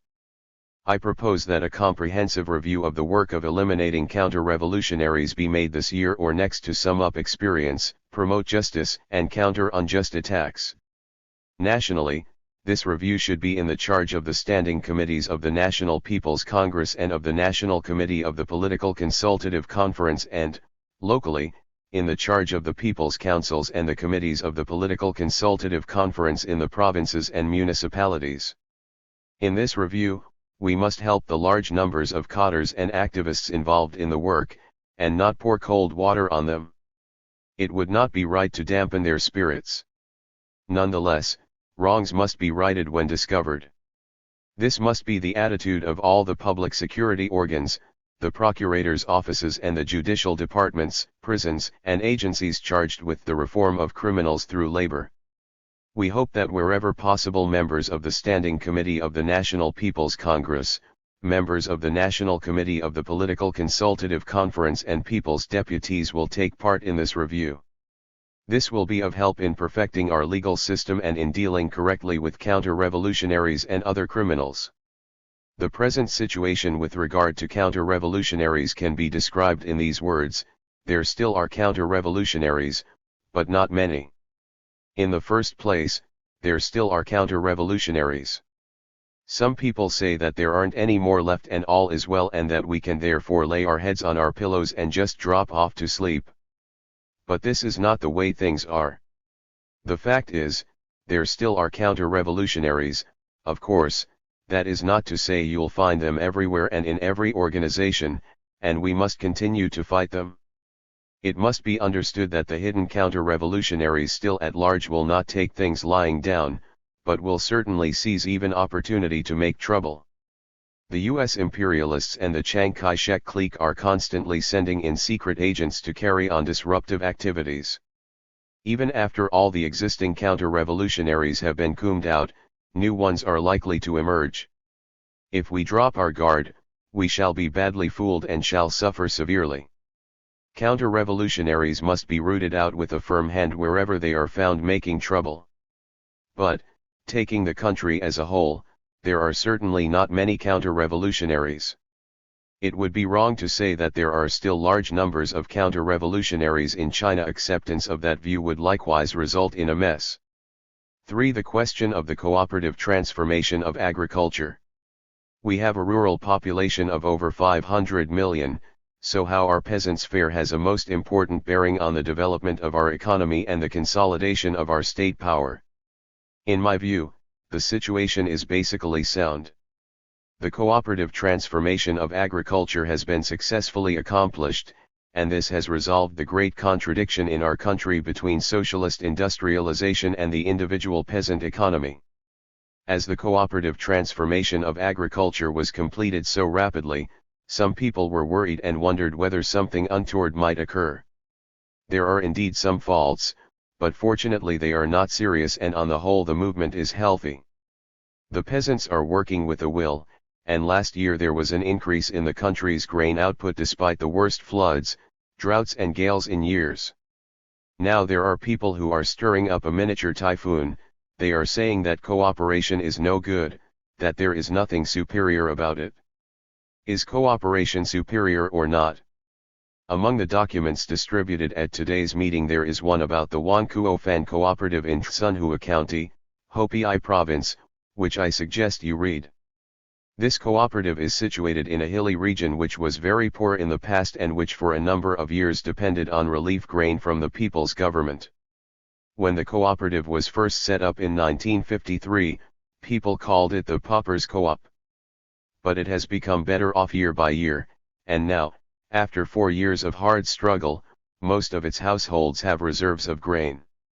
What was possible for this cooperative should also be possible for others to achieve under normal conditions in the same length of time or a little longer. Clearly there are no grounds for saying that something has gone wrong with agricultural cooperation. It is also clear that it takes hard struggle to build cooperatives.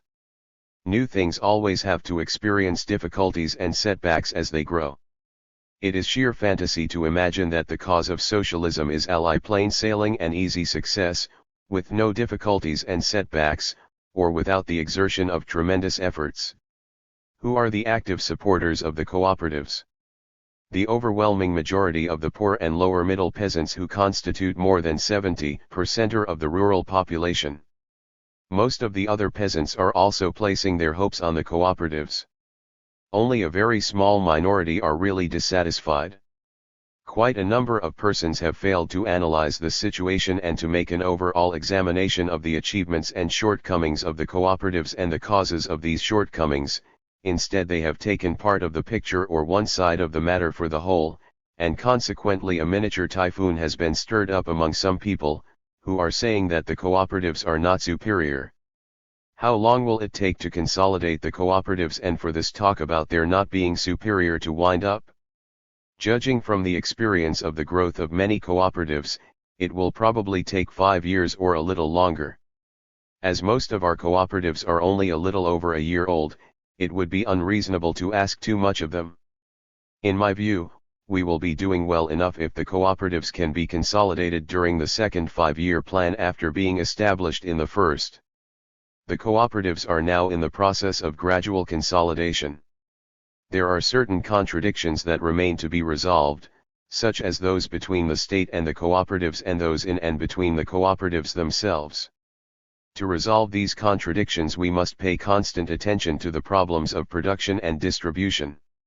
On the question of production, the cooperative economy must be subject to the unified economic planning of the state, while retaining a certain flexibility and independence that do not run counter to the state's unified plan or its policies, laws, and regulations. At the same time, every household idea cooperative must comply with the overall plan of the cooperative or production team to which it belongs, though it may make its own appropriate plans in regard to land allotted for personal needs and to other individually operated economic undertakings. On the question of distribution, we must take the interests of the state, the collective and the individual into account. We must properly handle the three-way relationship between the state agricultural tax, the cooperative's accumulation fund and the peasant's personal income, and take constant care to make readjustments so as to resolve contradictions between them. Accumulation is essential for both the state and the cooperative, but in neither case should it be excessive. We should do everything possible to enable the peasants in normal years to raise their personal incomes annually through increased production. Many people say that the peasants lead a hard life. Is this true? In one sense it is. That is to say, because the imperialists and their agents oppressed and exploited us for over a century, ours is an impoverished country and the standard of living not only of our peasants but of our workers and intellectuals is still low. We will need several decades of strenuous effort gradually to raise the standard of living of our people as a whole. In this context, it is right to say that the peasants lead a hard life. But in another sense it is not true. We refer to the allegation that in the 7 years since liberation it is only the life of the workers that has been improved and not that of the peasants. As a matter of fact, with very few exceptions, there has been some improvement in the life of both the peasants and the workers. Since liberation, the peasants have been free from landlord exploitation and their production has increased annually. Take grain crops. In 1949, the country's output was only something over 210,000 million caddies. By 1956, it had risen to more than 360,000 million caddies, an increase of nearly 150,000 million caddies. The state agricultural tax is not heavy, only amounting to something over 30,000 million caddies a year. State purchases of grain from the peasants at standard prices only amount to a little over 50,000 million caddies a year. These two items together total over 80,000 million caddies. Furthermore, more than half this grain is sold back to the villages and nearby towns. Obviously, no one can say that there has been no improvement in the life of the peasants. In order to help agriculture to develop and the cooperatives to become consolidated, we are planning to stabilize the total annual amount of the grain tax plus the grain purchased by the state at somewhat more than 80,000 million caddies within a few years. In this way, the small number of grain-deficient households still found in the countryside will stop being short, All peasant households, except some raising industrial crops, will either have grain reserves or at least become self-sufficient. There will no longer be poor peasants in the countryside, and the standard of living of the entire peasantry will reach or surpass the middle peasant's level. It is not right simply to compare a peasant's average annual income with a worker's and jump to the conclusion that one is too low and the other too high.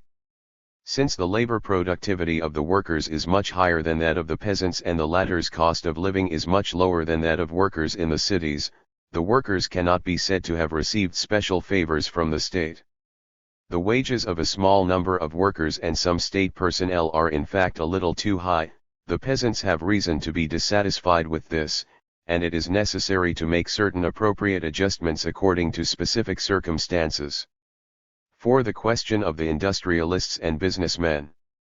With regard to the transformation of our social system, the year 1956 saw the conversion of privately owned industrial and commercial enterprises into joint state-private enterprises as well as the cooperative transformation of agriculture and handicrafts. The speed and smoothness of this conversion were closely bound up with our treating the contradiction between the working class and the national bourgeoisie as a contradiction among the people. Has this class contradiction been completely resolved? No, not yet. That will take a considerable period of time. However, some people say the capitalists have been so remolded that they are now not very different from the workers and that further remolding is unnecessary. Others go so far as to say that the capitalists are even better than the workers. Still others ask, if remolding is necessary, why isn't it necessary for the working class? Are these opinions correct? Of course not. In the building of a socialist society, everybody needs remolding, the exploiters and also the working people. Who says it isn't necessary for the working class? Of course, the remolding of the exploiters is essentially different from that of the working people, and the two must not be confused. The working class remolds the whole of society in class struggle and in the struggle against nature, and in the process it remolds itself. It must ceaselessly learn in the course of work, gradually overcome its shortcomings and never stop doing so. Take for example those of us present here. Many of us make some progress each year, that is to say, we are remolding ourselves each year.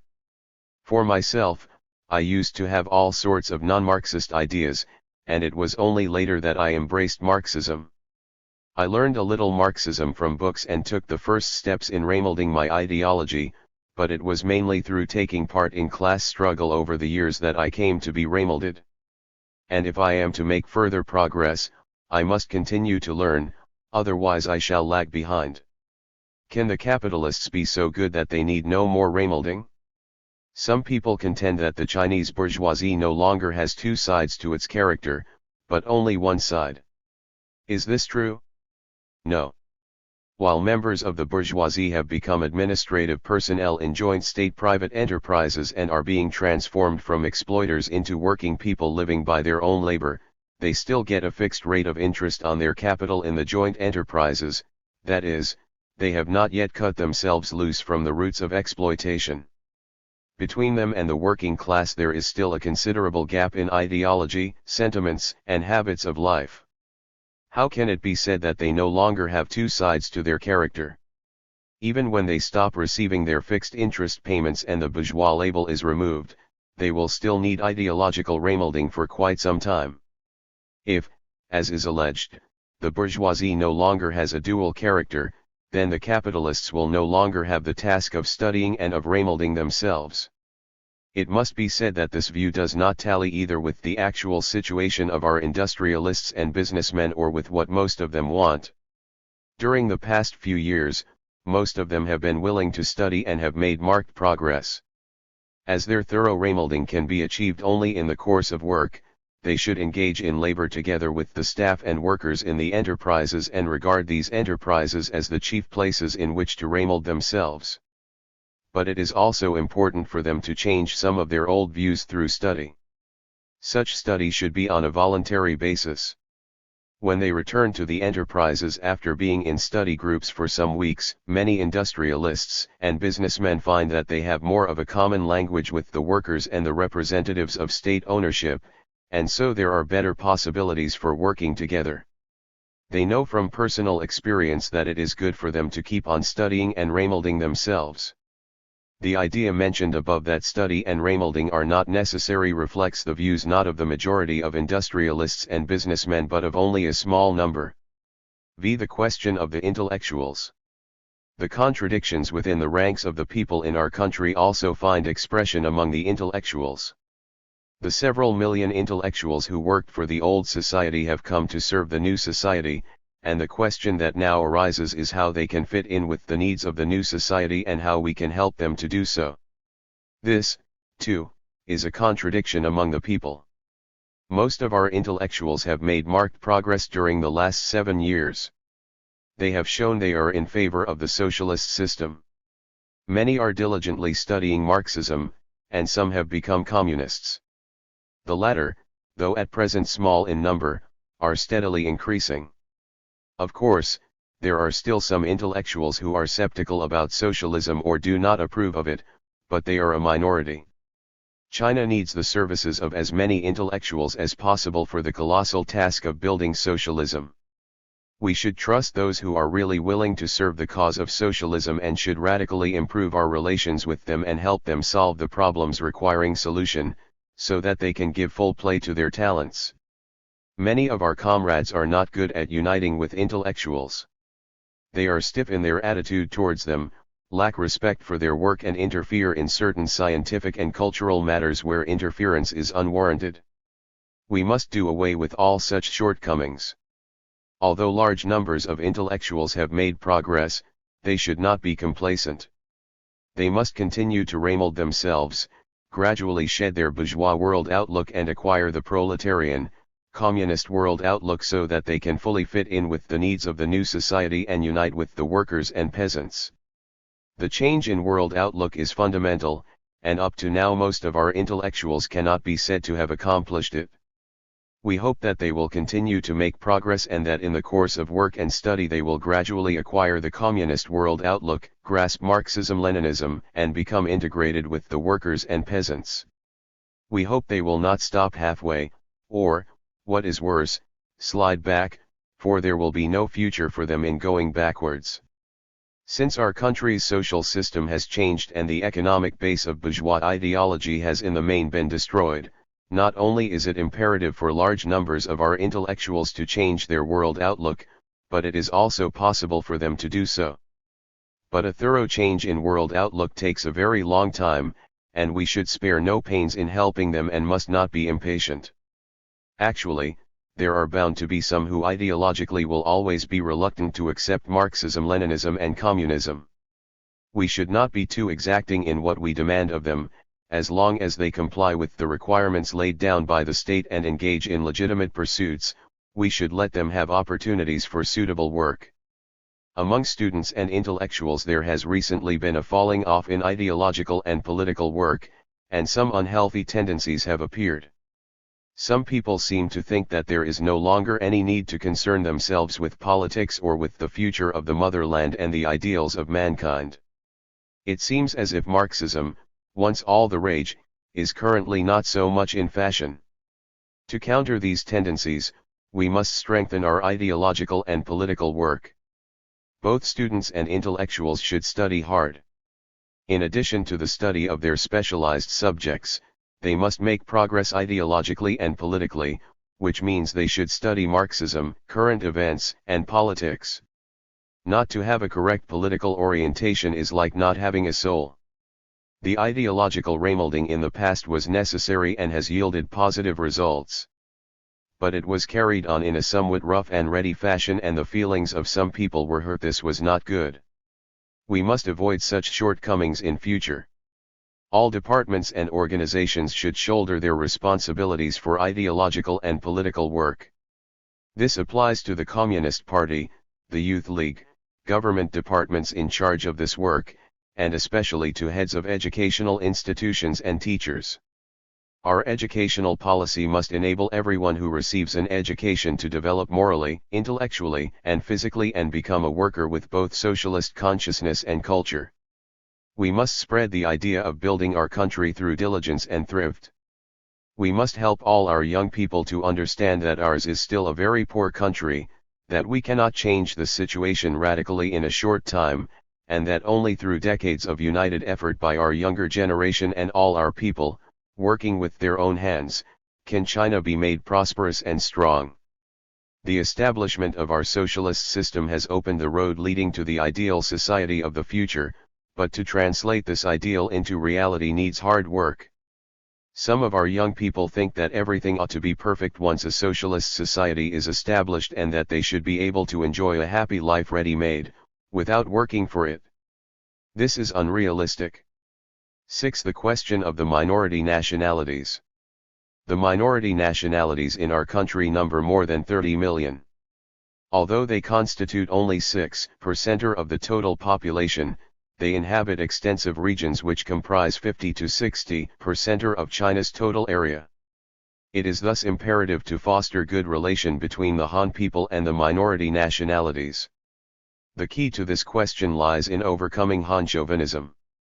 At the same time, efforts should also be made to overcome local nationality chauvinism, wherever it exists among the minority nationalities. Both Han chauvinism and local nationality chauvinism are harmful to the unity of the nationalities. They represent one kind of contradiction among the people which should be resolved. We have already done some work to this end. In most of the areas inhabited by minority nationalities there has been considerable improvement in the relations between the nationalities, but a number of problems remain to be solved. In some areas, both Han chauvinism and local nationality chauvinism still exist to a serious degree, and this demands full attention. As a result of the efforts of the people of all nationalities over the last few years, democratic reforms and socialist transformation have in the main been completed in most of the minority nationality areas. Democrat reforms have not yet been carried out in Tibet because conditions are not ripe. According to the 17-article agreement reached between the Central People's Government and the local government of Tibet, the reform of the social system must be carried out, but the timing can only be decided when the great majority of the people of Tibet and the local leading public figures consider it opportune, and one should not be impatient. It has now been decided not to proceed with democratic reforms in Tibet during the period of the second five-year plan. Whether to proceed with them in the period of the third five-year plan can only be decided in the light of the situation at the time. 7. Overall consideration and proper arrangement. By overall consideration we mean consideration that embraces the 600 million people of our country. In drawing up plans, handling affairs, or thinking over problems, we must proceed from the fact that China has a population of 600 million, and we must never forget this fact. Why do we make a point of this? Is it possible that there are people who are still unaware that we have a population of 600 million? Of course, everyone knows this, but when it comes to actual practice, some people forget all about it and act as though the fewer the people, the smaller the circle, the better. Those who have this small circle mentality abhor the idea of bringing every positive factor into play, of uniting with everyone who can be united with, and of doing everything possible to turn negative factors into positive ones so as to serve the great cause of building a socialist society. I hope these people will take a wider view and fully recognize that we have a population of 600 million, that this is an objective fact, and that it is an asset for us. Our large population is a good thing, but of course it also involves certain difficulties. Construction is going ahead vigorously on all fronts and very successfully too, but in the present transition period of tremendous social change there are still many difficult problems. Progress and at the same time difficulties, this is a contradiction. However, not only should all such contradictions be resolved, but they definitely can be. Our guiding principle is overall consideration and proper arrangement. Whatever the problem, whether it concerns food, natural calamities, employment, education, the intellectuals, the united front of all patriotic forces, the minority nationalities, or anything else, we must always proceed from the standpoint of overall consideration, which embraces the whole people, and must make the proper arrangement, after consultation with all the circles concerned, in the light of what is feasible at a particular time and place. On no account should we complain that there are too many people, that others are backward, that things are troublesome and hard to handle, and close the door on them. Do I mean to say that the government alone must take care of everyone and everything? Of course not.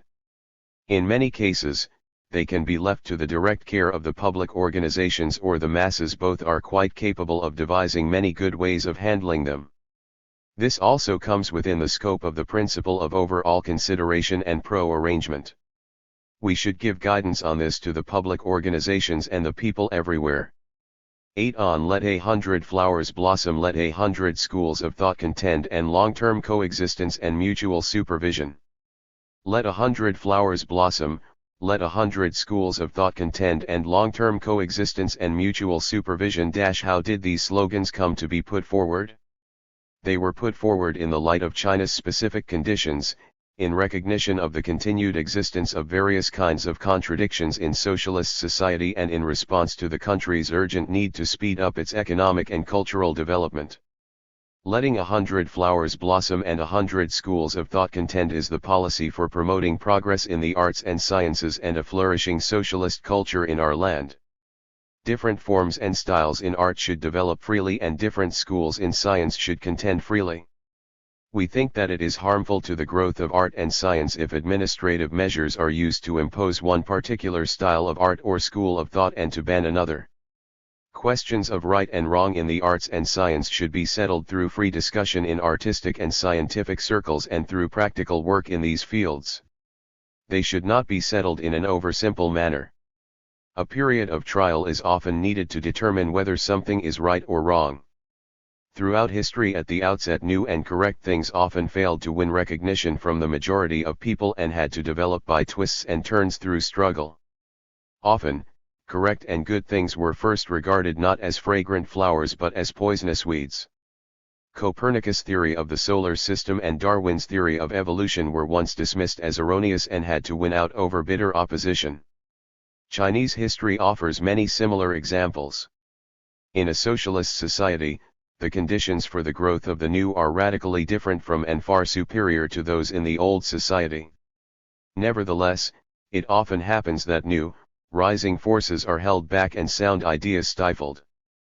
Besides, even in the absence of their deliberate suppression, the growth of new things may be hindered simply through lack of discernment. It is therefore necessary to be careful about questions of right and wrong in the arts and sciences, to encourage free discussion and avoid hasty conclusions. We believe that such an attitude will help ensure a relatively smooth development of the arts and sciences. Marxism, too, has developed through struggle. At the beginning, Marxism was subjected to all kinds of attack and regarded as a poisonous weed. This is still the case in many parts of the world. In the socialist countries, it enjoys a different position. But non-Marxist and, what is more, anti-Marxist ideologies exist even in these countries. In China, although socialist transformation has in the main been completed as regards the system of ownership, and although the large-scale, turbulent class struggles of the masses characteristic of times of revolution have in the main come to an end, there are still remnants of the overthrown landlord and comprador classes. There is still a bourgeoisie, and the remolding of the petty bourgeoisie has only just started. Class struggle is by no means over. The class struggle between the proletariat and the bourgeoisie, the class struggle between the various political forces, and the class struggle between the proletariat and the bourgeoisie in the ideological field will still be protracted and tortuous and at times even very sharp. The proletariat seeks to transform the world according to its own world outlook, and so does the bourgeoisie. In this respect, the question of which will win out, socialism or capitalism, is not really settled yet. Marxists remain a minority among the entire population as well as among the intellectuals. Therefore, Marxism must continue to develop through struggle. Marxism can develop only through struggle, and this is not only true of the past and the present, it is necessarily true of the future as well. What is correct invariably develops in the course of struggle with what is wrong. The true, the good, and the beautiful always exist by contrast with the false, the evil and the ugly, and grow in struggle with them. As soon as something erroneous is rejected and a particular truth accepted by mankind, new truths begin to struggle with new errors. Such struggles will never end. This is the law of development of truth and, naturally, of Marxism. It will take a fairly long period of time to decide the issue in the ideological struggle between socialism and capitalism in our country. The reason is that the influence of the bourgeoisie and of the intellectuals who come from the old society, the very influence which constitutes their class ideology, will persist in our country for a long time. If this is not understood at all or is insufficiently understood, the gravest of mistakes will be made and the necessity of waging struggle in the ideological field will be ignored. Ideological struggle differs from other forms of struggle, since the only method used is painstaking reasoning, and not crude coercion. Today, socialism is in an advantageous position in the ideological struggle. The basic power of the state is in the hands of the working people led by the proletariat. The Communist Party is strong and its prestige high. Although there are defects and mistakes in our work, every fair-minded person can see that we are loyal to the people, that we are both determined and able to build up our motherland together with them, and that we have already achieved great successes and will achieve still greater ones. The vast majority of the bourgeoisie and the intellectuals who come from the old society are patriotic and are willing to serve their flourishing socialist motherland. They know they will have nothing to fall back on and their future cannot possibly be bright if they turn away from the socialist cause and from the working people led by the Communist Party. People may ask, since Marxism is accepted as the guiding ideology by the majority of the people in our country, can it be criticized? Certainly it can. Marxism is scientific truth and fears no criticism. If it did, and if it could be overthrown by criticism, it would be worthless. In fact, aren't the idealists criticizing Marxism every day and in every way? And those who harbor bourgeois and petty bourgeois ideas and do not wish to change, aren't they also criticizing Marxism in every way? Marxists should not be afraid of criticism from any quarter. Quite the contrary, they need to temper and develop themselves and win new positions in the teeth of criticism and in the storm and stress of struggle. Fighting against wrong ideas is like being vaccinated. A man develops greater immunity from disease as a result of vaccination. Plants raised in hothouses are unlikely to be hardy. Carrying out the policy of letting 100 flowers blossom and 100 schools of thought contend will not weaken, but strengthen, the leading position of Marxism in the ideological field. What should our policy be towards non-Marxist ideas? As far as unmistakable counter-revolutionaries and saboteurs of the socialist cause are concerned, the matter is easy, we simply deprive them of their freedom of speech. But incorrect ideas among the people are quite a different matter. Will it do to ban such ideas and deny them any opportunity for expression? Certainly not. It is not only futile but very harmful to use crude methods in dealing with ideological questions among the people, with questions about man's mental world. You may ban the expression of wrong ideas, but the ideas will still be there. On the other hand, if correct ideas are pampered in hothouses and never exposed to the elements and immunized against disease, they will not win out against erroneous ones. Therefore, it is only by employing the method of discussion, criticism, and reasoning that we can really foster correct ideas and overcome wrong ones, and that we can really settle issues. It is inevitable that the bourgeoisie and petty bourgeoisie will give expression to their own ideologies. It is inevitable that they will stubbornly assert themselves on political and ideological questions by every possible means. You cannot expect them to do otherwise. We should not use the method of suppression and prevent them from expressing themselves, but should allow them to do so and at the same time argue with them and direct appropriate criticism at them. Undoubtedly, we must criticize wrong ideas of every description. It certainly would not be right to refrain from criticism, look on while wrong ideas spread unchecked and allow them to dominate the field. Mistakes must be criticized and poisonous weeds fought wherever they crop up. However, such criticism should not be dogmatic, and the metaphysical method should not be used, but instead the effort should be made to apply the dialectical method. What is needed is scientific analysis and convincing argument. Dogmatic criticism settles nothing. We are against poisonous weeds of whatever kind, but Eve must carefully distinguish between what is really a poisonous weed and what is really a fragrant flower. Together with the masses of the people, we must learn to differentiate carefully between the two and use correct methods to fight the poisonous weeds. At the same time as we criticize dogmatism, we must direct our attention to criticizing revisionism. Revisionism, or right opportunism, is a bourgeois trend of thought that is even more dangerous than dogmatism. The revisionists, the right opportunists, pay lip service to Marxism, they too attack dogmatism. But what they are really attacking is the quintessence of Marxism. They oppose or distort materialism and dialectics, oppose or try to weaken the people's democratic dictatorship and the leading role of the Communist Party, and oppose or try to weaken socialist transformation and socialist construction. Even after the basic victory of our socialist revolution, there will still be a number of people in our society who vainly hope to restore the capitalist system and are sure to fight the working class on every front, including the ideological one. And their right-hand men in this struggle are the revisionists. Literally, the two slogans "Let 100 flowers blossom" and "Let 100 schools of thought contend" have no class character. The proletariat can turn them to account, and so can the bourgeoisie or others. Different classes, strata and social groups each have their own views on what are fragrant flowers and what are poisonous weeds. Then, from the point of view of the masses, what should be the criteria today for distinguishing fragrant flowers from poisonous weeds? In their political activities, how should our people judge whether a person's words and deeds are right or wrong? On the basis of the principles of our Constitution, the will of the overwhelming majority of our people and the common political positions which have been proclaimed on various occasions by our political parties, we consider that, broadly speaking, the criteria should be as follows. 1. Words and deeds should help to unite, and not divide, the people of all our nationalities. 2. They should be beneficial, and not harmful, to socialist transformation and socialist construction. 3.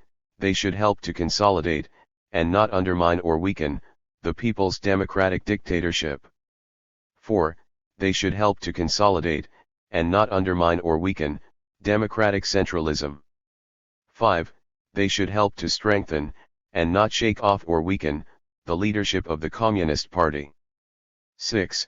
They should be beneficial, and not harmful, to international socialist unity and the unity of the peace-loving people of the world. Of these 6 criteria, the most important are the 2 about the socialist path and the leadership of the party. These criteria are put forward not to hinder but to foster the free discussion of questions among the people. Those who disapprove these criteria can still state their own views and argue their case. However, so long as the majority of the people have clear-cut criteria to go by, criticism and self-criticism can be conducted along proper lines, and these criteria can be applied to people's words and deeds to determine whether they are right or wrong, whether they are fragrant flowers or poisonous weeds. These are political criteria. Naturally, to judge the validity of scientific theories or assess the aesthetic value of works of art, other relevant criteria are needed. But these 6 political criteria are applicable to all activities in the arts and sciences. In a socialist country like ours, can there possibly be any useful scientific or artistic activity which runs counter to these political criteria? The views set out above are based on China's specific historical conditions. Conditions vary in different socialist countries and with different communist parties. Therefore, we do not maintain that they should or must adopt the Chinese way. The slogan "long-term coexistence and mutual supervision" is also a product of China's specific historical conditions. It was not put forward all of a sudden, but had been in the making for several years. The idea of long-term coexistence had been there for a long time. When the socialist system was in the main established last year, the slogan was formulated in explicit terms. Why should the bourgeois and petty bourgeois democratic parties be allowed to exist side by side with the party of the working class over a long period of time? Because we have no reason for not adopting the policy of long-term coexistence with all those political parties which are truly devoted to the task of uniting the people for the cause of socialism and which enjoy the trust of the people. As early as June 1950, at the second session of the First National Committee of the Political Consultative Conference, I put the matter in this way. The people and their government have no reason to reject anyone or deny him the opportunity of making a living and rendering service to the country, provided he is really willing to serve the people and provided he really helped and did a good turn when the people were faced with difficulties and keeps on doing good without giving up halfway. What I was discussing here was the political basis for the long-term coexistence of the various parties. It is the desire as well as the policy of the Communist Party to exist side by side with the Democratic parties for a long time to come. But whether the Democratic parties can long remain in existence depends not merely on the desire of the Communist Party but on how well they acquit themselves and on whether they enjoy the trust of the people. Mutual supervision among the various parties is also a long-established fact, in the sense that they have long been advising and criticizing each other. Mutual supervision is obviously not a one-sided matter. It means that the Communist Party can exercise supervision over the Democratic parties, and vice versa. Why should the Democratic parties be allowed to exercise supervision over the Communist Party? Because a party as much as an individual has great need to hear opinions different from its own. We all know that supervision over the Communist Party is mainly exercised by the working people and the party membership. But it augments the benefit to us to have supervision by the Democratic parties too. Of course, the advice and criticism exchanged by the Communist Party and the Democratic parties will play a positive supervisory role only when they conform to the 6 political criteria given above. Thus, we hope that in order to fit in with the needs of the new society, all the Democratic parties will pay attention to ideological remolding and strive for long-term coexistence with the Communist Party and mutual supervision. 9. On the question of disturbances created by small numbers of people. In 1956, small numbers of workers or students in certain places went on strike. The immediate cause of these disturbances was the failure to satisfy some of their demands for material benefits, of which some should and could have been met, while others were out of place or excessive and therefore could not be met for the time being. But a more important cause was bureaucracy on the part of the leadership. In some cases, the responsibility for such bureaucratic mistakes fell on the higher authorities, and those at the lower levels were not to blame. Another cause of these disturbances was lack of ideological and political education among the workers and students. The same year, in some agricultural cooperatives there were also disturbances created by a few of their members, and here too the main causes were bureaucracy on the part of the leadership and lack of educational work among the masses. It should be admitted that among the masses some are prone to pay attention to immediate, partial, and personal interests and do not understand, or do not sufficiently understand, long-range, national and collective interests. Because of lack of political and social experience, quite a number of young people cannot readily see the contrast between the old China and the new, and it is not easy for them thoroughly to comprehend the hardships our people went through in the struggle to free themselves from the oppression of the imperialists and Kuomintang reactionaries, or the long years of hard work needed before a fine socialist society can be established. That is why we must constantly carry on lively and effective political education among the masses and should always tell them the truth about the difficulties that crop up and discuss with them how to surmount these difficulties. We do not approve of disturbances, because contradictions among the people can be resolved through the method of unity criticism unity, while disturbances are bound to cause some losses and are not conducive to the advance of socialism. We believe that the masses of the people support socialism, conscientiously observe discipline and are reasonable, and will certainly not take part in disturbances without cause. But this does not mean that the possibility of disturbances by the masses no longer exists in our country. On this question, we should pay attention to the following. 1. In order to root out the causes of disturbances, we must resolutely overcome bureaucracy, greatly improve ideological and political education, and deal with all contradictions properly. If this is done, generally speaking there will be no disturbances. 2. When disturbances do occur as a result of poor work on our part, then we should guide those involved onto the correct path, use the disturbances as a special means for improving our work and educating the cadres and the masses, and find solutions to those problems which were previously left unsolved. In handling any disturbance, we should take pains and not use oversimple methods, or hastily declare the matter closed. The ringleaders in disturbances should not be summarily expelled, except for those who have committed criminal offenses or are active counter-revolutionaries and have to be punished by law. In a large country like ours, there is nothing to get alarmed about if small numbers of people create disturbances. On the contrary, such disturbances will help us get rid of bureaucracy. There are also a small number of individuals in our society who, flouting the public interest, willfully break the law and commit crimes. They are apt to take advantage of our policies and distort them, and deliberately put forward unreasonable demands in order to incite the masses, or deliberately spread rumors to create trouble and disrupt public order. We do not propose to let these individuals have their way. On the contrary, proper legal action must be taken against them. Punishing them is the demand of the masses, and it would run counter to the popular will if they were not punished. Can bad things be turned into good things? In our society, as I have said, disturbances by the masses are bad, and we do not approve of them. But when disturbances do occur, they enable us to learn lessons, to overcome bureaucracy and to educate the cadres and the masses. In this sense, bad things can be turned into good things. Disturbances thus have a dual character. Every disturbance can be regarded in this way.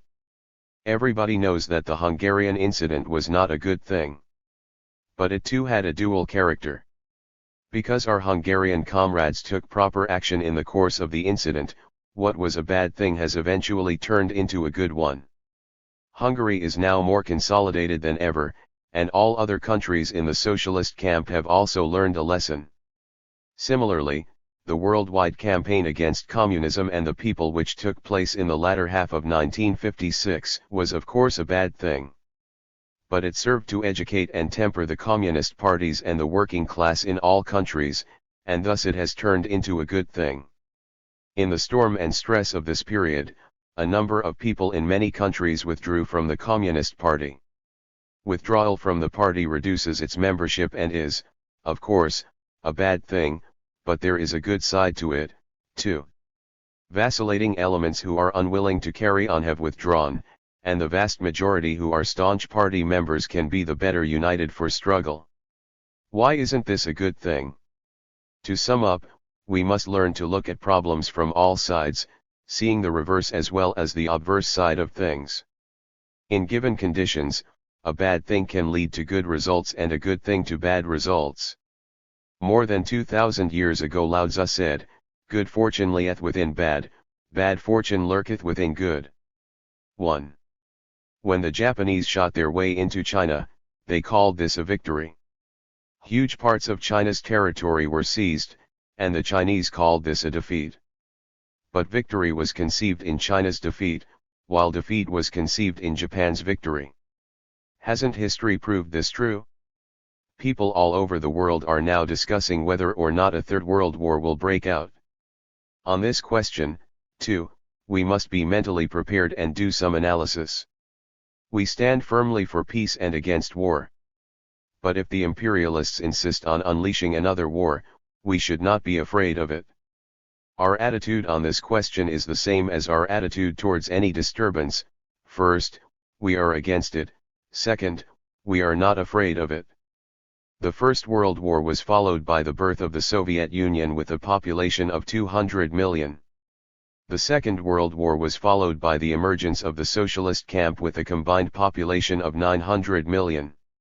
If the imperialists insist on launching a third world war, it is certain that several hundred million more will turn to socialism, and then there will not be much room left on earth for the imperialists. It is also likely that the whole structure of imperialism will completely collapse.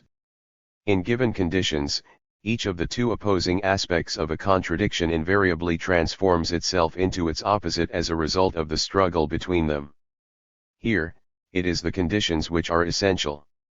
Without the given conditions, neither of the two contradictory aspects can transform itself into its opposite. Of all the classes in the world, the proletariat is the one which is most eager to change its position, and next comes the semi-proletariat, for the former possesses nothing at all while the latter is hardly any better off. The United States now controls a majority in the United Nations and dominates many parts of the world. This state of affairs is temporary and will be changed one of these days. China's position as a poor country denied its rights in international affairs will also be changed. The poor country will change into a rich one, the country denied its rights into one enjoying them, a transformation of things into their opposites. Here, the decisive conditions are the socialist system and the concerted efforts of a united people. 11. On practicing economy. Here I wish to speak briefly on practicing economy. We want to carry on large-scale construction, but our country is still very poor. Herein lies a contradiction. One way of resolving it is to make a sustained effort to practice strict economy in every field. During the movement against the three evils in 1952, we fought against corruption, waste, and bureaucracy, with the emphasis on combating corruption. In 1955 we advocated the practice of economy with great success, our emphasis then being on combating the unduly high standards for non-productive projects in capital construction and economizing on raw materials in industrial production. But at that time economy was not yet applied in earnest as a guiding principle in all branches of the national economy, or in government offices, army units, schools, and people's organizations in general. This year we are calling for economy and the elimination of waste in every sphere throughout the country. We still lack experience in the work of construction. During the last few years, great successes have been achieved, but there has also been waste. We must build up a number of large-scale modern enterprises step by step to form the mainstay of our industry, without which we shall not be able to turn China into a powerful modern industrial country within the coming decades. But the majority of our enterprises should not be built on such a scale. We should set up more small and medium enterprises and make full use of the industrial base inherited from the old society, so as to effect the greatest economy and do more with less money. Good results have begun to appear in the few months since the principle of practicing strict economy and combating waste was put forward, in more emphatic terms than before, by the second plenary session of the 8th Central Committee of the Communist Party of China in November 1956. The present campaign for economy must be conducted in a thorough and sustained way. Like the criticism of any other fault or mistake, the fight against waste may be compared to washing one's face. Don't people wash their faces every day? The Chinese Communist Party, the Democratic parties, the Democrats with no party affiliation, the intellectuals, industrialists, and businessmen, workers, peasants and handicraftsmen, in short, all our 600 million people must strive for increased production and economy, and against extravagance and waste. This is of prime importance not only economically, but politically as well. A dangerous tendency has shown itself of late among many of our personnel, an unwillingness to share will and woe with the masses, a concern for personal fame and gain. This is very bad. One way of overcoming it is to streamline our organizations in the course of our campaign to increase production and practice economy, and to transfer cadres to lower levels so that a considerable number will return to productive work. We must see to it that all our cadres and all our people constantly bear in mind that ours is a large socialist country but an economically backward and poor one, and that this is a very big contradiction. To make China prosperous and strong needs several decades of hard struggle, which means, among other things, pursuing the policy of building up our country through diligence and thrift, that is, practicing strict economy and fighting waste. 12. China's path to industrialization. In discussing our path to industrialization, we are here concerned principally with the relationship between the growth of heavy industry, light industry, and agriculture. It must be affirmed that heavy industry is the core of China's economic construction. At the same time, full attention must be paid to the development of agriculture and light industry. As China is a large agricultural country, with over 80% of its population in the rural areas, Agriculture must develop along with industry, for only thus can industry secure raw materials and a market, and only thus is it possible to accumulate more funds for building a powerful heavy industry. Everyone knows that light industry is closely tied up with agriculture. Without agriculture there can be no light industry. But it is not yet so clearly understood that agriculture provides heavy industry with an important market. This fact, however, will be more readily appreciated as gradual progress in the technical transformation and modernization of agriculture calls for more and more machinery, fertilizer, water conservancy, and electric power projects and transport facilities for the farms, as well as fuel and building materials for the rural consumers. During the period of the second and third five-year plans, the entire national economy will benefit if we can achieve an even greater growth in our agriculture and thus induce a correspondingly greater development of light industry. As agriculture and light industry develop, heavy industry, assured of its market and funds, will grow faster. Hence what may seem to be a slower pace of industrialization will actually not be so slow, and indeed may even be faster. In 3 5-year plans or perhaps a little longer, China's annual steel output can be raised to 20 million tons or more, as compared with the peak pre-liberation output of something over 900,000 tons in 1943. This will gladden the people in both town and country. I do not propose to dwell on economic questions today. With barely 7 years of economic construction behind us, we still lack experience and need to accumulate it. Neither had we any experience in revolution when we first started, and it was only after we had taken a number of tumbles and acquired experience that we won nationwide victory. What we must now demand of ourselves is to gain experience in economic construction in a shorter period of time than it took us to gain experience in revolution, and not to pay as high a price for it. Some price we will have to pay, but we hope it will not be as high as that paid during the period of revolution. We must realize that there is a contradiction here, the contradiction between the objective laws of economic development of a socialist society and our subjective cognition of them, which needs to be resolved in the course of practice. This contradiction also manifests itself as a contradiction between different people, that is, a contradiction between those in whom the reflection of these objective laws is relatively accurate and those in whom the reflection is relatively inaccurate. This, too, is a contradiction among the people. Every contradiction is an objective reality, and it is our task to reflect it and resolve it in as nearly correct a fashion as we can.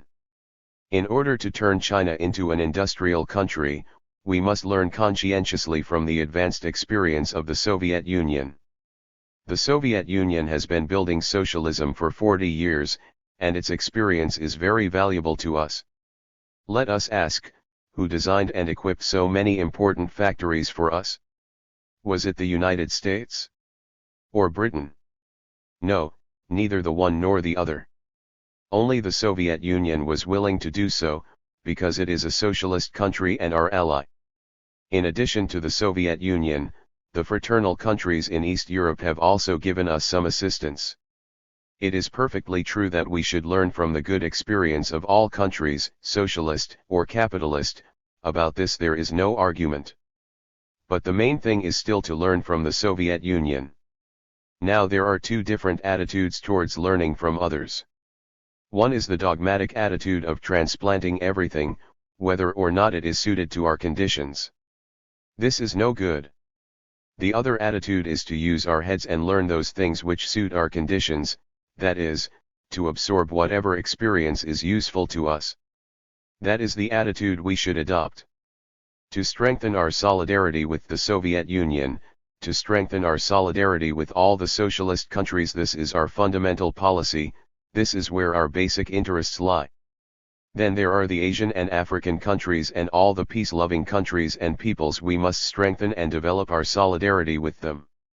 United with these two forces, we shall not stand alone. As for the imperialist countries, we should unite with their people and strive to coexist peacefully with those countries, do business with them and prevent a possible war, but under no circumstances should we harbor any unrealistic notions about them.